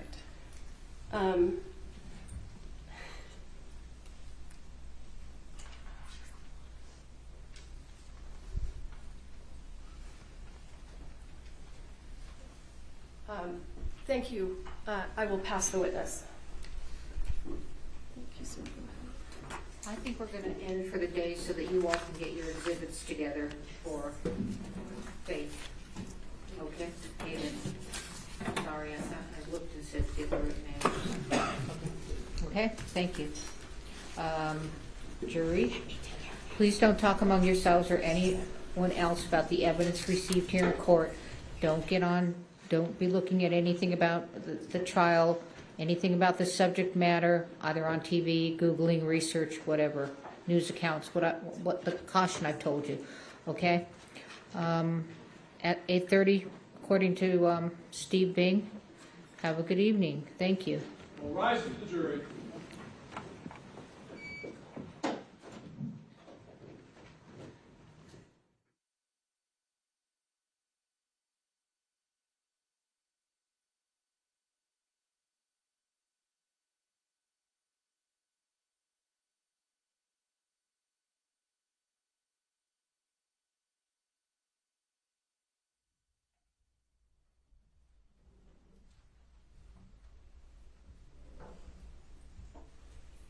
All right, you may be seated. Is there anything we need to put on the record before we recess? Just two quick things from the defense. First is, I just want to confirm who's testifying tomorrow. I thought you all agreed to that with the order that I haven't seen. It's en route, Your Honor. I haven't seen it because we've been here. Yeah, okay. Well, I thought that's what was agreed to. Order of witnesses. It absolutely was. I just wanted to confirm as we're running out and everybody's checking that nothing's changed. Okay. We'll confer you. All right. Anything else? If I could just beg the court's indulgence to just quickly look at Exhibit 6, which I wasn't able to see when they opened it, the firearm. Exhibit 6? Firearm. Oh, 6. That's just all I was. Where is it? Yeah, that's okay. Is it here? If it's not here, never mind. No, Martine Oh, you took back. it to save it. Never mind. You can. I could ask horrible war. If It's okay. Deputy All right, it's okay. Apodaca, I don't have my glasses on. Are you sure? I was trying to catch it, but it's okay. I'll save Okay. some of it. Thank you. All right. I'm happy to call him up. I can get it. Worked hard enough today. Thank you. Okay, anything else? Ms. Morrissey? No, Yes? Your Honor. Okay. All right, have a good evening. Thank you.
Sorry.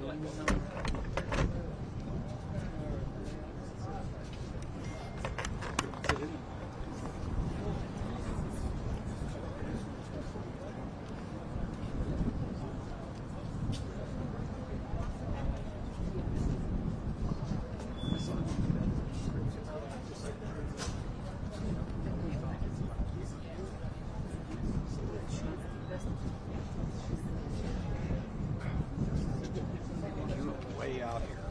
Yeah, I know that. Yeah, I mean, AFP, can you go just a little bit? Because I'm getting in his shot now.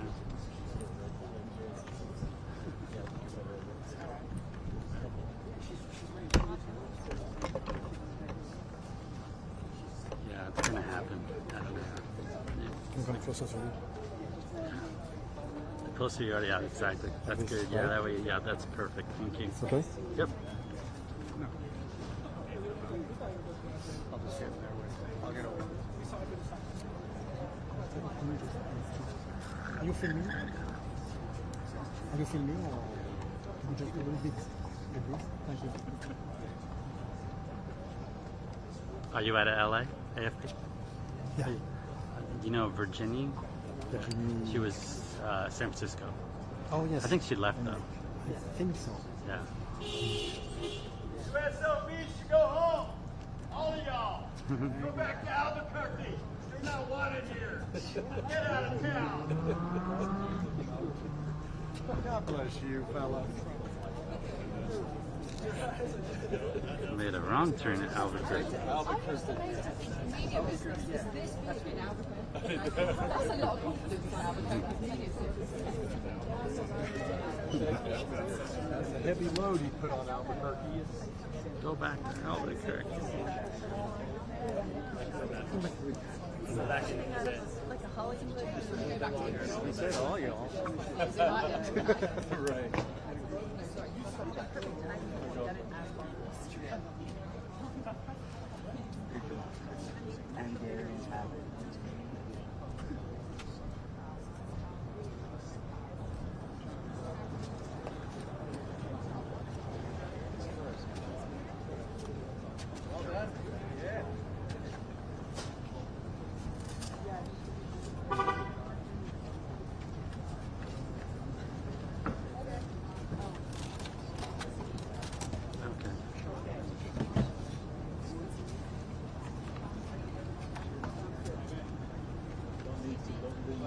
I won't, I'm just leaving it to see how it comes.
Where's the TLC crew?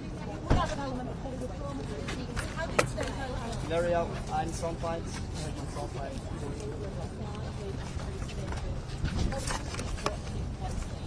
How come each time you changed away guns as it's on set?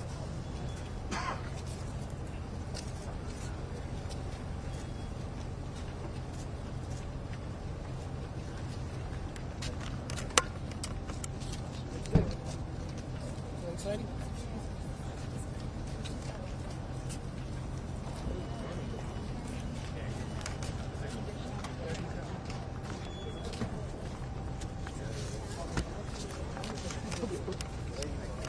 Hey, Steven, what was that crazy lady this morning? Yelling at you.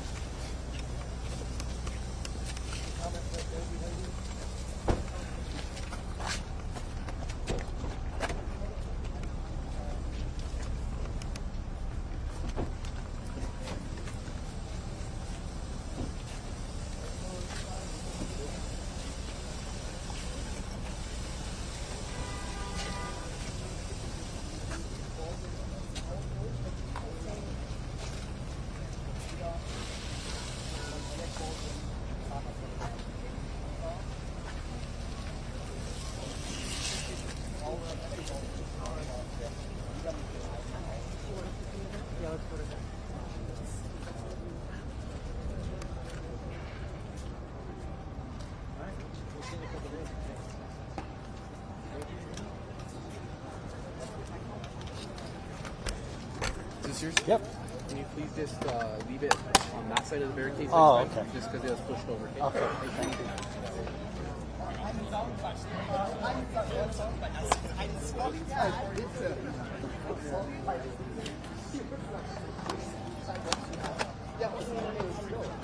Okay, great. Thank you, sir.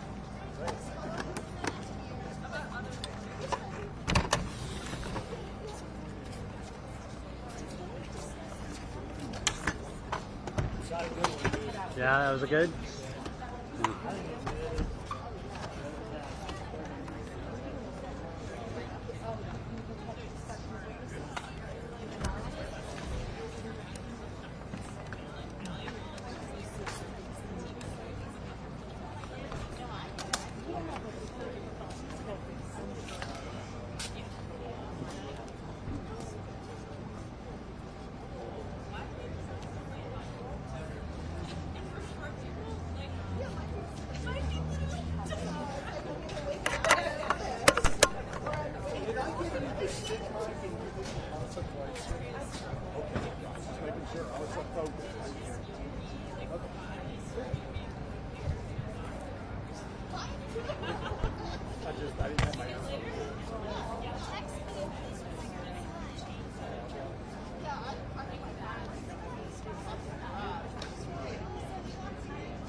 Hiya.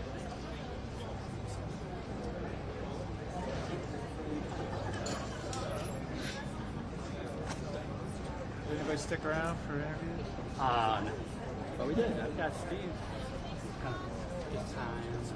Did he? Oh, yeah. Second time. Yeah, just give me 5 seconds. Sure. Whenever you're ready.